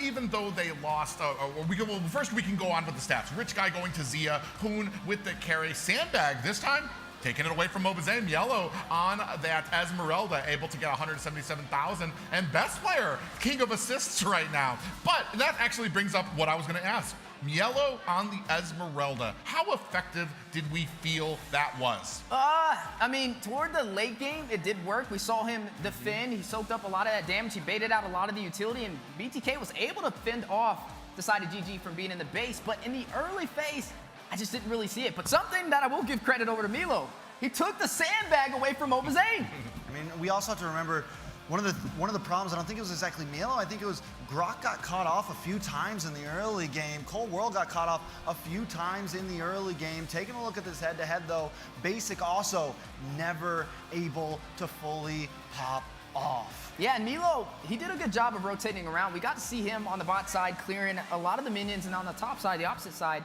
Chicken matching him with the Paquito. Both of them able to be very mobile so far. An interesting thing that this stats point out to me, 102,000 damage compared to 30,000.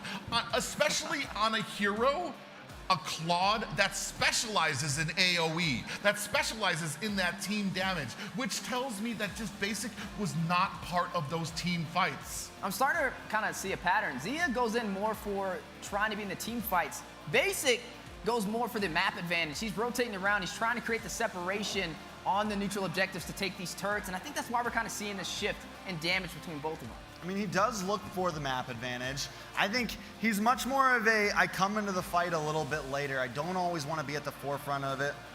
Also, we don't always see him make those huge risks, right? Like, Basic will get there. I mean, no, Zia will get there sometimes, even if he's a little bit behind. Basic sometimes, I feel like at least this series, we've been seeing him kind of tiptoe around the edge of these fights. This is a great example of that Gwen playing into Mobazane. I mean, the first earlier objectives, they had some issues, but that's all it took to set up a great push from the side of GG there. They find the spatial migration onto Zane, and then kind of force that into another kill. Yeah, definitely able to force it to a kill. I think this is where Milo kind of soaks up a lot of that damage right there. Able to get out of there. Cold World should wrap around here with the wild charge. Concealed play does go out. Trying to create that opportunity, forcing GG out of BTK's base, but it wasn't enough to stop them from taking this game. Most definitely, and I mean, they continue to defend. They do everything they can in this, but that final mistake that we saw from Basic where he goes down, makes it a 5v4, and gives Gaimin Gladiators the advantage to do what we're seeing exactly right now. And it's just so quick how Gaimin Gladiators recognize that Basic is down, not that they need to go for a Lord, but that they have the ability to push. With Basic down, there's no protection for these minions that are coming in there, and you can see the celebration there from Zia. Zia is always hype. Well, he goes from being like dead stone, and then just definitely that's one of the things that we gotta love about him. But we are gonna take a look at some of these players. I think up front we're gonna be taking a look at best player, or no, Marcutie on the side of BTK. Ooh, Marcutie, definitely an interesting one. Definitely the new addition to BTK, replacing Nicolette. But he's been doing good so far. His KDA has been through the roof. Marcutie, his favorite player. What is going on? It's either none or it's themselves. The only one that's been humble so far is Milo, and he voted Marcutie. Did you just say the only one that has been humble so far was Mielo? Crazy, right? Crazy. Crazy to talk about. But, I mean, hey, can't be all bad there for Mark Cutie from the hometown Chicago, Illinois, like yours truly there. But the great thing here is that Mark Cutie has definitely, in my eyes, set to rest the questions about his synergy on the team. I mean, he was doing an absurd amount of damage for BTK, and I mean, when you talk about the winning conditions and what was having BTK succeed, you have to have Mark Cutie in the conversation right now. Speaking of people who have been doing amazing for their teams, it brings us on to the next player, the best player. Oh, man, best player is somebody that I have had the joy of watching grow here in North America. We can see here, see, now that's just sweet. Favorite players, GG teammates. Bringing it out there, more ML from the hobby. I mean, we already know how big of a fan he is of that fanny. All right, I got to take it back. Milo's not the most humble. GG teammates, that's the most humble answer I think we'll get out of today. Best player, dominating in that jungle position as always. A great addition to GG. Look at his hometown though, the number 2 to the second tent under I-10. I've been there. I don't know if you guys have. It's a nice little place, a couple other tents. It's nice. You know, we've all been there at one point in our lives. It's crazy how much of a small world it is and how much we can share with these players as we are. Speaking of players, some in the audience, starting a little young, but hey. Hey, that's future North American talent right there. I love to see it. And that's exactly, that's how you start them young. Start them young. With this, 2-1, does GG finally escape with an actual lead here? They're going to be back on second pick, and so far we've seen first pick continue to have a 100% win rate. It's going to take one of these teams to finally break that curse. Essentially BTK if they want to get ahead, because GG, even if they go back and forth right now, it still ends with them hitting 7 first. Yeah, both sides trying to find 2 games in a row. I think that's the huge thing in this series. If you can take 2 games in a row, you can pretty much almost guarantee yourself the series. But no, so far it hasn't been able to happen. But if history repeats itself, this game should be going to GG. Time will tell. Angela, first ban on the board for the side of BTK, but on the opposite side, the Barats.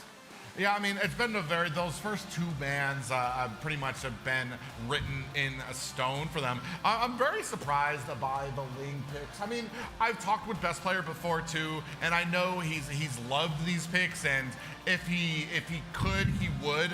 Maybe BTK just knows, especially here where MS is not a factor. We're here live. These guys they're looking across the stage with them, so they know that MS is not going to be an issue. This means that they're going to have that mechanical ability. And why give a Ling to somebody as mechanically gifted as a Best Player? Yeah, I mean, I think it's also BTK maybe, because last time we saw them not ban it. We saw them be okay with not banning it, and GG did enforce it. I think BTK wants the draft to be a little bit more open. I think both teams kind of want the draft a bit more open. I do think BTK needs to fit that Lu Yi in at some point if they're not going to pick it. But GG's very comfortable so far with a widely open draft and having all of those power picks on the field to trade up with. They're going to have to ban Valentina for Gaimin Gladiators. There it goes! Because if not, it was going to be a chip and a Valentina first pick for the side of BTK. I still think we may be able to see the chip here. If not, I expect GG to take it away from them and combo it with the Lu Yi. Well, I mean, do you go with that? I don't think that they're really worried about Fredrin being picked up by Gaimin Gladiators. They've shown that they really kind of just want to be able to take down that Fredrin. So the first pick here, maybe we're looking for a mage for Mark Cutie. He's shown that, Arlot's going to be picked up there. Mielo, I mean, you got a lot of CC there. You got a lot of tankiness from him. So, I mean, it's definitely a solid pick and also could be flexed around. There's possibilities with it. But again, we just keep forfeiting over that Lu Yi, and at some point, I think we gotta switch it up. But GG not gonna go for it. They pick up the Roger, and I think this could be the opportunity that BTK needs. Take the Lu Yi from them. Just do it. Just do it. It could be the opportunity for them. Best player denying MLBB Zayn is Fredrin. We've seen Fredrin every single game so far from Zayn, but now he's gonna have to switch it up. We've seen some junglers from him like the Alpha sneak up in there. Could be a possibility here soon. The Barats was taken away from him as well. The Akai, still on the table. That is what he actually used against GG to be able to pull that victory earlier in the season. Yeah, you took the words right out of my mouth. Because this is kind of a draft that kind of is more akin to what we saw in the playoffs from GG.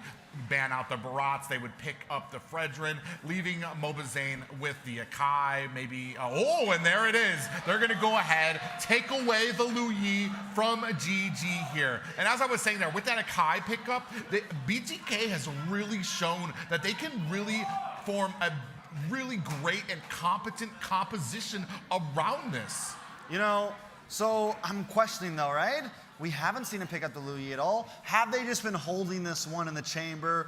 Or does maybe Marcuti feel a little uncomfortable? As long as he feels good on it, as long as he plays good on it, just these 3 heroes alone for BTK are one aggressive unit. Something that can just attack off lanes, pin people to walls, final slashes, and just come out of nowhere well doing that. There is definitely some threat from BTK right now. Yeah, BTK should be able to get the early neutral objectives, especially with Zane on the Akai, able to use the heavy spin, able to get into retribution distance of the turtle, should be working in his favor, and some good dive capability as well. You have the diversion from Marcuti, but like you said, is it going to be the same case of when we've seen it on Hoon? Will it have the same effect? We've been seeing him use the Valentina and using the IMU for the diversion, but can he do it with the Lu Yi itself? That's kind of my question here. With the Lu Yi and a combination with Akai, I want to say Akai base with that heavy spin kind of works against the yin-yang that you're looking for with Lu Yi. She wants people together, grouped up. Akai, unless you're very surgical on him, Mobazane's gonna have to be very careful about it. Akai can sometimes just blow everybody away, spread them out, and push them away. So it's gonna be very interesting. BTK's gonna have to be very careful about these engagements. Yeah, the duality is definitely important for Marcuti. It's definitely what's gonna bring everybody together. Lots of combo potential. Mobazane's gonna have to be careful. That is for sure. I think as long as they can work around that, there are some importance there. Now GG though, the trade-ups on both sides, normally never wanting to let Cold World get that Kaja. This time GG gonna take it for themselves, but not a lot of targets. I mean, yes, they're gonna have to, it's gonna be a hard way to get to Marcuti. It's gonna be a hard way to even get to Mielo here. You have a lot of things in your face, and showing that this early, now they can also pick up a roam to kind of help deal with that as well. Maybe something like the Minotaur, something that can really just hold the front line. Well, they need crowd control more in favor for the side of GG now. Since you have the suppression, that's single target CC, so you're really gonna rely on best player on the Fredrin to soak in a lot of that damage up front. Maybe going in for something with more crowd control like the Terizla in the XP lane with that penalty zone. Oh, wait a second. Chicken with the statement, pulling out the Uranus. I mean, it was a point of contention during the playoffs when Mielo picked up that Uranus, and everybody was kind of asking, what was the deal? Here, Fly Chicken picking it up here, maybe an answer to show him this is going to be how you use this hero out there. Definitely a possibility. I will say this, that White Chicken's not going to be able to get pinned to a wall. He'll be able to get away from it with the Consecration. He's not going to get affected by the duality. The Final Slash as well. White Chicken will be comfortable kind of dancing around all of the CC that BTK has brought. But again, there is a reason why Uranus has kind of fallen off the meta. Even in such a heavy CC meta, he still doesn't always seem to do the greatest. But let's jump into it. It's game number 4. GG up another one, 2-1 against BTK.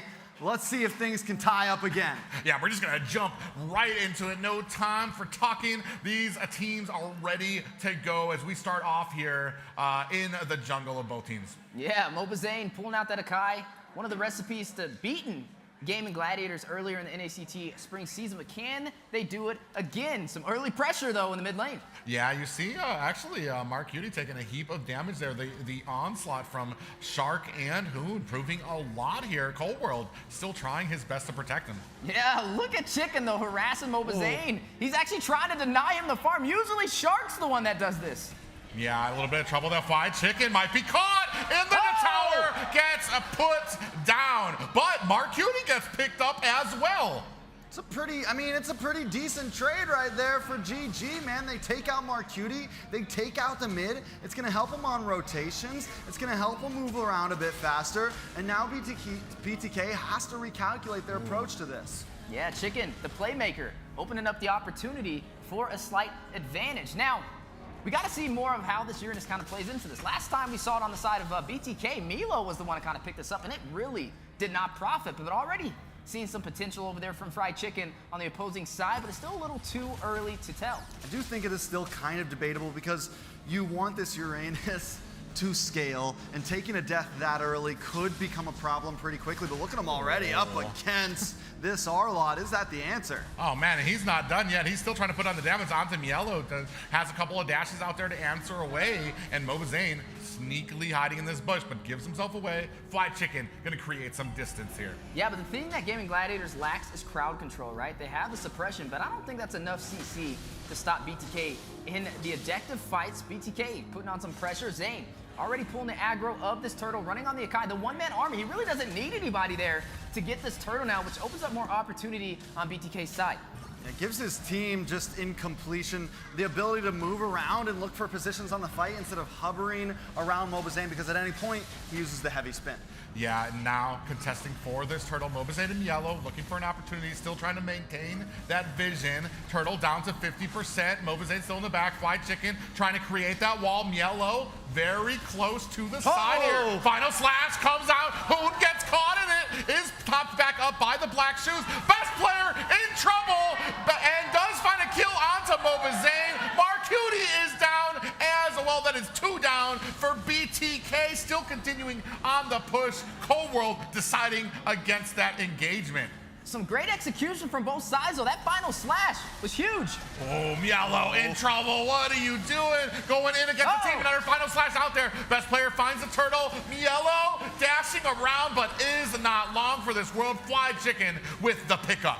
He danced and danced until he dropped Mielo. Able to kind of move him around there, show him the grooves, but wasn't able to get away.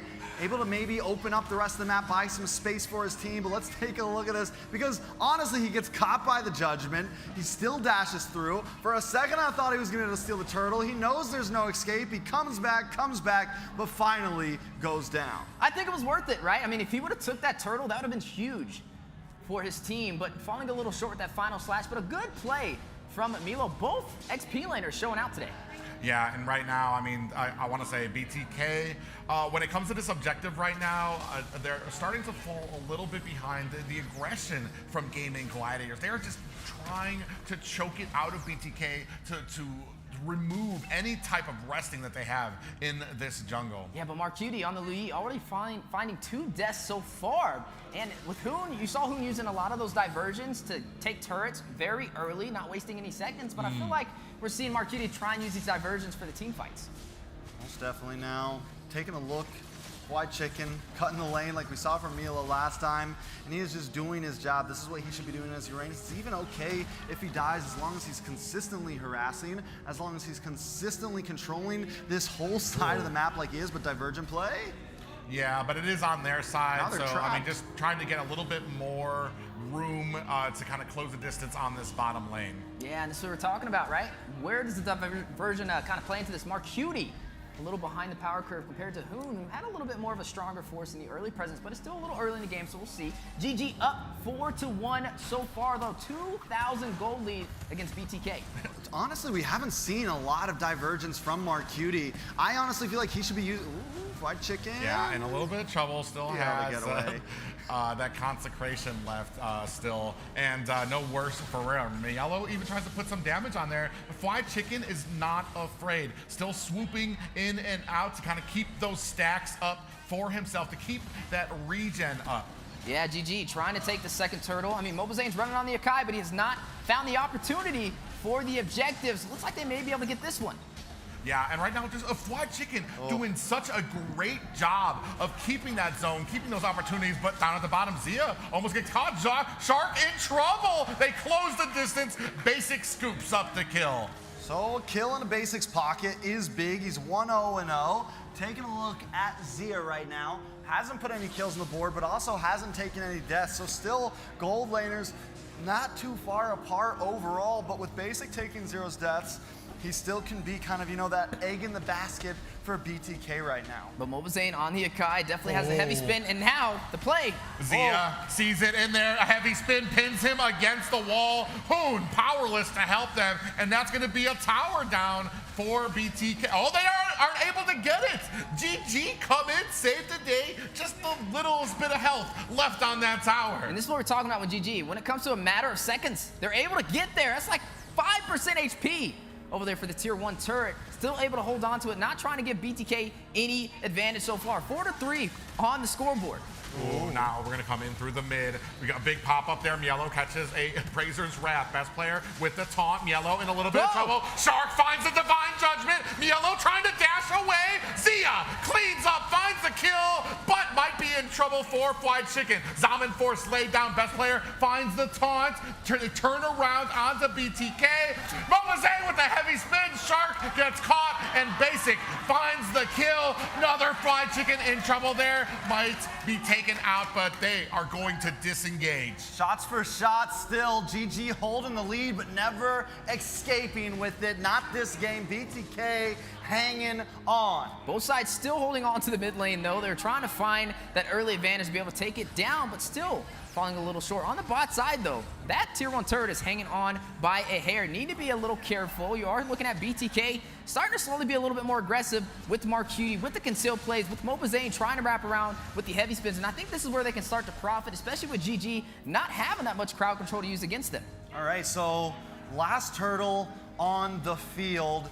GG's taking the last two. Here comes a divergent play. BTK just kind of using it to gain position, but I do think this turtle is huge for BTK. Oh, Fly Chicken catches himself a final slash, but BTK not able to make a concealed play in the mid lane. They do find a kill onto Marcuti. That's going to be huge, and they do find themselves the mid tower. Mobazane finds the turtle, and now GG unable to make them pay for it. Mielo finds another final slash, getting caught up by the team. Mobazane on the side. Zaman Force laid on the ground. Damage is out, and down goes Mielo. Rest of BTK trying to get themselves again, trying to disengage. Zia finds a kill onto two members of BTK, and now giving chase is GG. Yeah, they lost the turtle, but overall won the trade. Gaimin Gladiators still ahead of the Bloodthirsty Kings, finding Marcuti out of position, taking the tier 1 turret in the mid lane, losing the turtle to Mobazane. Not only are they ahead, but they're starting to escape with the lead now. This could be the game that gives them that 2-game lead. Taking a look at this replay, take us through it, Weezy. That's right, both teams fighting it out back and forth, the 50-50 that we love to see, but this one flipped to the side of Gaimin Gladiators to be able to push through, lost the objective, but overall able to win the trade. Yeah, they're starting to etch out ahead by about 4K gold.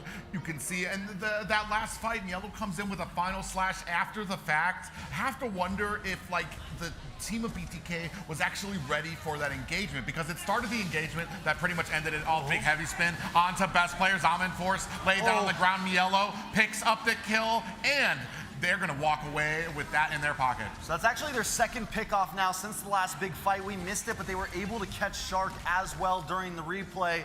Now they catch best player. So BTK finding a little bit of grounds. I want to see more from Marcuti on this Lu Yi though, because he's been having probably the roughest game that we've seen in the past 4 series. And I think this is the reason why Gaimin Gladiators allowed Lu Yi to walk inside of their hands. They knew it wasn't something he was too comfortable on. They were willing to take that risk. But something also interesting to point out is the gold laners, Basic and Zia. Both of them with 3 kills so far, been dominating for their teams. But one side has to take control, and so far that's been GG. 3,000 gold lead, 3 turrets, 2 up against BTK and 1 turtle.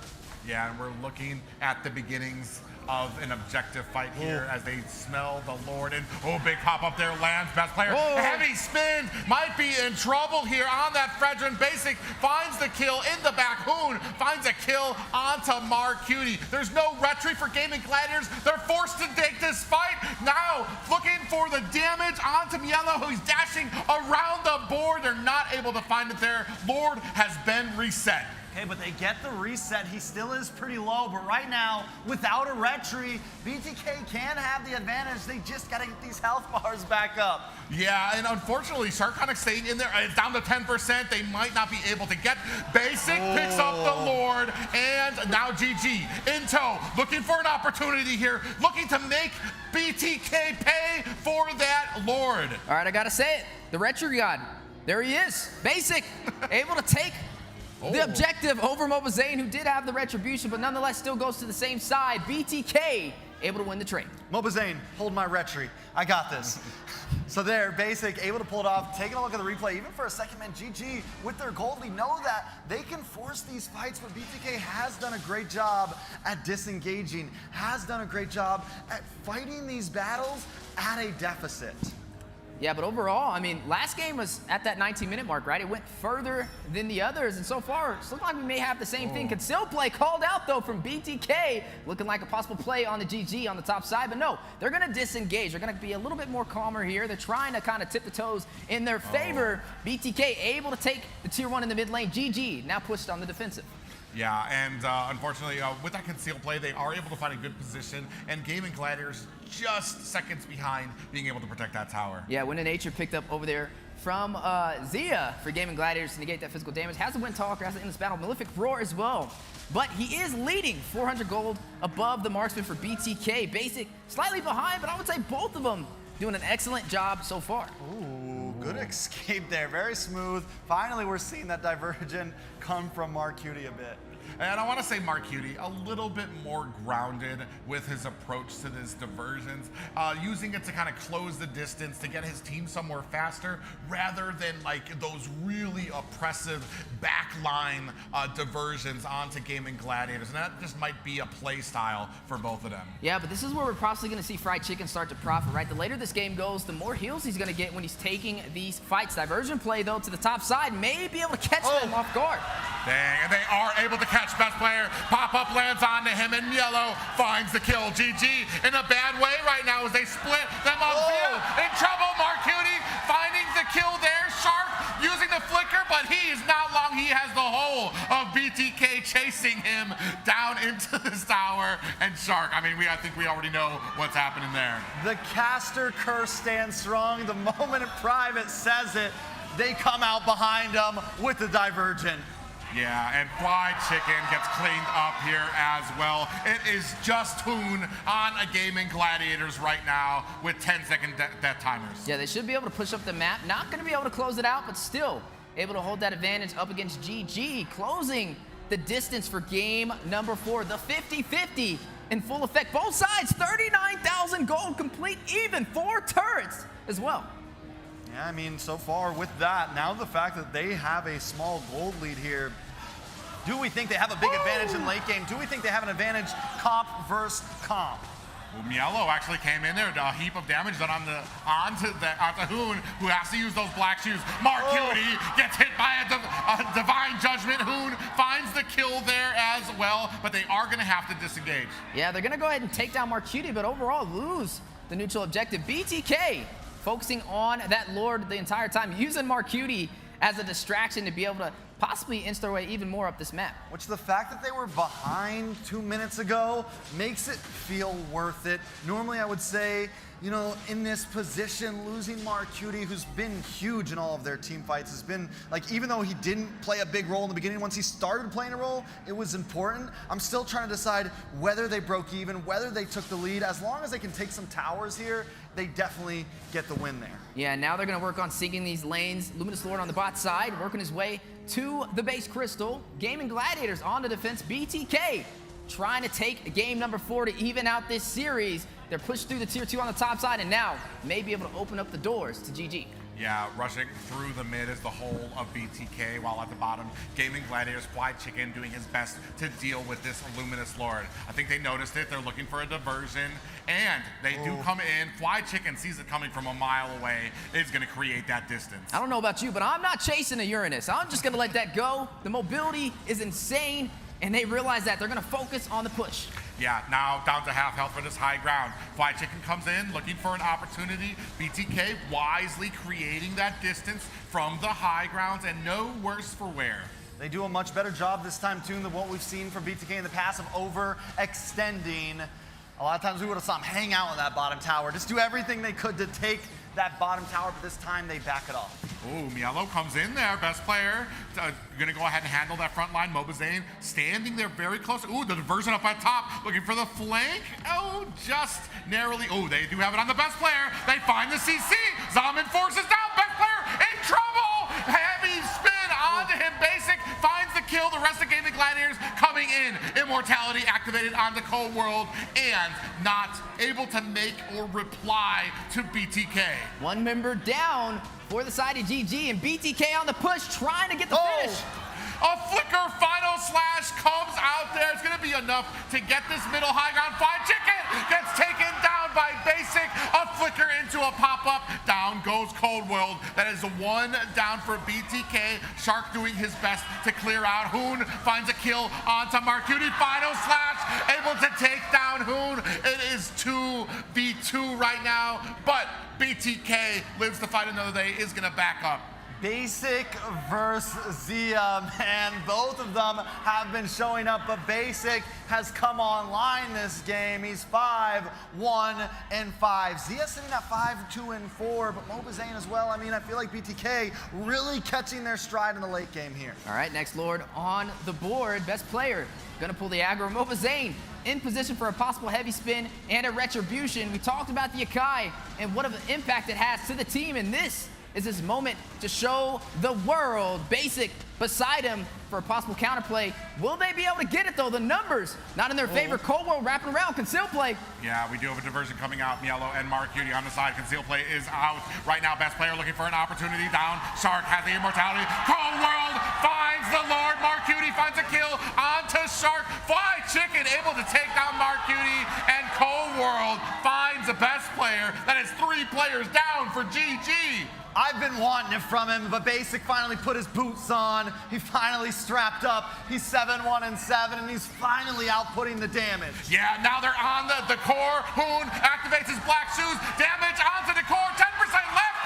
BTTK tie things up. Tie things up. The 50-50 is back in effect. Flipping the coin every single game. BTK, game number 4. 2-2. Here we go, it's looking familiar. Private, it's looking familiar. Wheezy, it's looking like a rerun in the HyperX Arena. Down to the line. Look at Mielo, man, taking the headphones off. But I gotta, take a look at GG. Look at Hoon's face, man. He's like, listen, it's just another game, man. We're just gonna keep pushing forward. Yeah, but both sides are tied up, which means they both equally have a chance in this series so far. And it's been the pattern, right? GG, BTK, GG, and now BTK as the team stats are on the board.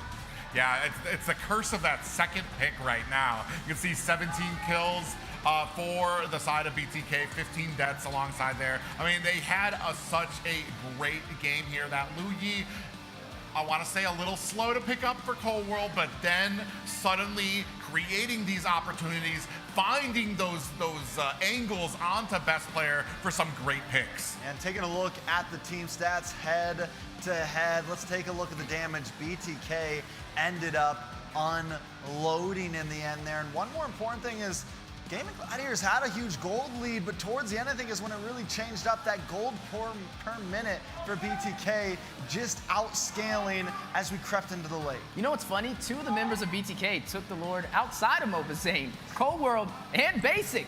What is going on? They got 3 retributions on their side. There's got to be some trick to it, but nonetheless, a great game. A little bit shorter than game number 3, 18 minutes this time, so now we're kind of backpedaling a bit. Looks like they're learning from the mistakes. Typically when you see games go past that 19-minute mark, it's because the team was not able to close out early, but this one was so very close from both sides, with BTK able to push through the 2v2 at the end, and Basic able to dominate 17-15. Great game for number 4. Yeah, I mean, Basic here, I mean, you can see they're 7-1-7. You were asking for him to step up, and step up he did on that Harith pick. I want to say, man, for the side of GG best player, It's just unfortunate. It's the unfortunate will of the Liu Yi, what you have to face, that you have to have eyes in the back of your head. You have to have a sound for every single bush that you're walking near. And Marcuti did a great job of setting those up, which went into some great fights for BTK. All right, so Basic, once again, showing up on this board. The rich guy with 761 gold per minute, nothing too crazy. It was a slow start, but he eventually got there. Fried Chicken, 193,000 damage as the sandbag. You said it.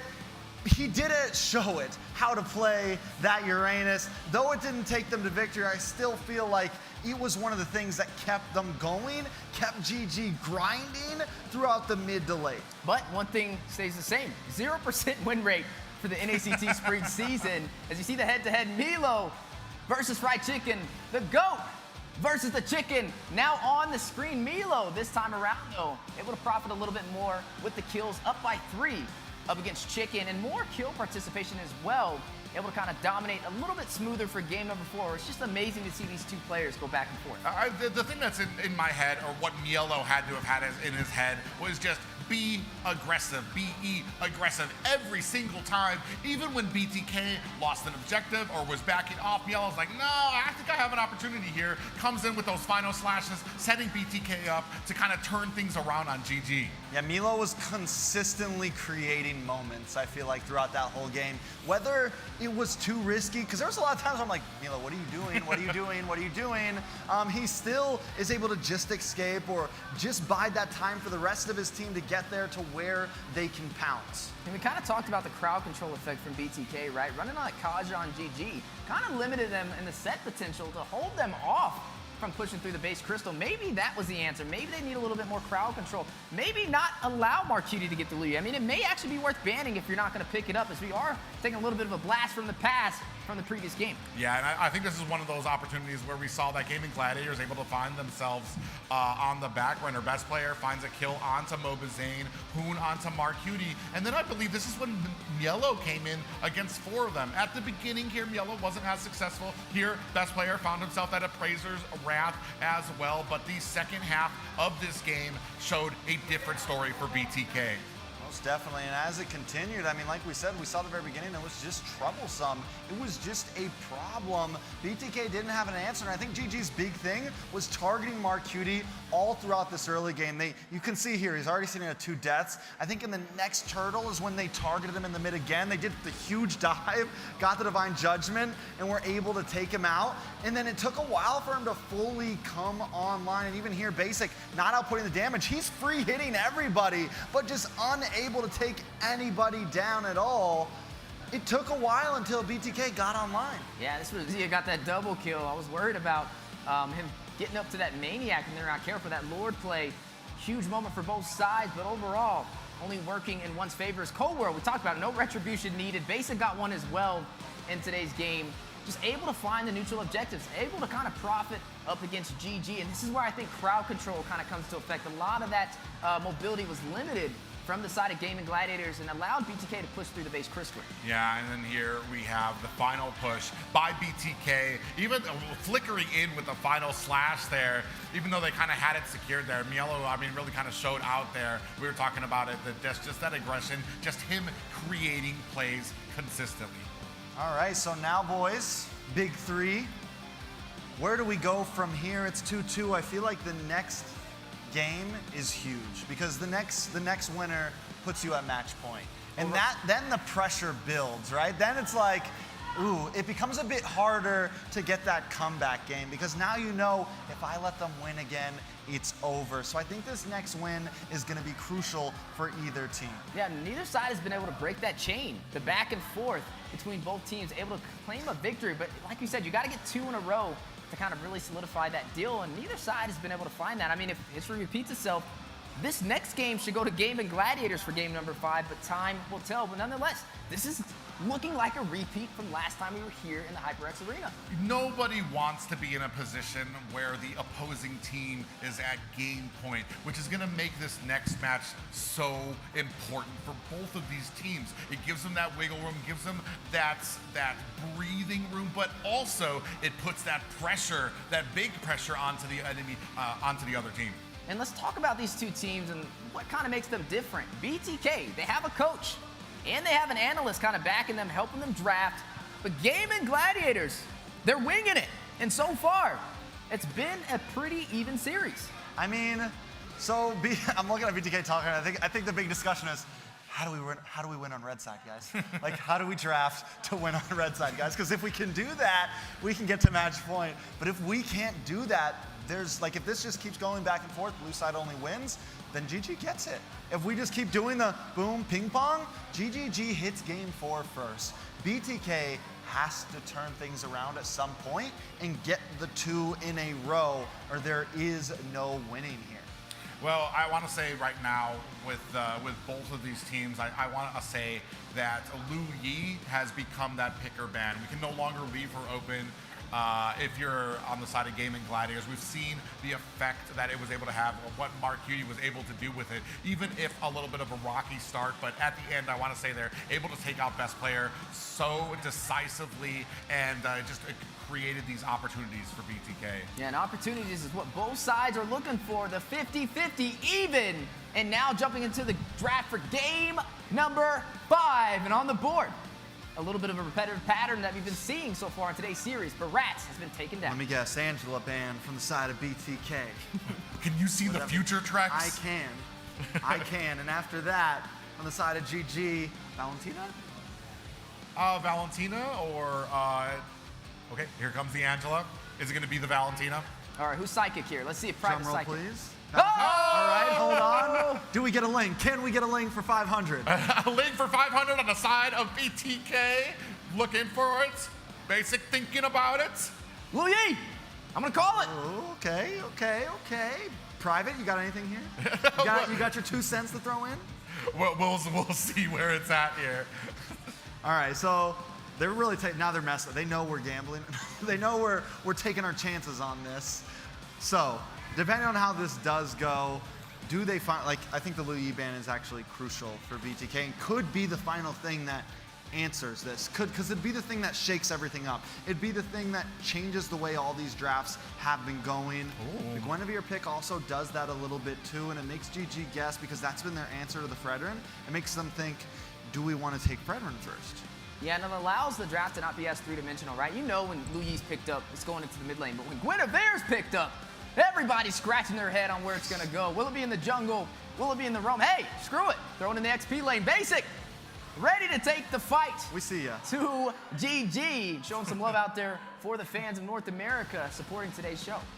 Yeah, I mean, right now, I want to say, it's good to be the last winner. You see BTK, all smiles, they're very relaxed, in a very calm and somber tone for GG. They're focused. They want to make sure that this next game is a success. And, crazily enough, Lu Yi gets taken off by GG. Maybe because they want the Fredrin up front. With the Guinevere being gone, maybe because they want, but here's the thing, even if they pick that, the Kai just got shown. Best player has problems on that hero, let's be real. There's a reason why I think they stopped contesting it, because BTK kind of almost wants them to take it sometimes. Now, BTK, they ban out the Ling.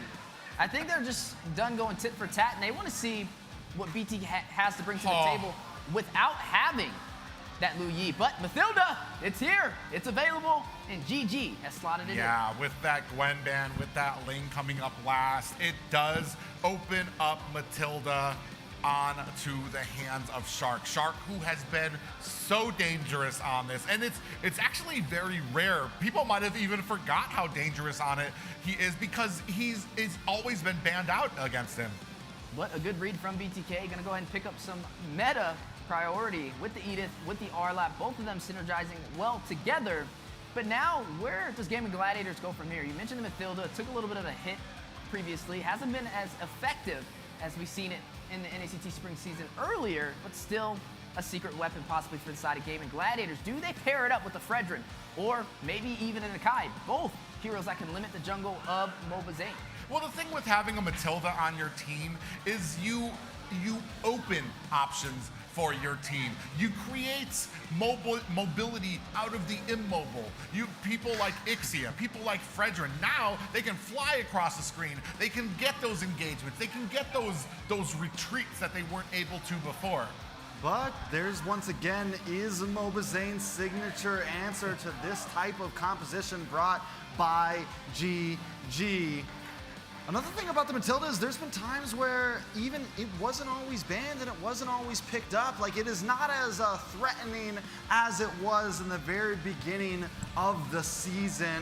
It still is a problem. It still is something that is always scary, but with the amount of CC that BTK has right now, mainly the final slash and this heavy spin, it is a decent answer, at least to Shark. Now the Claude should be banned out here for the side of Gaimin Gladiators, trying to limit the pool from basic. There goes the Harith, so one of the gold lane options has been limited. The Lilia, a good response. It's been picked up a lot today, and they're trying to also limit the mid lane position over there from Marcuti. We saw him on the Lu Yi. It was a little of a slow start, but he was able to kind of make up for it toward the end. Now, Vexana, it's still available, still can be picked up from BTK.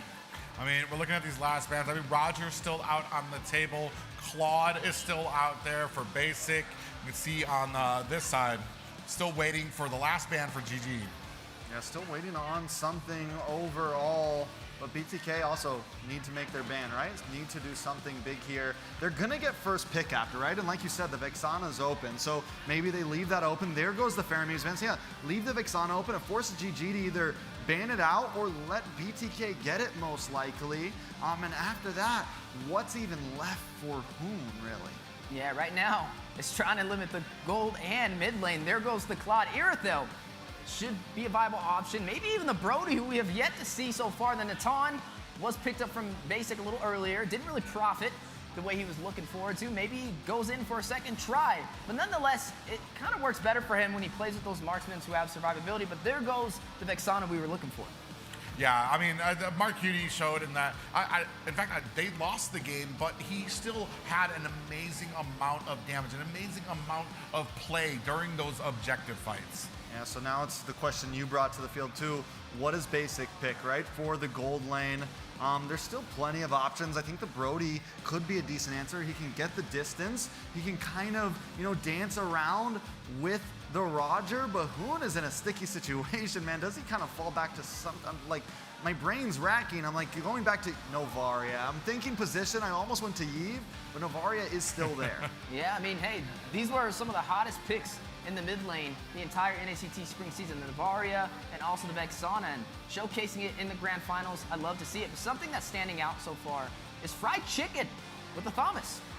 Yeah, I mean, he's going to have a lot of that melee ability, and he's a pretty oppressive in the early game in his lane. We're going to see if that can kind of stack up against Yellow in this with this R-Lot, because I mean, we've seen from Yellow, especially when he's allowed to be part of these fights, when he's allowed to be free, he just causes so much havoc to kind of create these plays.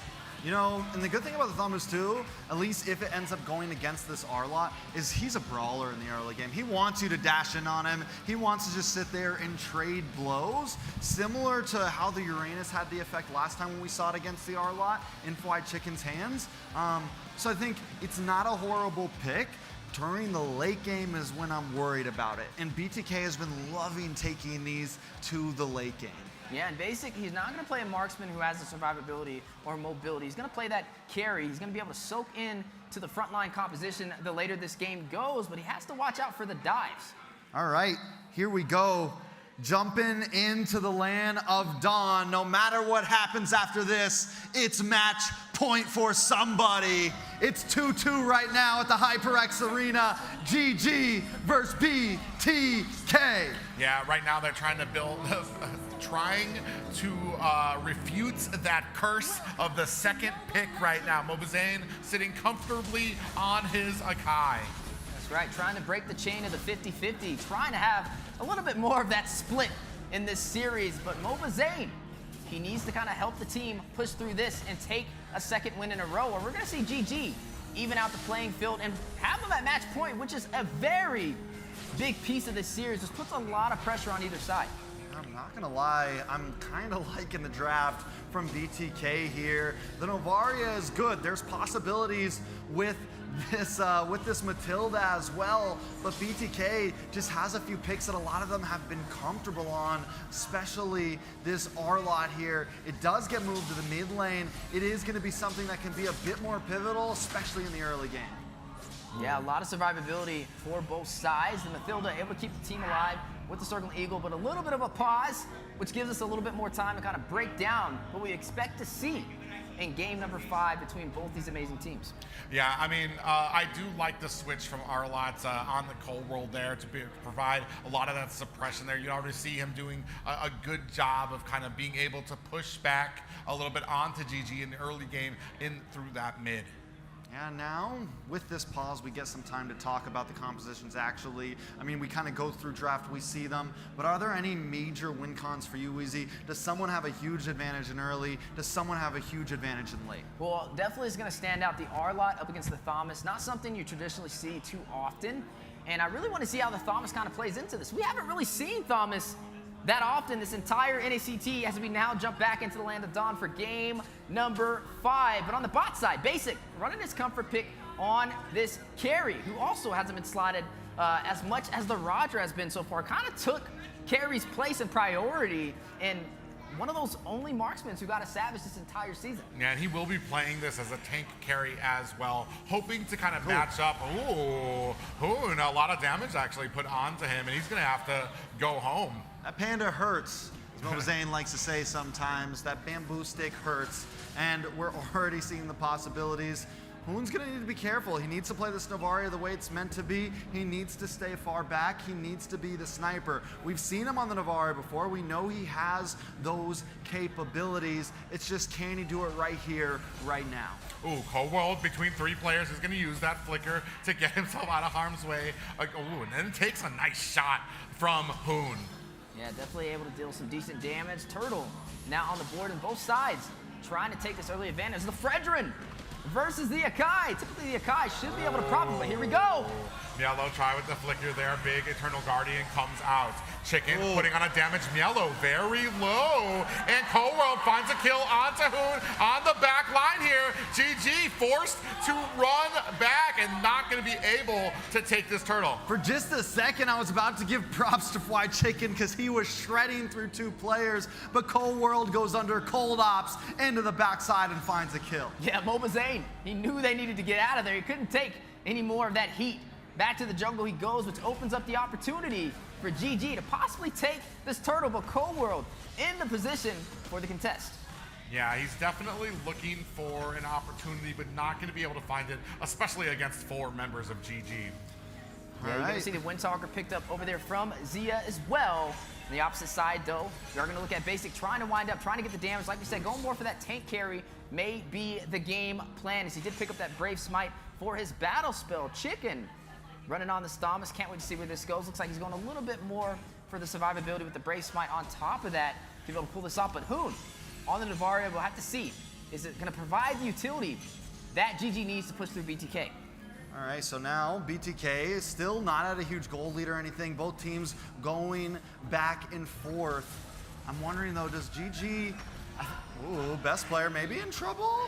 Yeah, he's getting pushed back deeper and deeper into enemy lines, but Shark there, as always, with that guiding wind to get him to safety. That get out of jail free card, when you have that Matilda on the playing field, that's what it allows. And they are going to take advantage of that for Gaimin Gladiators, getting the best player in the position to overextend and possibly try and deny the farm from Mobazane. And this is something I used to pride Shark on. I'm talking like way back in M3 type days when Matilda was really meta at a time. Shark was so good at getting in and out and bringing teams to safety. We just saw Shark was far away, but knew best player was going to be in trouble, swooped in the nick of time, immediately knew, okay, I got to get there. And he seems to always be there. Big engagement pop up, but the guiding wind gets best player out. He goes right back in, looking for a kill. Heavy spin, pins him against the wall. Final slash misses from Cold World, goes just wide. Mobazane down to 10% health. Fly Chicken backed up by Matilda, and surprisingly, nobody walks away with a kill in their pocket. Nobody falls, but Gaimin Gladiators with Matilda, you're kind of seeing what effect it has on the playing field. Able to overextend, able to force Mobazane to have to use his retributions on his buffs. And possibly almost losing it on top of that, and nobody falling from Gaimin Gladiators on the overextension. And I mean, with Turtle up, right now Mobazane does have the retro right now. They could try to force this. Best player just gonna get it out, so both teams maybe want to contest. This is the first time we haven't seen it go blow for blow in the first few minutes. This is the first time we've been at 1 kill this far in. Yeah, and right now, looking for an opportunity. They do find a little bit of a dash. Cold World in trouble. The circling Eagle lands on it, and a big pop-up. Shark finds the kill. Best player now turning their attention with Gaimin Gladiators to this turtle. Yeah, able to take down Cold World. 1 member down for the BloodThirstyKings, giving them the numbers advantage to possibly be able to take this objective, which would be their second turtle in a row up against BTK. Oh, you've got 4 members versus 2 for BTK here. And Mobazane, heavy spin out. Fly Chicken getting pinned against the wall, but he's away from the turtle. I want to say mission successful for Fly Chicken. All right, so GG finally gets a little bit of an actual lead here. They get above the 1,000 mark. They get 2 turtles in a row. There's only going to be 1 more turtle, and this is the point where BTK needs to kind of make a decision. Do they need to just stall out and wait? Whoa! Yeah, a beautiful circling Eagle there. Hoon with the chef's kiss finishing touches there onto Mielo, and that's going to be a tower for GG. So yeah, now I think that is the plan, right? Stall out for BTK because Chicken is shredding, man. Yeah, but Mar Cutie with the saving grace there from Mobazane. Best player is not going to, he was about to dive under that tower, decided against it. Yeah, but we are now seeing Gaimin Gladiators inch their way up the map against BTK, who has yet to find the trade they have been looking for, and they need to be careful, right? This is not just any game. This is a possibility to get match point. And it's still only 2-1, man. Gaimin Gladiators is doing this without forcing fights, without making anything too hard. They're using map control as we've been, I mean, every game they've won through winning these off lanes. They've won through controlling the pace and the macro. And if you thought that GG was hard to kill before, a Shark just picked up that Flask of the Oasis. That means more shield, more regen for the side of GG. It was funny because in the first 5 minutes, the only kills on the board were from Cold World and Shark, both roamers for both teams. But now some of the items on the board, you are looking at Basic going for the survivability, picks up the Windtalker as well for the enhanced Basic attacks, but now the Astro Echo in the push. No, they are going to disengage, may open up the opportunity for Zia to claim this turret.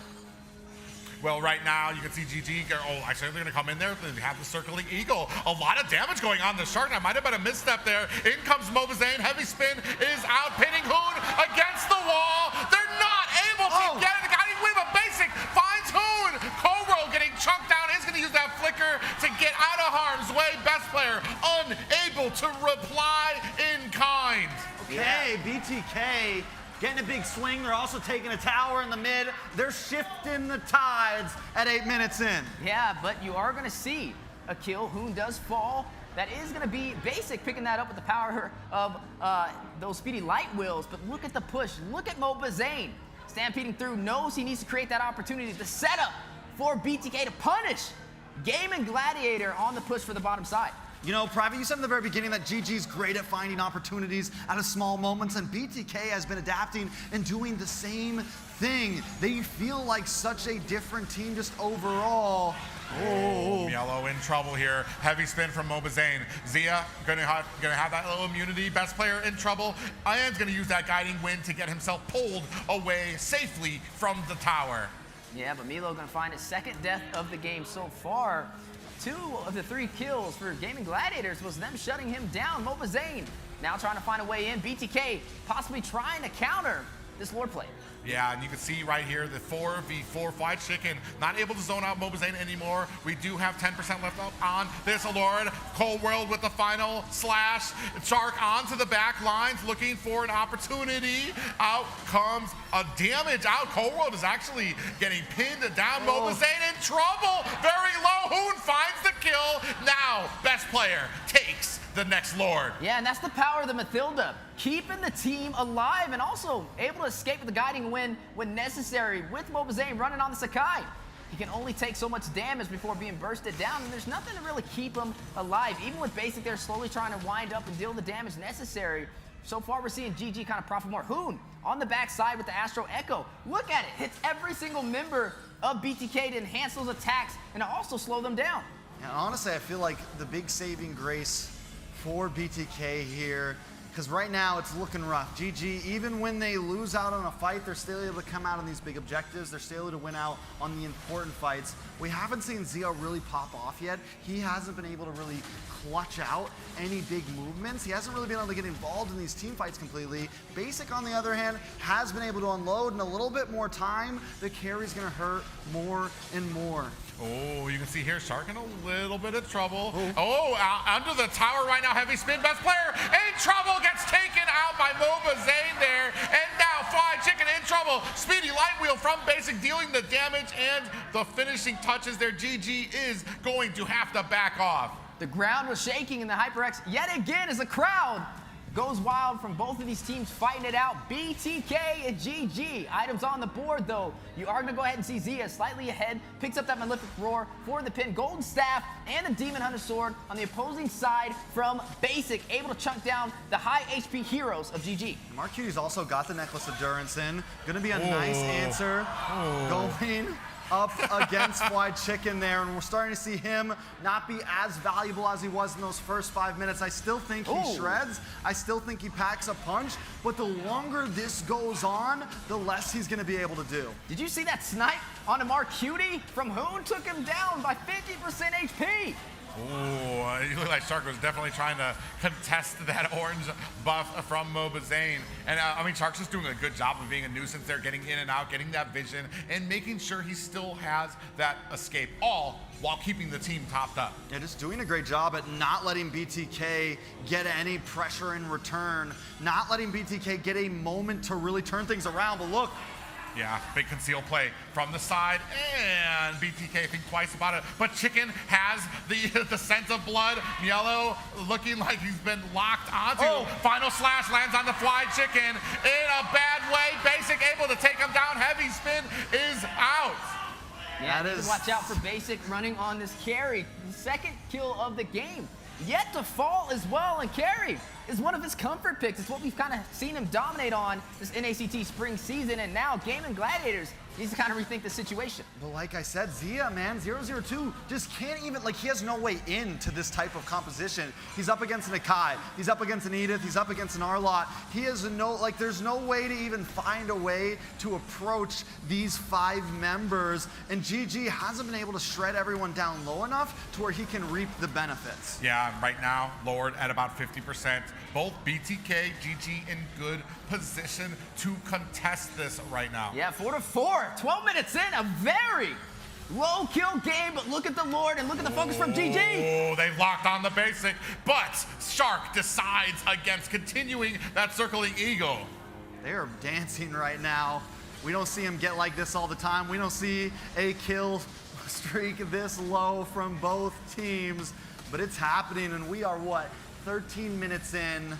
This Lord could go to anybody. Yeah, 3,000 gold lead from Gaimin Gladiators, though, still ahead in the economy, but that's not painting the entire picture with how close this game is. Mielo comes in with a big pop up there, heavy spin, pops him up from the Lord. Best player in trouble right now. Best player gets the Lord. Fly Chicken finds a kill onto Mielo. Basic finds a kill onto Fly Chicken. BTK is in retreat right now as Colwell comes in with a few dashes onto GG. 2 for 1 in kills, a Lord over to GG, but GG loses their front line. Don't know if they're going to be able to push a whole lot with this Lord. It's amazing how close these fights are from both sides and how low the kill count is on top of that, but able to take this Lord, able to kind of keep them in this game and not allowing BTK the advantage they were looking for right there, slowly getting toward the late game. The last one was an 18-minute finish. Looks like we're going to have the same story. Yeah, you can see them now starting to push through mid. Only high grounds left for BTK. Yeah, so they get the mid-tier 1. It's first Lord. It's definitely not an overall bad push for GG. You don't have to break an inhibitor with that first Lord, but still, it could have been more. BTK being 3,000 gold behind is putting up an amazing fight. But I'm keeping my eyes on Basic. 3-0-1 now, slowly climbing ahead in these kills. A ticking time bomb for disaster if Gaimin Gladiators is not careful. They know they need to close this out early or Basic is going to come alive in the late game. I mean, honestly, it feels like this whole series thus far has been gold laner versus gold laner. Both of them have been so important to these fights. Whichever one is able to really pop off has been the one who can change the tide. Yeah, we've even seen it from Basic before when we were kind of questioning him on the Claude, not really being a part of this fight. And this is exactly why the success he's been having here when he's in these fights right from the beginning. Yeah, but there's only one thing that worries me, and that's Zia on the Roger. We all know what he's capable of with that Roger, and that's something BTK will have to watch out for as they're now trying to get some economy, kind of testing the water. Mobazane frontlining on the Sakai. The Astral Echo goes down, but do they push forward? Yeah, they're looking for something, and I feel like Mobazane likes to play the front because he's looking for that headbutt into heavy spin, catch someone back. He's setting the bait out there, hunting for it, but GG's not falling for it this time. They have plenty of poke on their team. We saw it. GG throwing out those hooks, and BTK was grabbing them in game number 1, but it looks like it's not the same story. Learning from their mistakes, making this a more even match at the 16-minute mark. Yeah, especially here at the 16-minute mark. Shark doing a great job here at the front line. The rest of BTK falling behind it. Astral Echo is out. BTK sees it and decides to back off. All right, so where do we go from here, guys? 20 seconds on the Lord clock. BTK definitely not in control of the map. Cold World maybe in trouble. Shark's gonna disengage. So I think BTK needs to look for position. They definitely look like they want to contest the Lord. It's just how do they approach it, Wheezy? Yeah, how do they approach it? You're looking at GG already controlling the Lord pit. And they able to lay down the smack onto Shark. Mielo, who takes a heap of damage there. And while there's still, Mielo gonna have to put out that Primal Wrath just to get enough shielding to find himself some safety.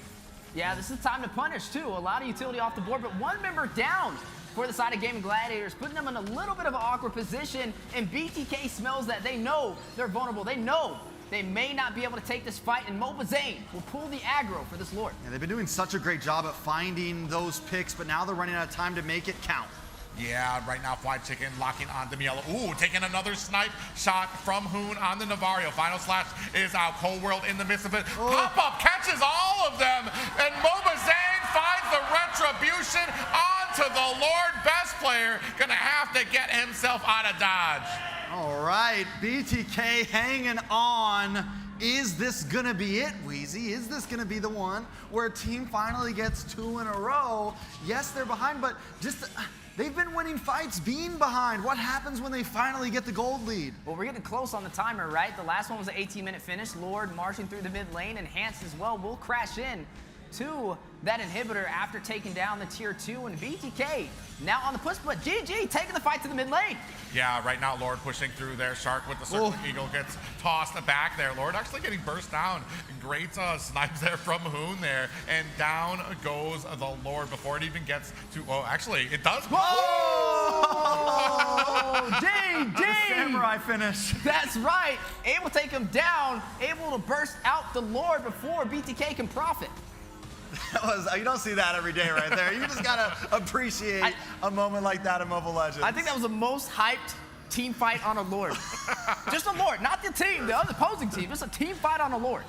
But either way, it does look like BTK are gonna be able to amount enough pressure to still take down that mid tower. Mielo out here with that Primal Rage. Now starting to beat down on the door of Gaimin Gladiators. High ground, be damned, down to half health. Chicken locks on to Mielo and thinks twice about continuing on the fight, but man, Hoon really nailing the backside of BTK there with all of these snipes. And BTK still continues. Circling Eagle out there, and instinctively Mobazane puts out the heavy spin. At the top, GG have spotted Mielo. Are they gonna be able to find the kill here? A Flicker and Shark with the kill there. Yeah, Basic tries to find a way in.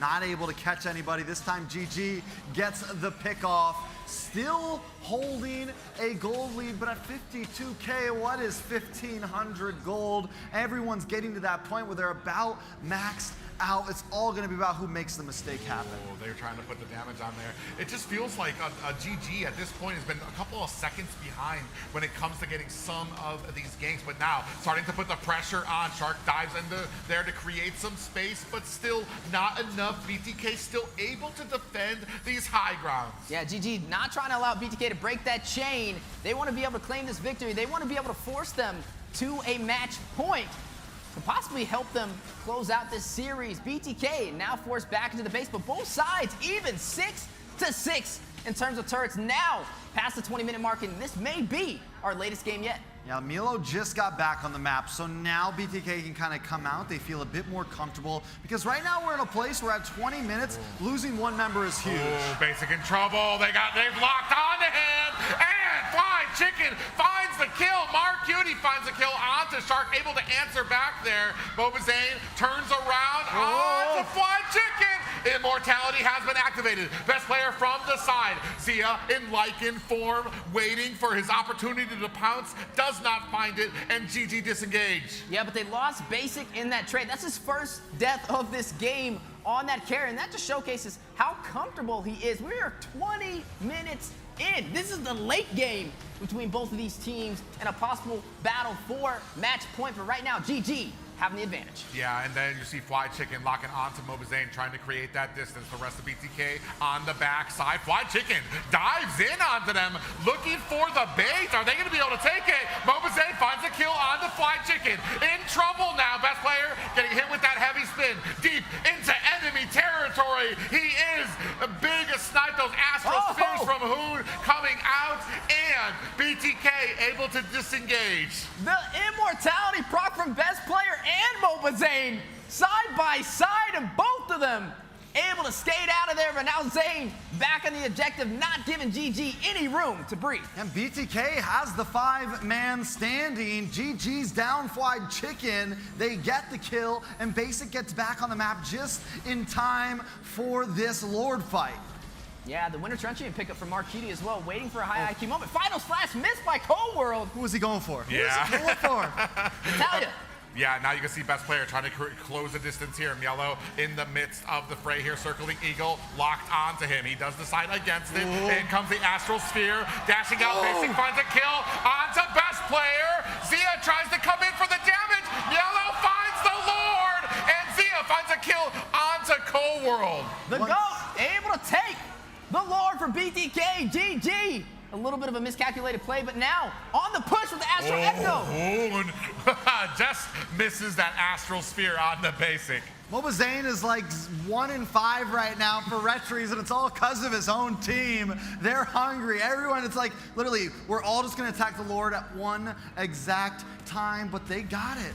And now they have the gold lead. I know it doesn't matter, but we're at the 60K mark. Everyone's just about maxed items, and Basic is feeling himself. Yeah, but we are going to see a 5v5 between both sides. The best player will be able to spawn in time. The Lord on the top side. BTK now trying to close the distance, trying to inch their way up the map of Gaimin Gladiators, and are in the offensive position to have a chance to be able to break that chain and force GG to match point.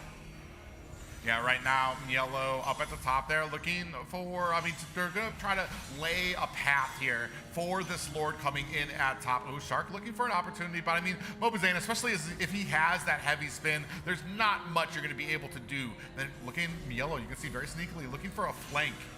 All right, so they're going to make the push here. Lord's still coming. Still a lot of possibilities. BTK just taking their time with it.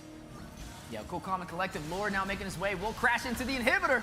Yeah, Cold World on the front line there. We do have the Astral Echo out, catches 2 members, gets the vision on the Mobazane and to Cold World. Lord trying to push through here, down to about 10%, and they're going to make short work of it, but they do get that one high ground tower from GG. But now they disengage, and I wouldn't really say that's a major win, especially with how late this game is. It puts Gaimin Gladiator in a position again to be able to contest. It's a 5v5, almost at that 25-minute threshold, and we've passed the record. This is the longest game so far in the series. Not only that, but we've been non-stop talking about Basic, but there's another huge threat on the side of GG, and that is Hoon. Those meteors are hitting harder and harder and harder. And I think that could end up being a big problem. All it needs is one big shot. Yeah, one big moment onto 2 or 3 members, and that could change the game. And it's what's making up for the lack that we're seeing from Fried Chicken on this Thamus. The lack of pressure he's bringing, now Hoon is evening things out. Yeah, look at the damage dealt. Oh my goodness, that's such a big lot of number. numbers. 164,000 over there from Hoon on this Navaria. Great call over there from Trex, a secret weapon who doesn't get credit enough, especially when Navaria has to play in the back line. But you see it, right? The Astro Meteor going out, taking about half HP from the members of BTK who do get hit with it. And then the Astro Echo for the utility to provide the slow onto BTK, something they have to watch out for. But right now, an even game, 10-9, 1 kill ahead for BTK. Turrets are all bursting down, minus the inhibitors. You are going to see the Lord spawn in, and this time both sides have a chance to be able to contest it. Yeah, and I want to say, with that damage out there, it just kind of shows how well BTK is doing in protecting their squishies. Because at this point, all it takes is one rogue Astral Sphere to hit Basic or hit Mark Cutie, and it's going to be clobbering time for them. They're going to be taken out very quickly.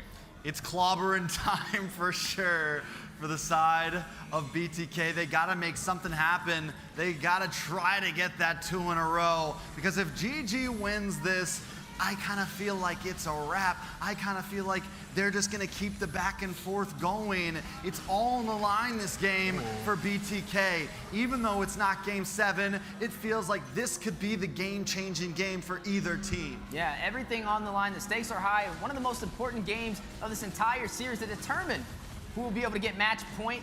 You are going to go ahead and see BTK trying to gain control of the Lord Pit. Look at the top side. Look at Basic, Mark Cutie, and Cold World in that bush waiting for the opportunity, but Shark able to smell them out in the water. Yeah, he definitely knows that they're there. You even saw the Astral Sphere go out there as well. Zia, you see a little bit of a flank there kind of coming into play. Both teams vying. It's down to about 50% health for this Lord right now. Mobazane staying in the front line, keeping that vision on, making sure that he is in play. They're looking for a flank. You can see BTK up at the top, looking for the flank on the outside. Shark and Zia doing a great job creating that vision to make sure. In comes Fried Chicken onto Mielo. Down, look at the Lord, best player, finds the Lord. Mobazane procs his immortality right now, and he goes down to best player. The heavy spin must have literally just finished. The heavy spin must have came out of that last moment. Other than that, best players just slamming that retry button, looking for that millisecond. Yeah, now there are cord on to the core right now. Eternal Guardian is out. Cold World deep into enemy lines. Basic finds a kill onto Fly Chicken. The rest of GG starting to back up a little here. Mielo does miss a little bit of a pop-up. Best player on the front line. Yes, Mielo gets baited in. Big pop-up there. Basic in trouble on the back lines. Immortality has been procced by 2 players. Zia gets taken down by Mark Cutie. That is a win for GG. Game number 5 has been secured as GG will push through to repeat the chain. Able to shut down BTK. Match point now, 3-2. The ping pong balls keep moving, the paddles are out because we are just bouncing back and forth, 1 for 1 for 1 for 1. That time it felt like it hurt for BTK though, because they were close, man. They fought hard to get that game back into their hands, and GG just let them have a taste of it and then pulled it away. Yeah, you can see here, stats up on the board. 10 kills, 12 deaths, and 30 assists there. As Weezy put it out there, longest game thus far. These 2 guys, they just keep learning, keep advancing, keep adjusting to the point where, I mean, we might be in for like a 30, maybe 40-minute game here by the end. I mean, Trex said it, right? Mobazane, the heavy spin last second, fell out, and they were able to take him down, able to take the Lord. If you blink for a second, either side will take that advantage. You are looking at the team stats on the board, and it still doesn't paint the picture because overall it was such a close game between both sides. It was a low kill game for the longest. There was a minute where we only had Shark and Cold World having the kills on the board. I mean, honestly, watching that last Lord fight, it felt like BTK had that. The pin happened. BTK did everything they needed to do. The best player finds that moment, that millisecond to turn everything around.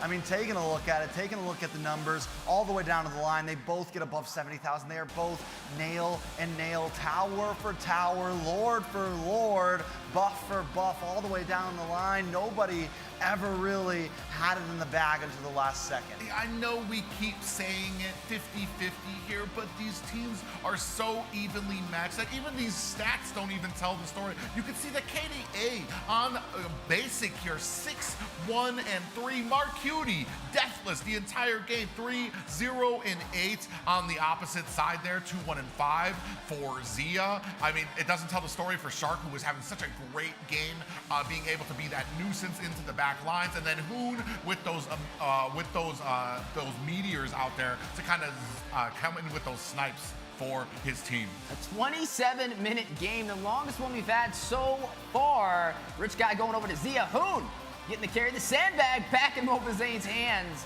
and then Cold World, the forgotten one, racking up 9 assists. I'm gonna say it.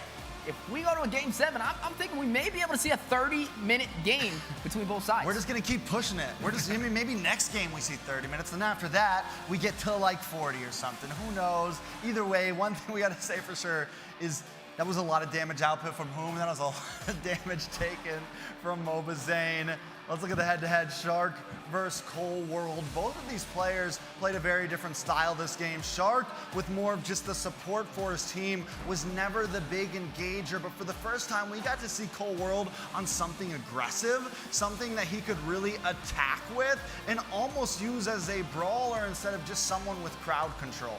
Yeah, and it was actually what was very well at helping BTK hold that line in the early game. As we move on to the damage dealt, Hoon, almost 200,000 damage on there, almost doubling Marcuti. Yeah, I think if anybody shined in that game from GG, it definitely would be Hoon. Playing in the back line, the Astro Echoes, the Meteors, very hard to deal with, but also sharp on the Mathilda, which we got to see showcased for the first time today in the series, and I think it had a great impact. Able to keep the team alive. You saw a best player overextending all the time, trying to invade the jungle of Mobazane, and not really being punished because the Circling Eagle and the Guiding Wind able to get him back to safety. All right, now with the stats, we got to take a look back at this game. Take us through it one more time, Weezy. That's right, man. The 27-minute finish. This time for the side of Gaimin Gladiators to keep that chain going. But it was back and forth. It wasn't a one-sided story. There was a lot of highlights from both teams, but overall, a slight mistake. The heavy spin from Mobazane falling short and able to get that Lord, able to push through and close it out for Gaimin Gladiators.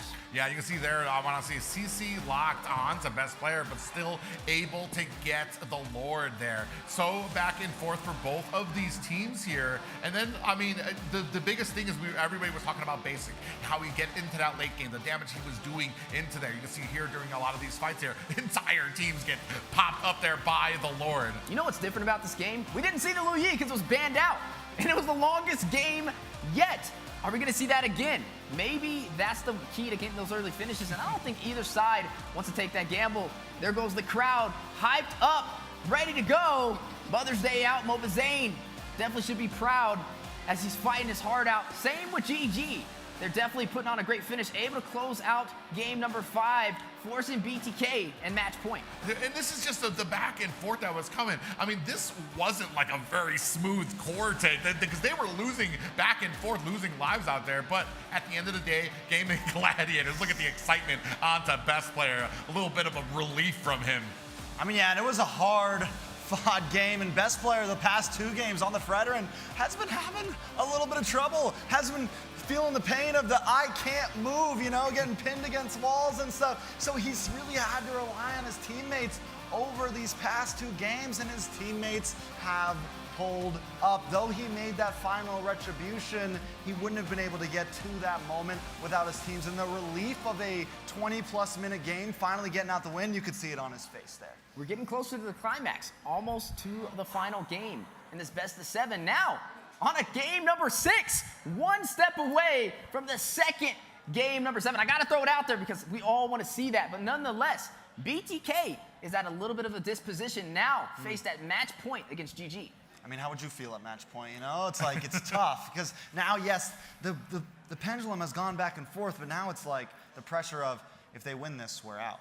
Yeah, I mean, and right now it's you have that, but also on the other side, you got that little inkling of hope. You got that second pick curse that we've been seeing here right now. I mean, and neither team has been able to really kind of come across when they're able to kind of counter the picks. It's the first pick magic that has really kind of shown through a lot of these teams. Oh, it's going to be a rough one, though. I mean, it's definitely been a hard fight. I'm expecting a possible 30-minute game. That was 27 minutes, and it was a low-kill game for the longest, but it was some great execution. One of the things I noticed between both of these teams that's different than the other teams that we kind of see through the NACT spring season is how close they can fight together as a group and nobody falls. Yeah, I mean, in every game, it's like each team has gotten much better at reading those moments, much better at the disengages. This game started for how many minutes did we have? 1 kill, then only 2 kills. I mean, it went a while until things really got into it. And even towards the end, it wasn't team wipes that decided the battle. It was losing Mobazane, or it was losing best player. It was losing one player that helped the team finish everything out. Yeah, and I mean, all teams kind of coming together here. Now, I want to say some of the winning conditions for some of them really kind of coming out there. Best, we had the basic with that late game damage he was able to put out, and then we matched that up with the Navaria on Hoon, who was just constantly sending out orbs to kind of put on that damage there. Like I said, doubling the damage from Marcuti. Vexana getting doubled in damage. That's crazy. Do we see the meme coming true? Drink water, ban Mathilda? Is that going to be how GG tries to close this out? Does BTK ban it jumping into the next game, or will they allow that to walk? Also, the Lu Yi wasn't available for either side as well. A lot of things are changing as we're getting closer and closer to the final moments. You know, there is one more important thing to point out is every time so far it feels like the second pick team, the red team, has gotten a little bit closer to getting the win here. So GG maybe has everything they need to pull it off, and if not, if we get to a game 7, it's gonna be kind of scary because BTK almost felt like they found the recipe there to win from second pick side, to win from that red side, but still so far, 100%. This is the highest the stakes have been so far for BTK, though. Now forced with match point, they gotta bring the best of the best to the HyperX Arena, and they've been showcasing that so far. GG able to take game number 5. I know they're feeling confident, but they're not out the water yet. They still got to claim this one as well to close out this series. I wonder how this draft is going to go, though. I wonder, do we let the Mathilda walk? Technically, BTK should have the advantage now, the way these games have been going, which is very similar to the last spring season here in Las Vegas. Yeah, they got to think it out, right? They got to make a plan, because with GG being this close to taking it all, there's only possibly one more, possibly 2 more games on the line. We're getting close to the epic finale here, Private. Yeah, I mean, and each game that we play, we kind of bring up another priority pick, another priority ban out there. We've got the Lu Yi out there. We've got, apparently we've got the Ling out there as well that needs to be banned. Eventually, as we move into the later games, we're going to be giving up something. We were just talking about the Mathilda, that we just saw how deadly it can be out there in the hands of Shark. Yeah, it definitely has been deadly so far. The drafting from both teams has been on par. Even without a coach, even without an analyst, GG still able to keep it even up against BTK. It kind of makes you wonder, does it even make a difference? But so far, both sides putting on a show. The audience has been going crazy. We're hype out here on the desk, Private with the play-by-play, Trex and me over here on the analyst side of things. But the audience, they've been even louder than us in these scenes. Yeah, I mean, definitely they have been feeling it. And honestly, no matter which team comes out on top, I think it's a good win. Take a look. This, for those that don't know, there's a story behind this Zane cutout head. This is the same one from spring season last time. This is the same one we've seen many of times at every NACT Grand Final so far. Yeah, he's been one of the loyalist. I don't even think it matters about Mobile Legends. It's Mobazane he's here to see, and he's been at almost every single event there with that same cutout there. And we were talking a little bit earlier about like the excitement and the energy. I mean, this is in between the games, the audience finally gets a chance to rest, because like they are so excited, they're so pumped when these matches are going on. Yeah, well, I'll say when things are not in BTK's favor, I'm sure Mobazane just looks up into the crowd, sees that floating head, and it gives him all the confidence he needs to be able to push through. A lot of people in the audience, though, a lot of cosplayers as well, showcasing their mastery. Just got to give them credit as well. Just got to love to see it. HyperX Arena, Las Vegas, the stakes are high, possibly match point. Where will we go from here? All right, crowd getting lit as well. There goes some little GG merch. Some GG, they're coaxing them. They're making them turn sides with T-shirts. Oh, throw some up to the caster's desk. What is this? But nonetheless, there you hear it. You hear the chanting. Shout out your favorite teams. Not only those in the audience, but those out watching overseas on YouTube. Definitely let us know which way you think this will go. Yeah, it's going to be amazing here. There is a lot of pressure out there right now. It is game point for GG. BTK looking to tie this up. Yeah, definitely looking to tie it up. It's going to be a little bit of a challenge, though. You're going to go ahead and have to see where they go from here. The draft in game number 5. I want to say it was the hardest one we've seen so far. Without having that Lu Yi on the table, when you ban that out, it makes it even more perplexed for both sides. But it was still a very close game. All right, so still taking our time, building the suspense here. Looks like they're finally going to be jumping into draft here. And now it's match point for GG. 3-2 right now. BTK is first pick. Sorry, just a little confused. Just to let you know, BTK is on the left side. GG will be on second pick side. Let's see how this goes forward. I'm absolutely amazed Barats was not first banned. Whoa. So much. It had such an impact that they just banned it out first. The Matilda, they're like, all right, yeah, we've had enough of that. We're going to go a different route. Yeah, but Lu Yi may be able to walk here. I wonder if BTK will take that down. I mean, Mark Cutie, he was a little slow on the Lu Yi pickup. There goes the Ling, though, back in effect. Will be banned out nice and early. A little bit of a focus ban for best player so far. All right, so same band's just a little different, right? The Brat still comes in, a couple options still come in. We just had to change up the order, keep the casters on their toes. Yeah, I mean, right now, with the Matilda taken off the board, I think, yeah, those are the options we're looking for, especially that Lu Yi. We know BTK, I mean, they do favor the Fredrin if it's going to be open for them. GG like to kind of have I want to say, a little bit more lackadaisical approach to those early picks. I think they're a little bit more fluid with it. Yeah, but I think the biggest thing here, with the last two bans on the board, does the Lu Yi be taken off the table? You already see the Guinevere gone, one of the secret weapons for the side of GG. We saw it rotate into multiple positions and definitely has been profiting. The Lu Yi, another ban from the side of GG, trying to make it a little bit more complicated, but normally this is gonna make it a longer game, and the Lu Yi is not in play. That's how we get to that 27, maybe a 30-minute match. I think we get the R-Lot once again for BTK up front here. Definitely think it's a possibility. I don't think they're as worried about first picking that Fredrin much right now. They know they have some answers to it. They've been able to beat it a few times, almost beat it last game. I think Milo, and we saw Cold World and Milo are both able to do wonderful things on the R-Lot. So it just seems like a very solid upfront pick for them right now. Yeah, I mean, Gwen taken off the board for the side of BTK there, and Roger going to be the priority for them.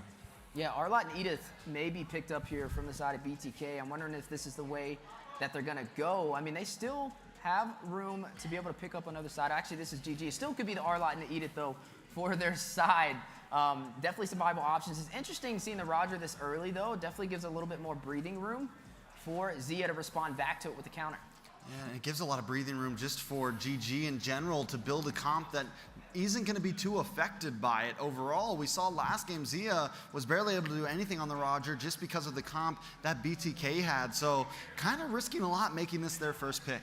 Yeah, we do see the Valentina picked up by Hoon this time. I want to say it used to be a favorite of his a few metas ago, but really hasn't touched it too much in favor of that Lu Yi that has been able to, I mean, just use with such precise effectiveness. Yeah, they're trying to put some pressure for the side of BTK. Picking up this Valentina is going to limit their options on the roams that they can kind of slot in here, right? I mean, we haven't even got to see the Minotaur picked up this entire series. The Valentina usually slotted on the board Hoon will pick this up. Last time we got to see BTK, Marcuti pick that up, profit off of Hoon's Luyi, but this time Hoon is going to be the one to kind of pick that up. There goes that Fredrin though.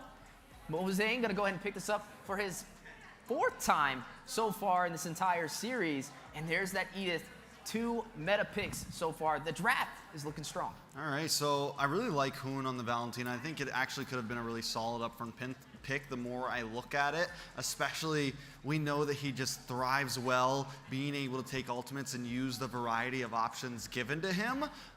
Taking a look at BTK though, I mean, they have some CC, they have this Edith pick, they have the Natan for Zia. We saw this in game 1 for BTK, and it didn't work too well for them. We have seen Zia do wonderful things on it, but still, I feel like the Roger is definitely the better gold laner here. Yeah, especially when it starts coming into the team fights there, Natan has to get pretty close to the battle. You've got a lot of CC on the side of BTK in the form of Mobazane, in the form of Cold World. Basic can close the distance with that Lycan pounce as well, and the only escape you really have is that entropy on the side of Zia.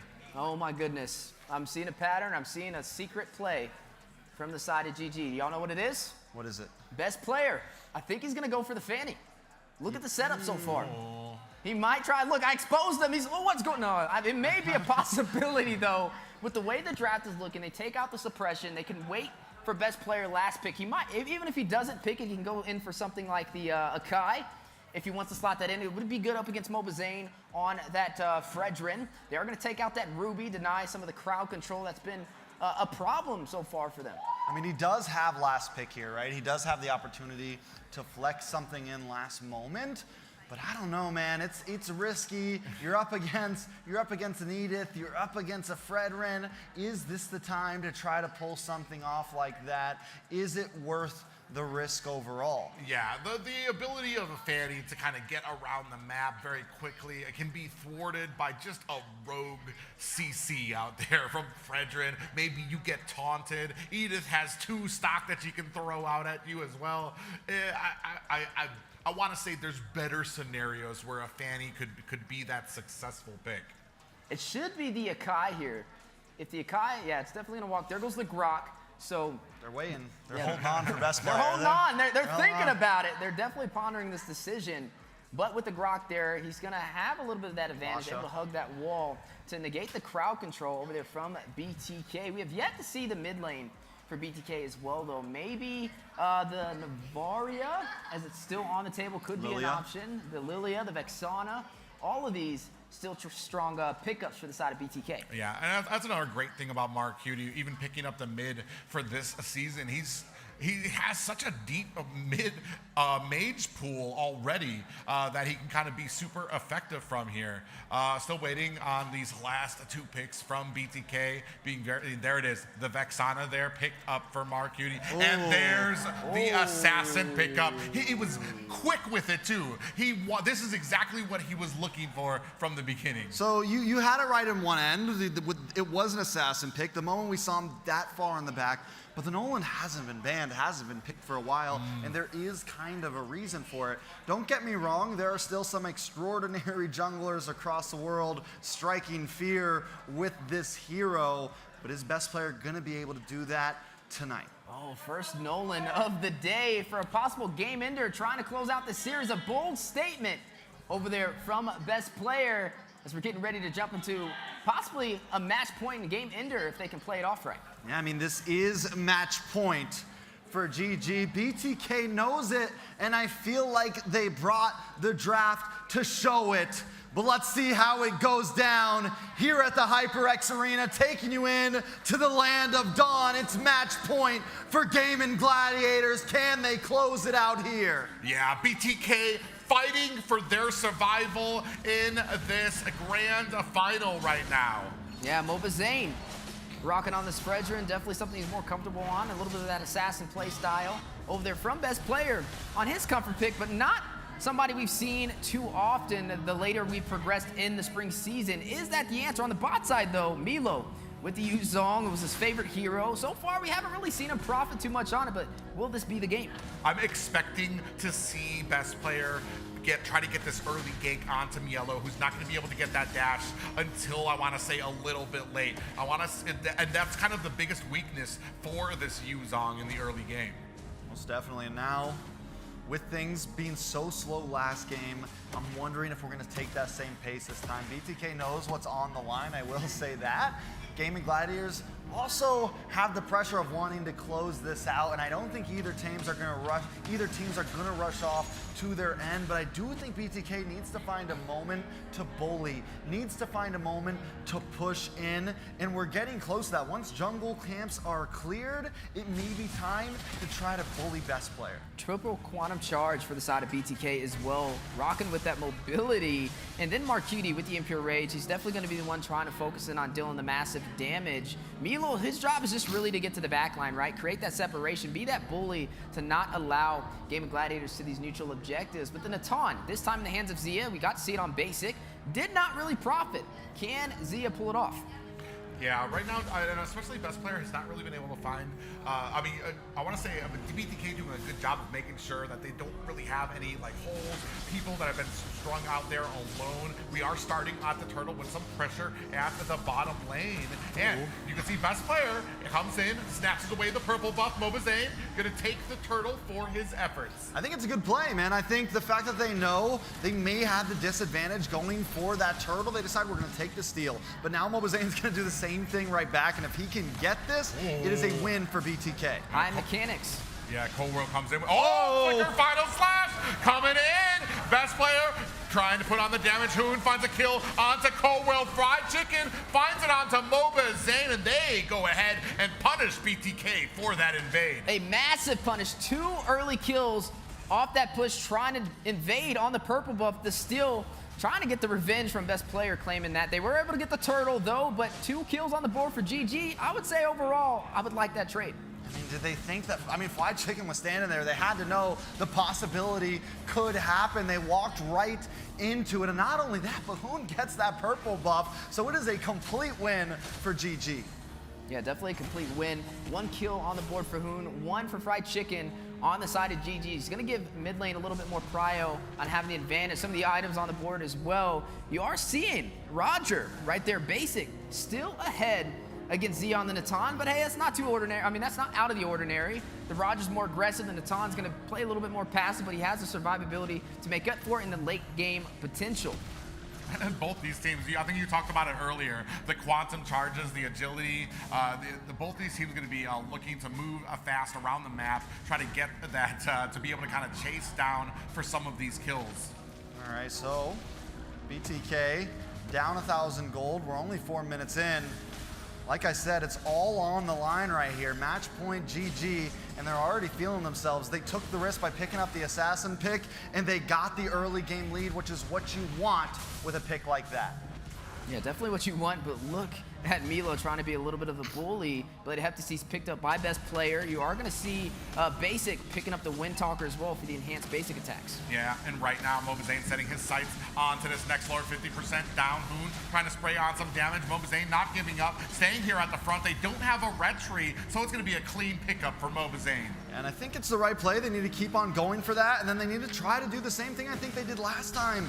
Look for the... Marcuti taken down, found a wild charge by Shark there, and a nice little pickup there for GG. Yeah, but 2 turtles on the side of BTK, even though they haven't found any kills. GG up by 1,300 gold so far. Shark picking up a kill alongside Hoon and Fried Chicken. BTK though, I mean, they're finding the objective, so at least they're finding a little bit of a trade to not create that huge deficit that GG's looking for in the early game. You know, what's a turtle to a shark? What's a turtle to a chicken? They haven't needed a single one so far, and they're still holding the lead. They're still holding the pressure, and this is something that GG has been able to do all of these games. Even the games they're losing, they're able to keep the gold ahead. They're able to keep the gold at a minimum. Yeah, that's just the amazing thing to me about GG right now is because they've lost both, or they've given up the turtles, but still maintaining that lead. Ooh, best player dives in on Marcuti, not able to find the fracture onto him. Yeah, a lot of pressure on the line. BTK need to be careful. I mean, this is match point. They need to find a way to even out this series. And so far, I mean, it's been a good start from both sides. I feel like there's been some trades working in their favor. But speaking of trades, though, Mobazane hit a little bit of damage over there by Hoon, who showcased some great gameplay on the Navarre. But this time on the Valentina, we got to see Marcuti on the Valentina profit against the Luyi, but now do the same thing. Beautiful final slash flicker there by Fly Chicken. That's going to be a Mobazane down. Yeah, nice fracture. I mean, everyone just comes in. They knew the target, they knew the moment, they locked on and they found him. Now they look like they want more. Oh, best player finds a little engagement on the Co-World, who thinks twice about it, able to dash himself to safety. Yeah, but where do you go from here? Turtle spawning in 5 seconds. Do they shift their focus over to this objective? GG yet to claim a single turtle. Just going in more for the kills, but doing a great job at it. Now a 2,000 gold lead in their favor. BTK yet to find an answer. Now they're going to go ahead, put some pressure. Zia going to go ahead, try to take down this top tower. Do you see best player looking? They're doing a good job. They're going to zone out basic. Fracture connects, but not enough. However, the job has been done. Tower down. Best player doesn't even have a kill on the board yet, but the kill pressure is there. The damage is there. He's been able to farm freely, not only of his own jungle, but of Mobazane's too. See, and this is the damage that an assassin can do that you have to worry about. The versatility that GG has to provide that keeps BTK on their toes. Having to kind of play a little bit differently. Woo. Yeah, big engagement there. Black Dragon is out. Fly Chicken with the final slash connects onto Mobazane. He does retreat. Zia gets taken down by Cold World. Pop up on the Shark and best player. Fly Chicken comes in to try to take off the damage. Getting caught. Mobazane puts the finishing touches. Basic with the kill there. Shark in trouble as Basic finds himself a Lycan pounce, and best player is not going to be able to get this purple buff. This is what we got to see from Basic. Every time he plays back, the team isn't able to do it, but now he's getting involved. He's doing his thing. He puts his boots on again, and he's taking the team into it. He's playing the Roger, so this time I don't think he's going to play as passive. He's going to be very aggressive in this game, and like you said, this may kind of work in BTK's favor. Normally he's not in those team fights, but you see when he is there, it definitely makes the difference. Yeah, and right now, we'll see from that replay, man, just able to still have life in them. We deal with a little bit of a concealed play there. Coming out, final slash comes out. Now catching Mark Cutie. This is going to be the pressure. Mobazane from the flank. Eternal Guardian is out. Appraiser's Wrath comes down. It does find Zia. The rest of GG looking for the disengage. Yeah, looking for the disengage. Turrets are dropping, though. 2 turrets for BTK, 1 turret for Gaimin Gladiators, but BTK up 3 turtles and down 2 kills. Across the board, both sides finding advantages. Yeah, BTK has now hidden that spike around the 8-minute mark. All of the players have gotten some items in, and they have some mid-game control now. What GG had in the early game, they're going to have to wait a little bit to find their spike again.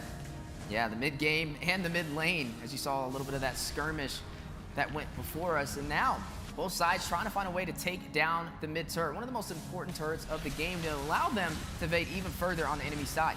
Yeah, I mean, surprisingly enough, a BTK sitting at 2 towers down for Gaimin Gladiators. A Shark on the front here. Mobazane looking for an opportunity to get this purple buff. Best player able to scoop it up. Appraiser's Wrath comes down, but best player able to dodge himself to safety.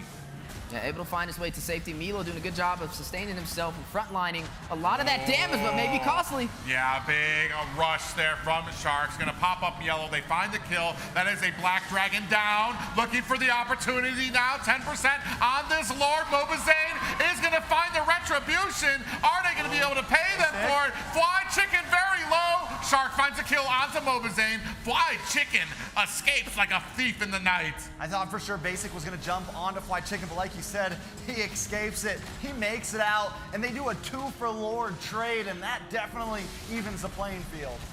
Yeah, right now, Cold World in trouble. He gets caught. Shark with the kill there, and you can tell they're looking for the pressure. Look at best player, looking for an opportunity on Mark Cutie, who senses it in that bush. Yeah, able to find a kill for the side of Gaimin Gladiators and able to push off this Lord from making his way to any of the turrets. Some great engagement, some back and forth from both sides. Hoon, he took the Black Dragon right before Milo fell and circled around trying to find that opportunity. Definitely something that BTK will have to watch out for. Most definitely. So now Oh, wait a second, best player in trouble here, trying to use those dashes to get away. And unfortunate for Mielo and Basic, not able to pay down best player. Basic has been a little careful with those chases. Don't know if he would have been able to make it, but he has to watch out as well. Up in the bottom side.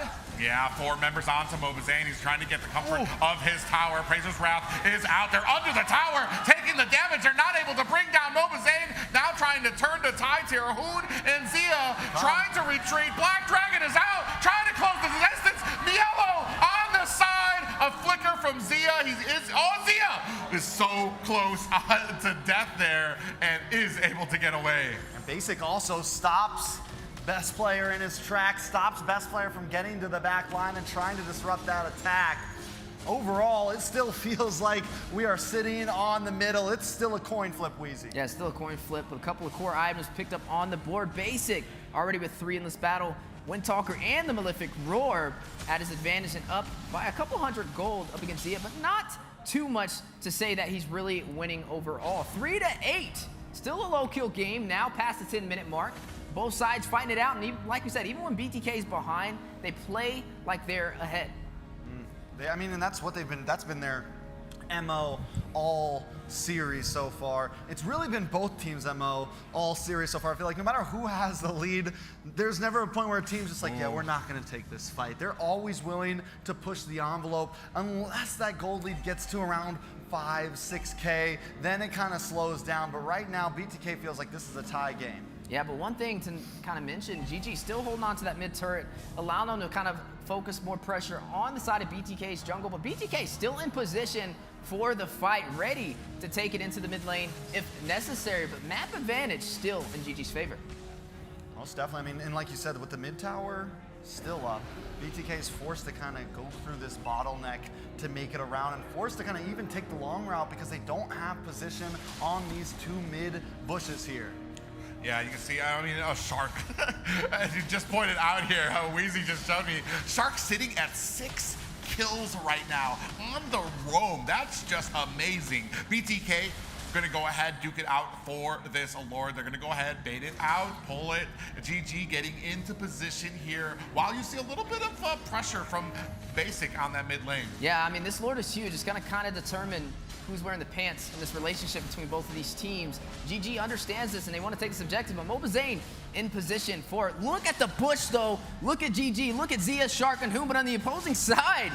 Some members from BTK. They miss. And a concealed play, Kova from the side. They do have the flank. Basic in trouble. Getting caught there. You see the Black Dragon come out. Big pop-up lands. Flying Chicken is down. Kova finds the kill there. Finds a kill onto Shark. That is 2 down for Gaimin Gladiators. And this should be a clean pickup of the Lord for BTK. Yeah, a major step in the right direction. They're not looking to be shut down by GG. They're looking for a game number 7. And if we get to a game 7, I'm losing it, guys. If we go to a game 7 one more time in this hyper, Mielo where'd he gets go? caught snooping, putting his nose where it shouldn't, into the purple buff of Gaimin Gladiators, and they were lying in wait. Yeah, 5-9 so far. 1,000 gold lead for GG, but overall, BTK putting on a great fight, able to take that Lord, able to kind of take the advantage they were looking for, and there goes the Lord on the bot side. A possible opportunity for GG to take the mid turret and open up this map. They have to open something up. Big slash into a final slash there. Zia finds a kill on the Mobazane. He's down, and he's not going to be available for this Lord push. I mean, that's a big whiff right there. And I got to point it out, man, Fly Chicken has been a hunter with those final slashes. All game long has been a tide changer and has just made plays. There goes another one. Speaking of final slash, Fly Chicken catches them. Sharks and have to disengage there. Yellow with the Black Dragon. Basic finds the kill there. Zia finds a kill on the Yellow. Basic returns it to Zia. That's huge. What is that, 2 for 2? But look at best player in the backside. They gotta go back to base. Doesn't have that minion there. Unable to finish it, but still, look, they're like, nope, we're not going back. We know what's going on here. Yeah, he tried to get a little bit of that back door. Needs to be careful, but we are looking at a great game from both sides so far. BTK still yet to take that mid turret. GG finding a way to hold on to it. Ooh, they look like they almost caught Shark there. He's going to flicker himself to safety. Basic just having the game of his life right now. They are going to start trying to open up this mid tower finally. Backing off Shark, their best player on the front there, is going to clean up those minions. But at the purple buff, Mobazane, he is not trying to give it up. He wants it. He's hungry for it. And he gets it with a clean retribution, all while Basic takes the tower at bottom. And best player tries to go for BTK's purple buff. Don't think, I think was able to steal it there. No, it looks like Marcutie got it. And that bush can't really see right now.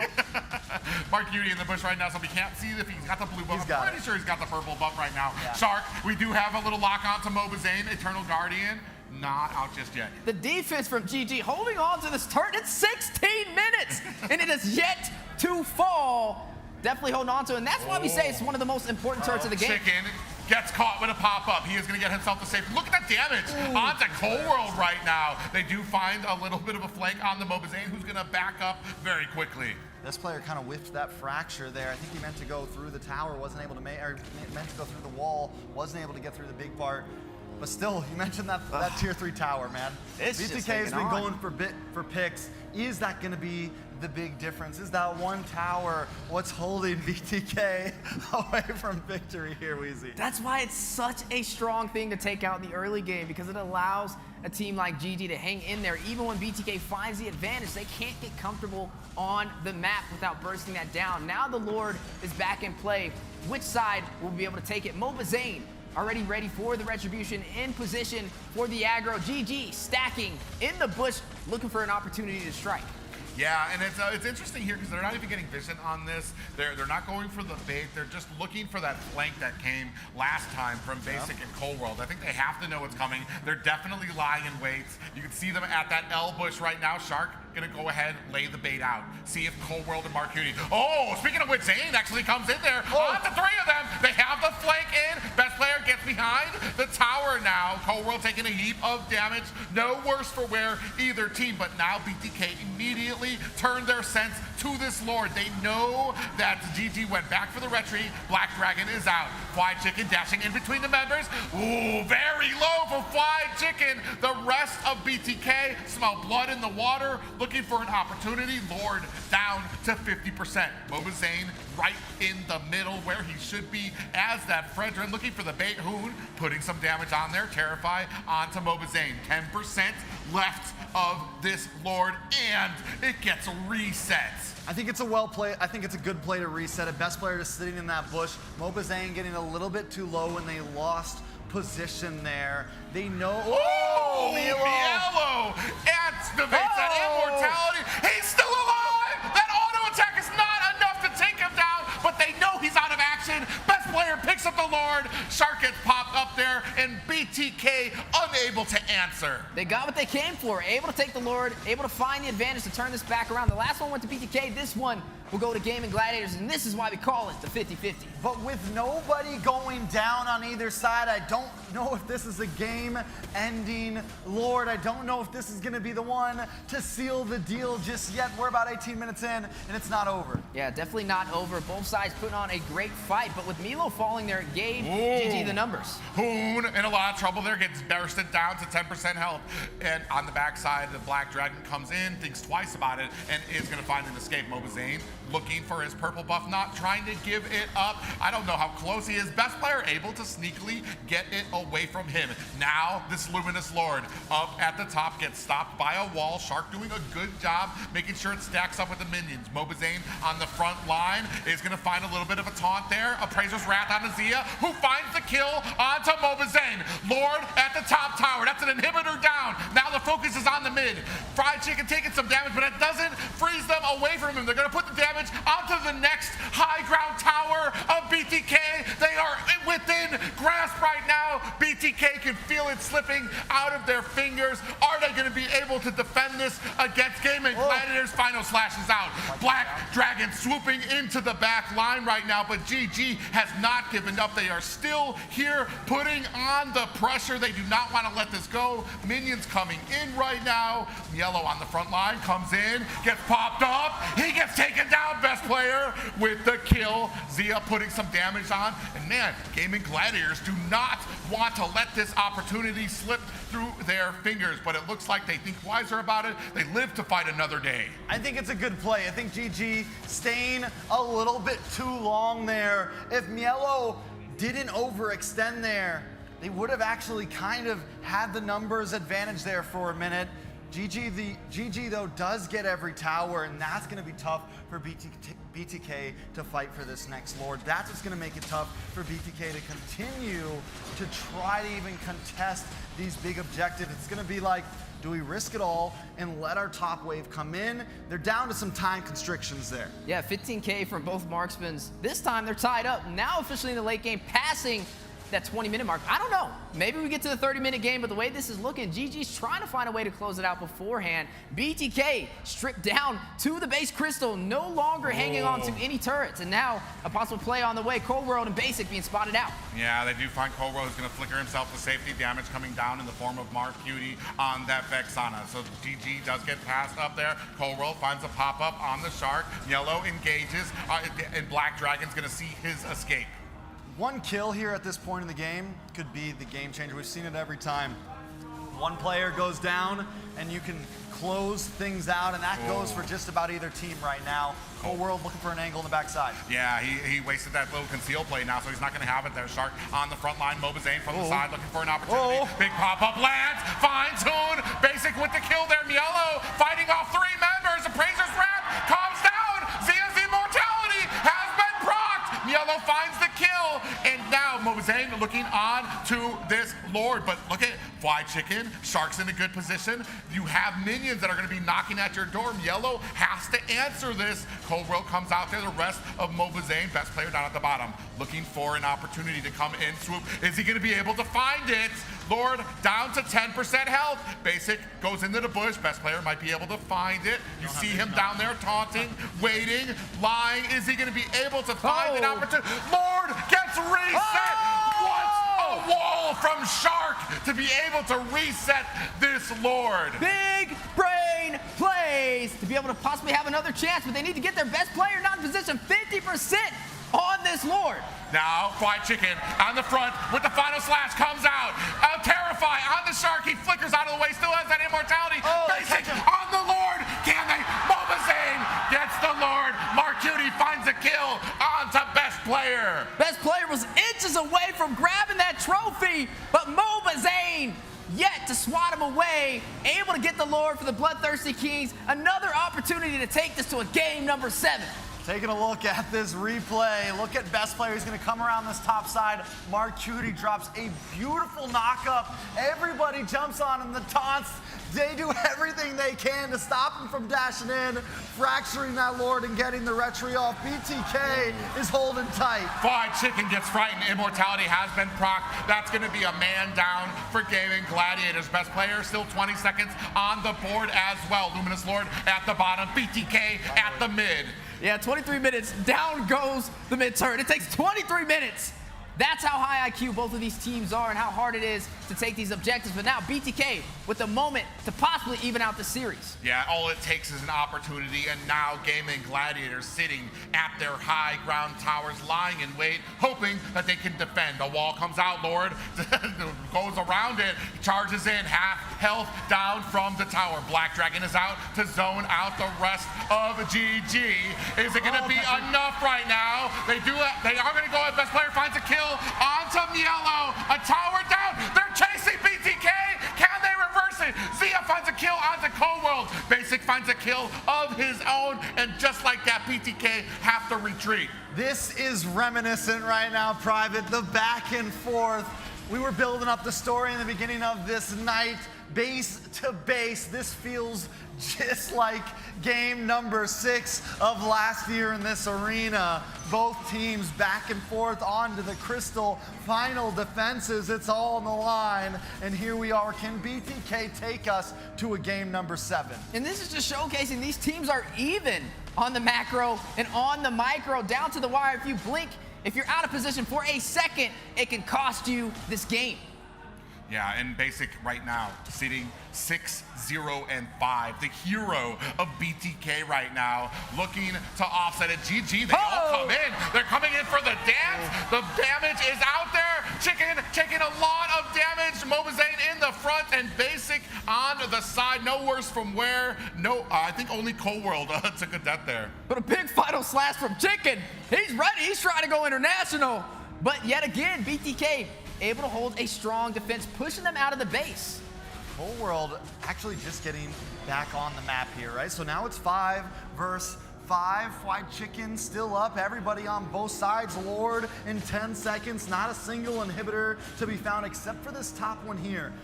Luckily for BTK, Lord is going to be on top side. So not a huge macro advantage for GG in any sense. Both teams need to play the map. Ooh, conceal play out. They're looking for Basic. They smell blood in the water. Basic uses the Lycan Pounce to create that distance. Fracture is out. Best player not able to find the kill. Basic running for the hills, saying, eat my dust, kicking rocks on out of there. Black Dragon from the side, Cold World finds a kill onto best player. A Petrify onto Hune. And now a big pop-up in the form of Mar Cutie. Appraiser's Wrath slams down. Shark getting taken down by Basic. Mar Cutie finds a kill onto Zia. Fly Chicken is next. That is a complete team wipe for GG. Not just a team wipe, that's a game number 7! Ladies and gentlemen, we have done it again. BTK, Gaimin Gladiators, the coin has been flipped. We are going to a game 7. Flip the coin, come get destroyed. With these minions coming in, this should be it.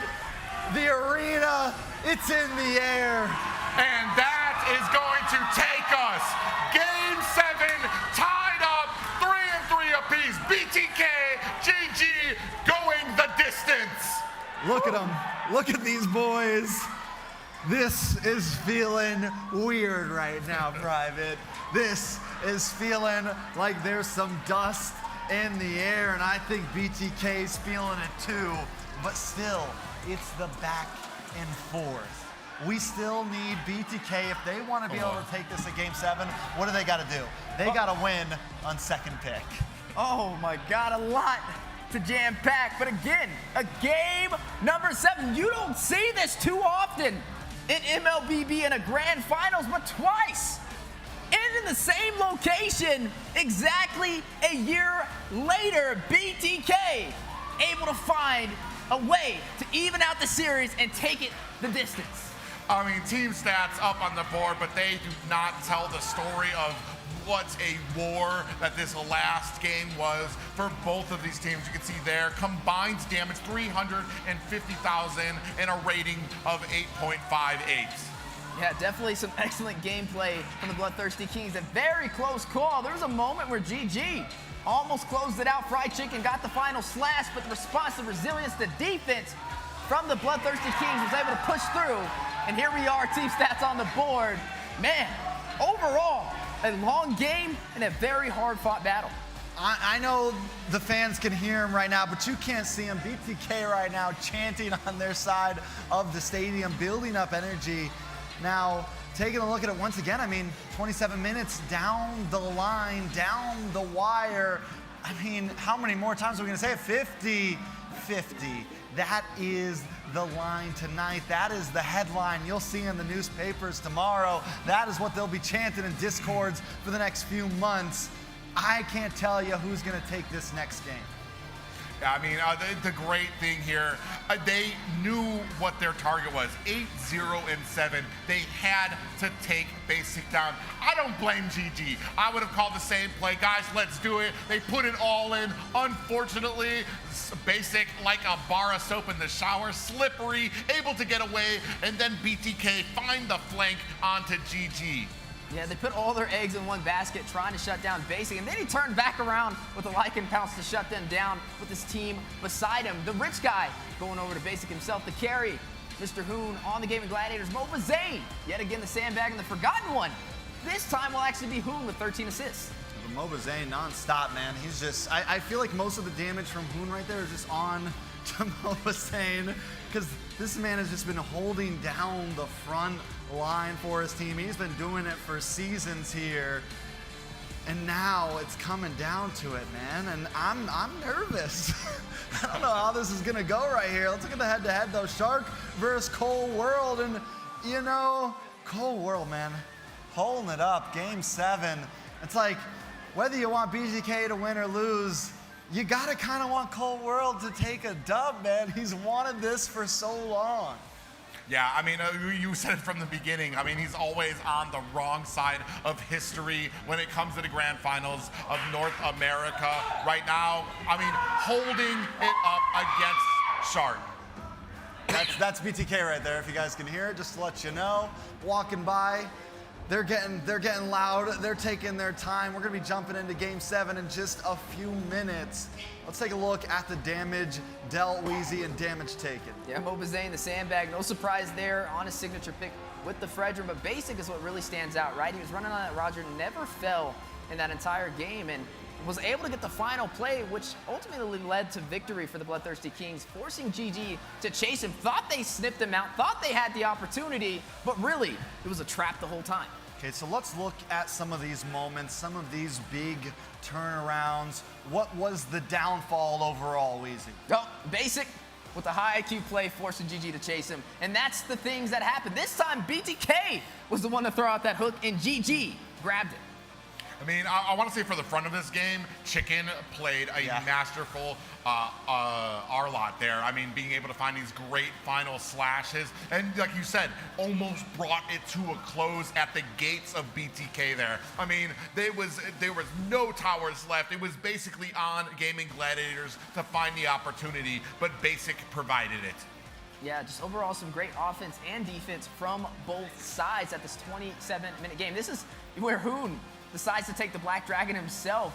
Definitely having to watch out for that Valentina. Some high IQ gameplay from both sides. Chicken getting caught in a tricky situation. Shark, though, is what really stood out. Look at him right there. 5 kills on the board. He had the highest kills majority of this game. Do we think maybe that was the problem, though? That's taken a lot of gold from the people who need it. But here was this fateful final team fight, the big chase. And in that moment, all of that was going through my mind was, Basic's got a man up here. Basic can't be Basic. He was able to get away, able to dance, and buy time for his team. I think we changed his name from Basic to Advance. Ooh. That was some high IQ gameplay, and maybe he got a little bit of the upgrade with that finish to be able to take them to a game number 7. That's right, a game number 7 in the HyperX Arena in the middle of a pyramid. It does not get any better than this. So we got a little bit of time, guys. Players taking a quick break, whatever they gotta do, calling their moms, letting them know it's game number 7, guys. Tune in, doing whatever they need to. We got some time. Game 7, what does it look like, Private? Oh, man, I fret to see. I mean, we've been seeing a lot of these picks come out there. We've seen how dangerous Fly Chicken. And honestly, despite what happened out there, I'm almost kind of concerned about letting Fly Chicken get that R-lot again, because it was such a pivotal moment for them. Basic, I mean, has been proving on that Roger that he is very strong as well. It just could be anybody's game we've seen when it comes to some of these picks. Whoever's got first right now gets themselves that little bit of an advantage. All right, so real quick, we gotta hype it up. If you're on the side of BTK, let us know. Let it out. BTK.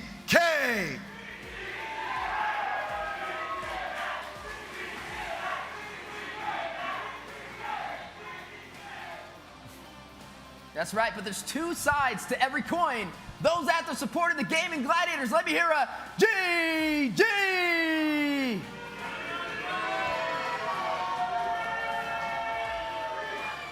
You know, for the first time, I think in NACT Finals history, it feels like both teams really got some support out there. Because normally, the BTK fans are taking up the crowd. Normally, the BTK fans are feeling in control. But this time, GG's got some support in their corner. Yeah, and right now, I mean, man, you can't even talk about pressure. Right now, it is an even slate. It's not somebody has gotten the first game or the second game. They are even, dead set right here. Game 7, the pressure is on both teams. The pressure is on all the players here to kind of come up. Yeah, but I always like to say pressure does one or two things, right? It either bursts pipes or it makes diamonds. And today, only one side will be able to be that diamond. The other side will have the bursted pipes. Which one will it be in the 50-50? Well, I mean, if time tells the story, GG has the first pick. But there's a point that I brought up last time that if BTK could win this last game, bring us to game 7, there's one thing that BTK has done well, and that is getting closer and closer. Last time when they were on the red side, they almost took that game from GG. So maybe with the momentum, with the spirit of game number 7 in the HyperX Arena, I mean, it just feels like the stars are in MobaZane's corners right now. GG, can they snatch that from him though? But one thing has to happen. The chain has to be broken. That means they have to get 2 wins in a row. For me, I'm fine here. I mean, this is the best I could have asked for. No matter who wins here at the end, we're at a game 7. I could not have asked for more effort out of either of these teams. They're both looking to secure this win, looking to leave here victorious, looking to move on to that international stage. But, I mean, this is I want to say, the rivalry that has transcended years here for North America. Most definitely, and there's that trophy, guys. There's the thing every player wants, every North American MLBB team. We said 200 plus teams signed up this season. We're down to the last 2. We're down to the last game of NACT spring season. I'm ready for him to ready up already. I'm ready to jump into this draft already, guys. For once, I agree with the viewers. I'm just like, get on with the game. Let's get on with it. Let's get into the draft already. That's right, history in the making, the final moments of the NACT spring season. Who will be able to claim victorious in this best of 7? Game number 7, last game, went to the BloodThirstyKings. It's been back and forth all day today. Can GG find a way to keep that chain going, or will we see the code be broken by the BloodThirstyKings? So there's been a couple important picks. I think we can talk a little bit and break down some of the possibilities. I mean, overall, yes, it has been very back and forth, and it hasn't felt like anything has been extremely crucial overall, but the Roger has actually done well. Even though Zia had a rough game, they still won the game with the Roger. There was still pressure to be dealt, and when they needed to, not this last game, but the one before, GG was able to pull through with that. And this time, this last game, BTK pryos the Roger up front. We kind of questioned it. We wondered, do you really want a gold lane Roger as your first pick? And BTK had faith in it. So is that one of those picks that could be the deal sealer here for one of these teams? You know, as crazy as it gets though, even with the draft, every time it plays out, it still goes down to the wire at the final moments with all the turrets down and both sides boiling down to a team fight or a slight mistake. But here we have it, the moment we have all been waiting for, game number 7 in the HyperX Arena. It has fallen upon us. This is what we asked for. I know this is what the fans wanted, the game 7. This is going to be what stories are told here about in North America. And there's nothing more we could have asked for, right, guys? There's nothing more we could have wanted. Everything has lined up exactly how it needed to, and this is the first time we're gonna see that Fredrin ban. Has GG been holding on to that? I actually was gonna bring that up. I was like, I think this is the time where GG just goes for the MobaZane bans, right? You've seen him on the Fredrin. If not on the Fredrin, he's on the Akai. It's only been those 2 junglers so far today. We got to see best player kind of switch it up. He ran the Nolan in the jungle. There goes the Akai, the MobaZane shut down and affect those win conditions, a possibility for GG. But is this the plan, or is this the panic button?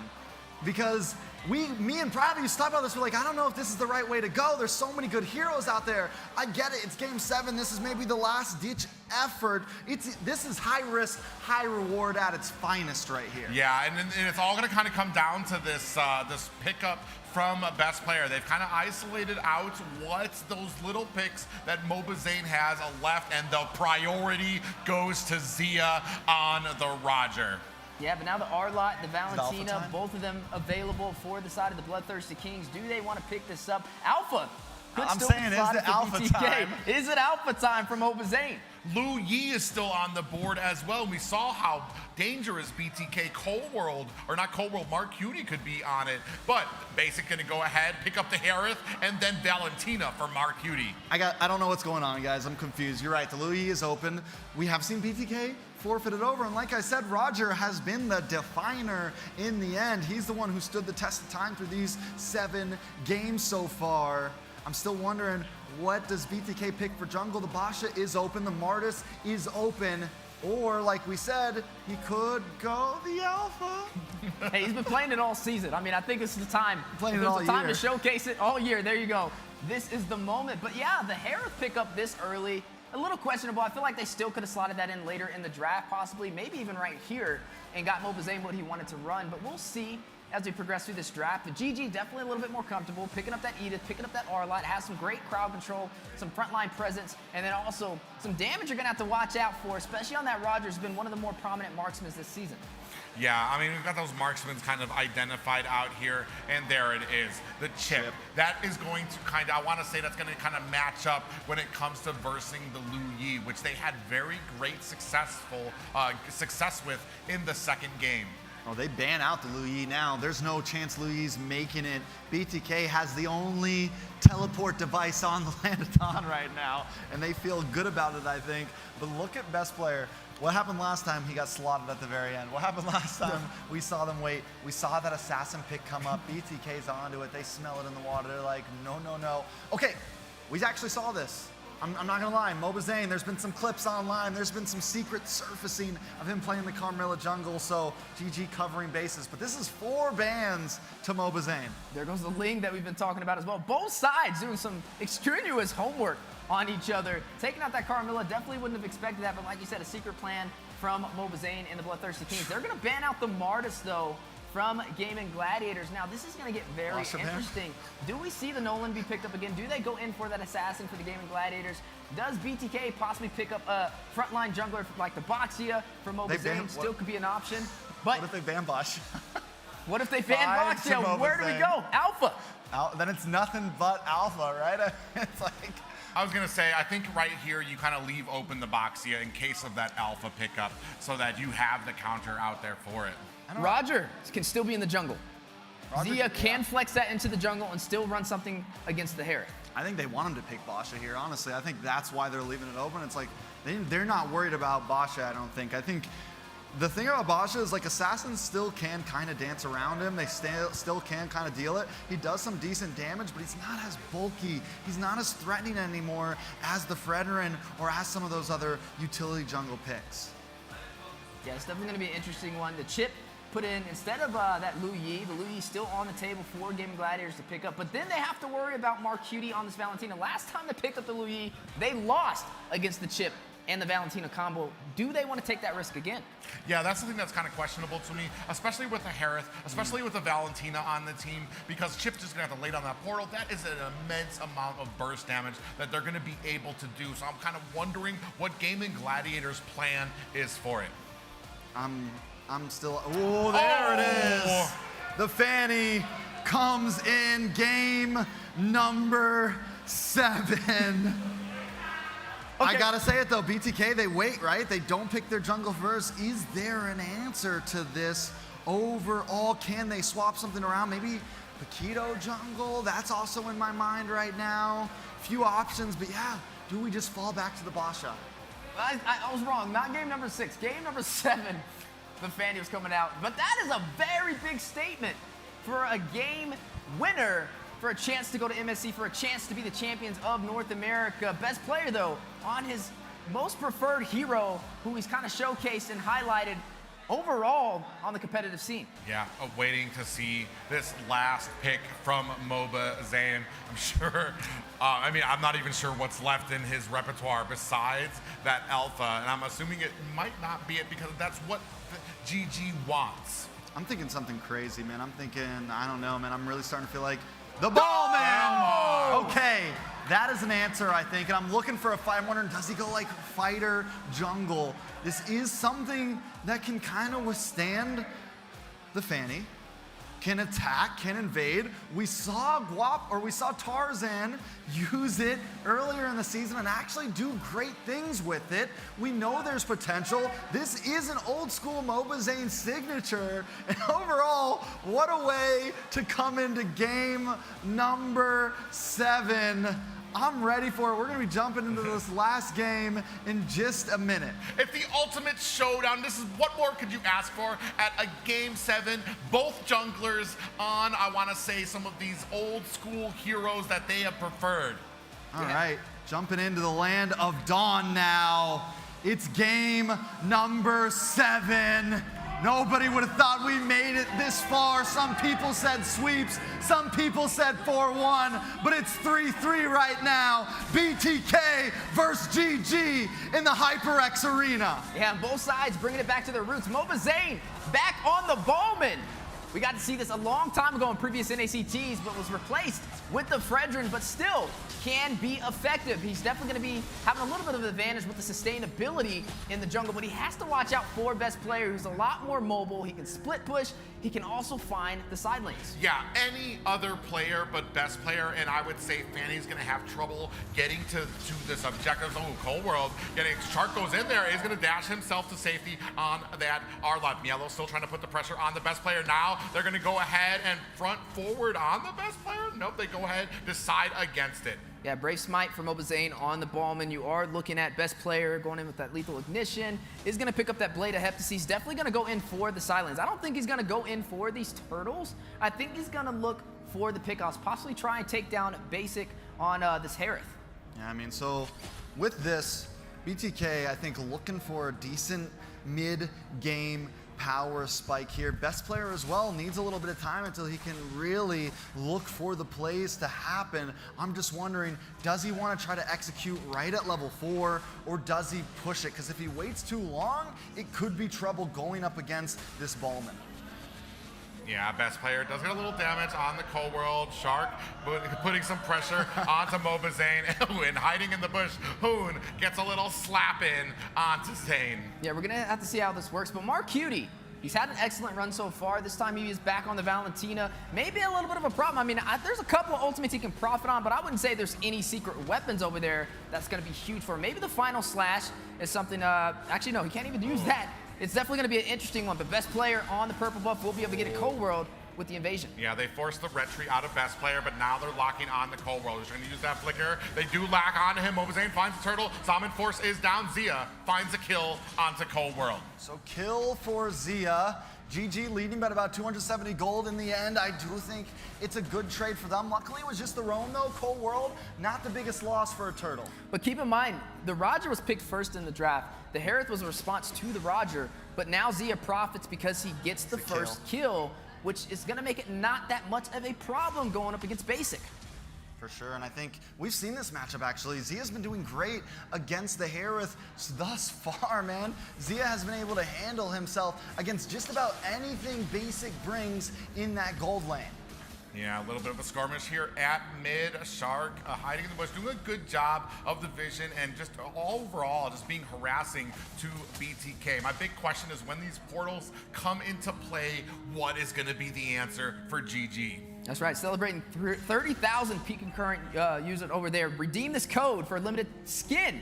It's on the screen, definitely limited, so make sure you guys claim it while it's available in game number 7. What could it be?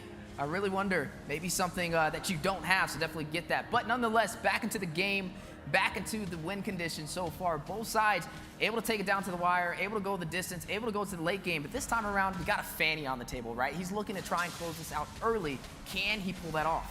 Ooh, Shark taking a heap of damage from the spin of MOBA Zayn there. Best player still trying to get this purple buff, is going to be able to secure it. You know, I gotta say, the strategy that we saw come out in that Jeff, that is GG's last card, right? That is the final card up their sleeve they pulled out, and it's gotta work here for them. It feels like it's really been them. Ooh, best player swoops in, gets out of dodge. Basic just narrowly avoids damage. Yeah, you have to find a kill though, and that's gonna work in BTK's favor, right? I mean, the Fanny's goal is to bridge that early game for the team, and now the invasion from MobaZane. Best player coming in, swooping back and forth. Cold World very low. Best player gets taken down by Yellow. Fly Chicken finds a kill onto there too. Basic finds a kill of his own. 2 for 1 for BTK. Pair that up with a turtle, and that's going to start to build a lead. Yeah, definitely a lead working in their favor, trying to break the change, trying to get the first 2 wins in a row and close out the series as the champions for North America. But it's going to be a battle. Gaimin Gladiators putting on a great fight, but on the top side, yeah, we do have a Zombie Force laid down. Basic trying to put the damage on the Shark, who's focused down on, and Basic finds a kill onto Shark. They have evened things up here.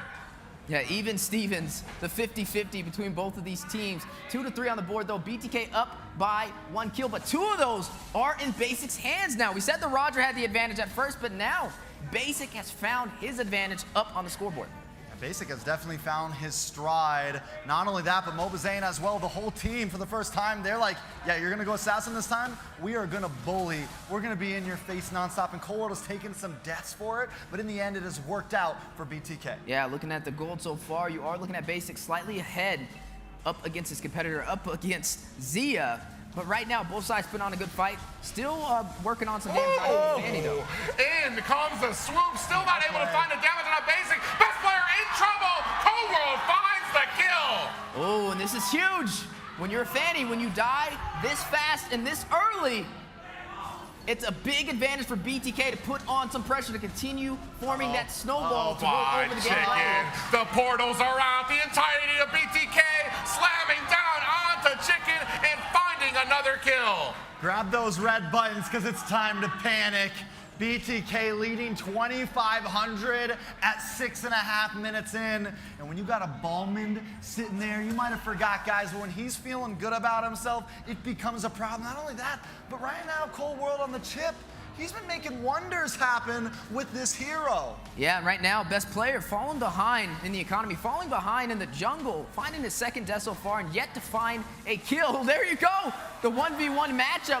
Milo able to out-pressure him and force him back to the base, opening up the opportunity for MobaZane to take this turtle. Yeah, it's going to be another one going to MobaZane, and GG can't even contest.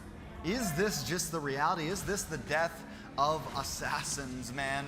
He's having trouble with it. BTK has the answer. GG needs to buy time at this point. They do still have Zia in the car, ready to unload, ready to hop out. He's sitting at 1-0-0. At this point, GG, for the first time in a while, needs to wait the game out.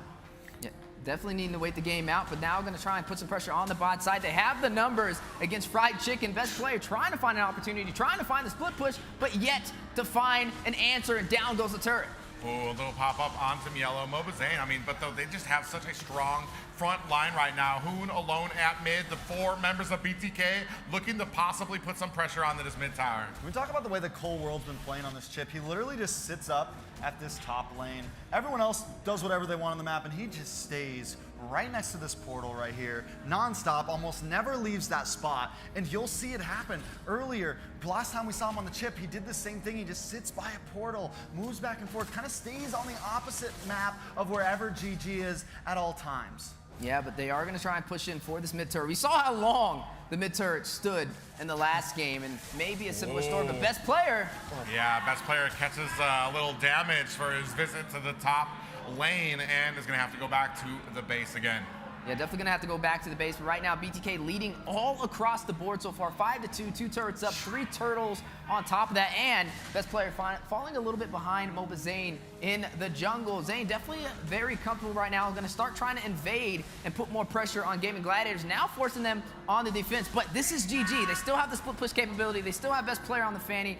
They just got to find that opportunity. Ooh, you see the pressure being put on by best player. He is able to get the retry onto his purple buff. Down at the bottom, GG looking for pressure of their own onto MLBB. Fly Chicken comes in.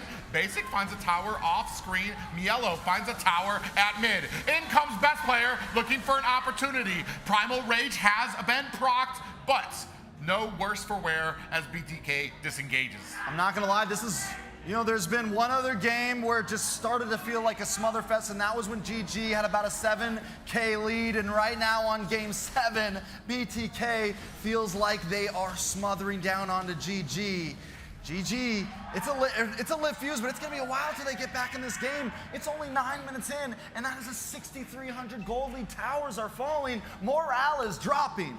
Yeah, morale's definitely dropping, but I will say with the macro and the micro, they've shown to the world that they can go the distance, and now forced on the back end, they're gonna have to play a little bit more passive. Like I said, they have the Fanny for the split push capability. Even though you can't get the kills in the early game, you can make up with the mobility, but right now, it's no secret that BTK has a strong lead against Gaimin Gladiators. I feel like they're just reaching for that trophy. Inches away from being able to grab it, but GG need to find a way to turn this back around if they want to be the champion. Oh, nice little flicker there. Cold World gets popped up there. A lot of resource being spent to try to take down Cold World here. Best player finds a kill onto Mark Cutie. The whole of BTK coming here. Zia finds a kill on the Cold World. Flying Chicken is down. So is a Shark. That is 2 down for the side of BTK. 2 down for the side of Gaimin Gladiators. 2 for 2, but a Lord still marching down the top side. Ooh, Zia for his basic.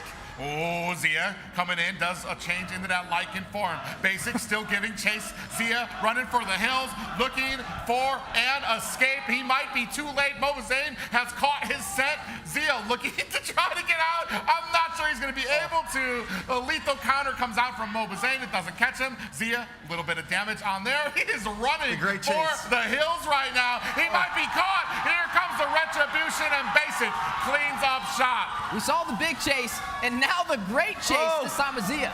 Best player in trouble. Big pop up there lands. Mielo in a little bit of trouble, getting hit with that Eternal Guardian, but no worse for wear, and being shut out right now is best player. Yeah, being shut down. I mean, BTK has yet to have a turret drop on their side. They have a major map advantage. We are now past the 10-minute threshold, hitting that 11-minute mark, slowly making our way from that mid to the late game. But BTK, this is the strongest lead they have had yet this entire series. All right, BTK sitting comfy right now. And with the composition they have late game insurance with Basic. They have map control with Cold World. I'm searching for answers, and it seems tough for Gaimin Gladiators. Yeah, and right now, I mean, they're starting to get fallen back here right now. You're starving out the one player that you really need to be at an advantage, and that is best player right now, who is yet to be able to find the angle, find the offense he needs to kind of get those kills and be the nuisance he needs to in the face of BTK. And Basic racking up them kills, 4-0-3 so far up against Zia 2-1-0. It really puts a lot of pressure on Zia as well, right? He needs to deal that damage that the team can kind of lean on. But speaking of damage on the 1v1, Cold World on the best player. Best player gets caught. No portal out there, so best player's going to be able to cable himself to safety. If there's a moment that you start to notice the Fanny isn't going to be able to do much this game, it is when it's getting bullied by the chip on the map right now. This is a problem. Best player, how does he even find his way in? He's got to make the most sneakiest, smoothest Lord Seal we've ever seen. He is running the Fanny, though. It's definitely possible. MLBB definitely wary of it. Basic and Marquiti in position to possibly burst it down. He's been spotted out. Oh, they put a lot of damage onto him. MLBB gonna claim this next Lord. Best player at least does not go down. I don't know, man. Another Lord coming down. The gold keeps inching higher and higher for BTK right now. GG, what is the answer here? Yeah, this is a rough one. This is definitely a hard hole to climb out of. Right now, 4-8. It's not even the full story. Even Milo putting on that pressure. Best player. Oh, best player just narrowly cabling himself to safety. He is trying for dear life to pull off the split push, but it is not working against BTK right now. Luminous Lord now marching through the mid lane. BTK will start working on syncing these lanes as well to possibly open up the base against Gaimin Gladiators, and this could be an early finish. with the deficit, up by 10K at the 13-minute mark. Yeah, looking to sync up lanes right now. Pressure at the top, or the bottom and mid. Fly Chicken, the dive in from Cold World right now. In comes best player, swooping in and out. Mobazane spinning himself, do some damage. And the Lord looks like it's going to be taken down right at mid. Mark Cutie takes a heap of damage. Best player able to get himself to safety. Cold World in trouble right now. The rest of BTK come in. Basic finds a kill onto Shark. In comes best player. Doesn't find a kill. Takes down Cold World. Mello finds a kill onto best player. And there are it's Gaimin Gladiators on the back foot right now. Yeah, definitely on the back foot. The base completely open. One inhibitor to go through. Inches away from grabbing that trophy. The BloodThirstyKings with a fancy game so far. Their strongest lead in this entire series up against GG and a possibility to claim the trophy. Yeah, you're seeing the synced lanes in here right now. Fly Chicken desperately trying to clean up, taking a heap of damage. Oh. They lock onto him. Mobazane finds the kill. Zaman forces out. Final slash comes out from Shark. There are no more towers left. BTK looking to once again make history in the HyperX arena, but not just yet. I mean, with a 12K gold lead, you don't gotta force it. You can hang out and wait. You can let this ride. Let the viewers build, because BTK's feeling good about it right now, and they got time to spare. Yeah, no turrets have taken any damage for the BloodThirstyKings so far. This is definitely a shocker from what we've seen this entire series. BloodThirstyKings looking to possibly close this out, but can they close it out? Oftentimes we see teams have a major advantage like this, but then they don't push that final button for victory. And that's what Gaimin Gladiators is trying to lean on right now. They're looking for that mistake from BTK. You kind of seen best player rush in, almost got a couple of kills in that aggressive push, but got bursted down. But now BTK in another position to take this Lord. Yeah, and right now you see the little flank there from Cold World. He's just looking, and conceal play is out. Zia almost gets caught. The Zalman force has been laid down. Shark looking to try to disengage. Hoon at the bush there. Stayed there very long. As a Vexana, Cold World locks on. Hoon still creates that distance. Yeah, look at the minions though on the bot side. They need a little bit of that lane control. It's going to force the split push on the bottom side, maybe open up the opportunity for BTK to take this Lord. They know they have the advantage. They know GG is on the back end in a position where they may not be able to contest. Best player's best option is to rush in for a retry play. Yeah, he's trying with all his might as this Fanny. They're trying to bait it out. Best player. Oh. They do lock on. Yellow comes in with that penalty zone. Is it going to be enough? Oh. Not just yet. Best player locked down. Marcuti finds the kill. Another Lord for Mobazane. This could be it. One final Lord. The crowd is losing it. 12,000 gold lead, 12 to 5, 16, 40 seconds. Can they finish it here? The HyperX arena is rumbling an earthquake as the fans are going wild. Is this the game winner? Yeah, Fly Chicken goes in for the engagement. Hoon finds a kill onto Basic. Another kill onto Cold World. Yellow finds Fly Chicken. Lord coming down mid. Once again, BTK have made history in the HyperX arena.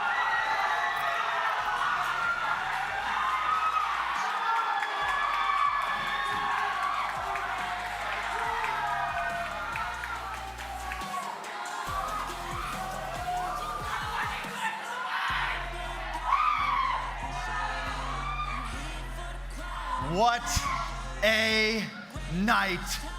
BTK has done it again. The HyperX arena is still theirs to rule, is still theirs to control.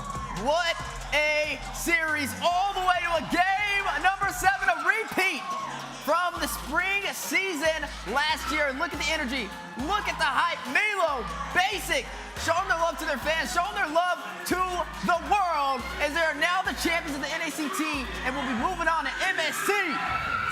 I can just say how happy I am, not just with the win for BTK, but that immediately they get up, they go over to shake hands with GG. I know this has been a lot of animosity. This has been a rivalry that has transcended years here in North America, but the sportsmanship showed by both teams here. You know, we said it in the very beginning. It's 50-50. The coin was flipped, but for some reason, there was that feeling that BTK had that chance. There was some feeling that BTK could pull it off, and when it came down to Game 7, it just seemed like it was there again.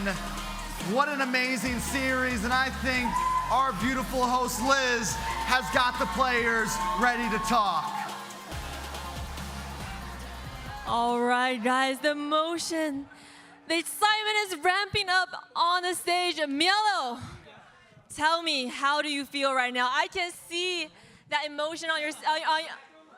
What do you have to say to all the fans that are cheering for you the whole time? Yeah. Thank you to every fan out there that was chanting BTK, even when the CEO was. I know the CEO was paying you. That's why you guys were chanting. Come on, we all know BTK. Thank you guys for supporting us, man. Thank you. Now, guys, road to MSC is gonna begin. Zane, I wanna know, this is your journey back to the world stage. How does it feel to be back in this very, very same arena, making history once again in the NACT? Feels nostalgic. Give me more. Huh? And what else? I can't wait to go back home to Asia and play some international. And you know, among the fans who are supporting you, there's one special person, your mom. It's Mother's Day. Give me something for your mom. Thank you very much for supporting me through the esports stuff. I knew you wanted me to go to school, but you let me do what I love, and now I'm able to compete for a $3 million tournament.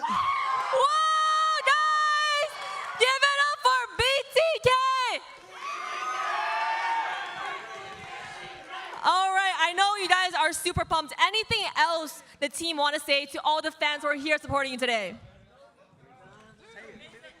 To all the fans out there, thank you for supporting. We've been preparing for this for 2 months.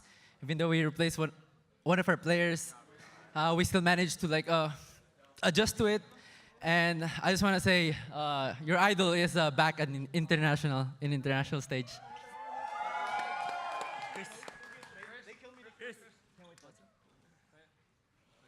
All right, first time, fuck it. All right, what happened? All right, Chris, give us something. What's your plan for MSC? To buy clothes, because I need some. Can I say something to the fans? I just want to give a shout out to my mom and to my brother. They supported me for the whole time. And shout out to my girl right there. And to our friends to come to support us.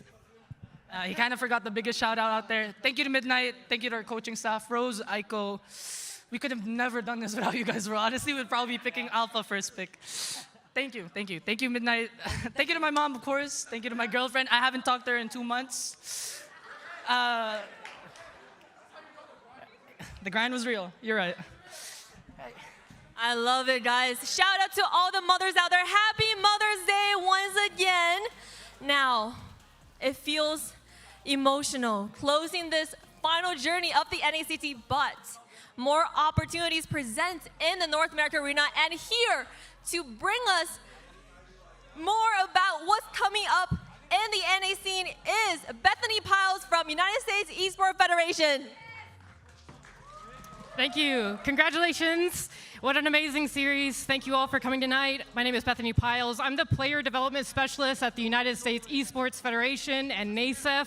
I'm excited to share that again this year, Moonton and USEF had partnered, and we will be sending 2 dedicated MLBB teams to Rio, Brazil this year in August to compete for the US. One of those teams will be a dedicated women's team as well. We're super excited. But you will see more of these players from both teams. We're working with a player selection committee to work on our roster, so follow along for more. Real quick, I'd like to shout out Moonton, Foreign Famous, Tribe, and the HyperX Arena for putting this on, and all of you here in attendance today, and of course, all of you viewing at home. But I will pass it off. Let's award these amazing players for their showcase tonight. Thank you, Bethany. Now, the moment we've been waiting for. it's time for our rightful champions to take their awards home. On to bring us their medals is North America Esport Director from Moonton, Sally, the big boss. All right, guys, line up in a line.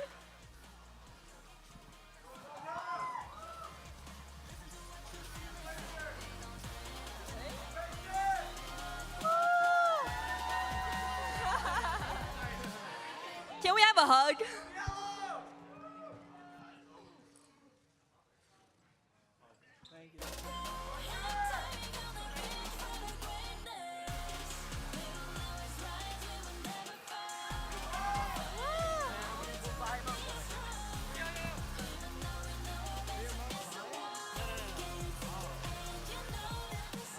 All right, thank you, Sally. Now, guys, the moment you've actually been waiting for a whole season. Now is the time to lift the trophy. What take the Kings of the Kings, rightfully yours, back to BTK.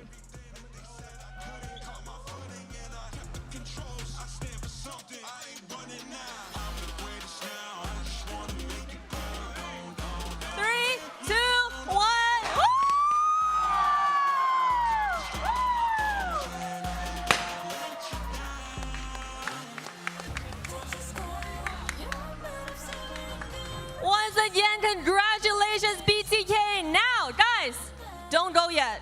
Remember those raffle box you guys drawed in the very beginning. For those who supported BTK all the way, now is the time we're gonna draw from the box. Now, do you guys want to help drop from the box? All right, we're gonna do it. I'm gonna be the lucky magic hand that takes the winners home. We have 5 winners, guys. 5 winners who voted for BTK from the start to win, to take home a mystery box. First up, Anshan. Do we have Anshan here? All right, come on up.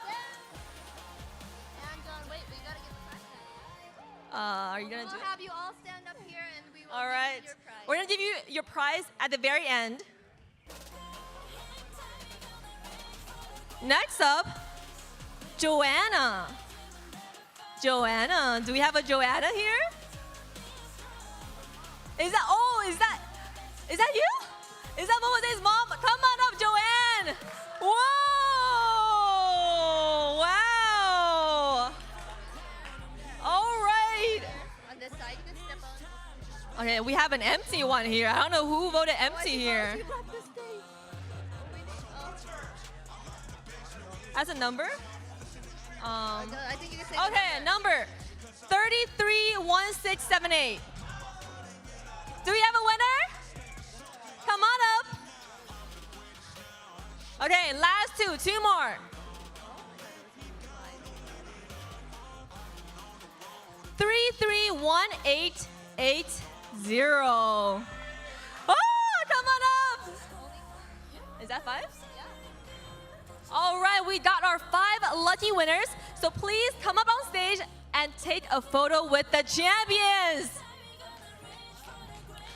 Now, for all the viewers at home, history is made once again by the King of the Kings, the BTK, and let us toss it back to our casters for their final thoughts on this historic moment.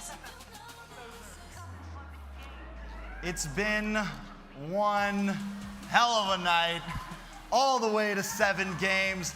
BTK once again grabs fate by both hands and rips it out of GG's. They take it.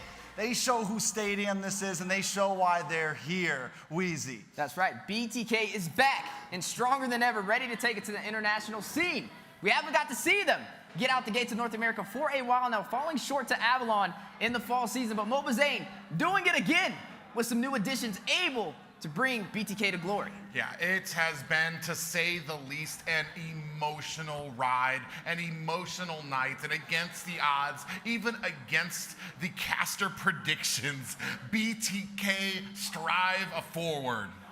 I mean, and look at him. I mean, and I think one of the most touching things, the words from Mobazane to his mom, you know, it brings you back and it makes you realize that whichever side you were on, there was reasons for both teams to take this, and it's what makes these endings so bittersweet for whoever you want to win. But in the end, BTK has quite the journey through the playoffs bracket. Quite the journey, but just half the story. Even the regular season was full of some hits, but a great way to close it out. 2 best-of-5s for the upper bracket, for the lower bracket, and then all the way to a Game 7 for the grand finals. Yet again, in the HyperX Arena, a major victory for the Bloodthirsty Kings. I mean, we had so many series go the total distance here, and we could not have asked for a more intense, a more technical, and just more in-your-face finals here tonight. Now we got to take some final looks at this final game between BTK and GG, which BTK just had their hands on the wheel the whole time. You know, it's crazy because we said last year when we were here in the HyperX Arena, we didn't think we were going to get an event that was going to go the distance again. We thought that was just lightning striking down in the land of Dawn, but it happened yet again, and honestly, even more impressive than the first time, the Bloodthirsty Kings pulling forward. I mean, they just did it so cleanly, Private. They were all over the place, and it just seemed like GG had this strategy, and it just got answered. Yeah, I mean, it's kind of like an age-old question for me, is like, what can beat a Game 7 BTK right now? And the answer right now is nothing. They just came with such ferocity, such spirit into this. Maybe it's Vegas, maybe it's the HyperX Arena, but man, the buff, what BTK did to get here was immense. The Game 7 buff. The Game 7 buff for BTK is very strong. And, you know, every player played so amazing on the team. Basic really stepped up in a lot of those games. Mobazane, all of them really stepped up overall. You know what it was? The UA buff. The UA buff. He voted for BTK. He was right. The UAZ the buff. entire time. He's not a bad scientist. And for me, it's an amazing stat. You might be able to beat them in 2 games. You might be able to beat them in a best of 3, a best of 5. But right now, I think they've proven that. I think they're undefeated in a best of 7. All right, so one final thought, guys. This is the end of NACT spring season. Any final words for everybody out there? Well, number 1, you can't outbound Mobazane. Apparently, in game number 7 was able to push through. Number 2, happy Mother's Day to everybody out there watching. Definitely Mobazane's mom front and center. Proud of her son as he's going to be making it to the international scene, and also proud to be a part of the desk alongside Trex and Private. Yeah, I mean, the big 3 here, I couldn't have asked for better casters to share this moment, this legacy, this story with, and that's going to be it for me. Yeah, I mean, big shout out to everybody. It's been quite the journey this spring season. We'll see you guys next fall season. And one final shout out, speaking of Mother's Day, to my daughter and my fiance out there. Good night, guys. Good night, NACT. Good night, everyone around the world. I'll see you in fall season. Good night, North America.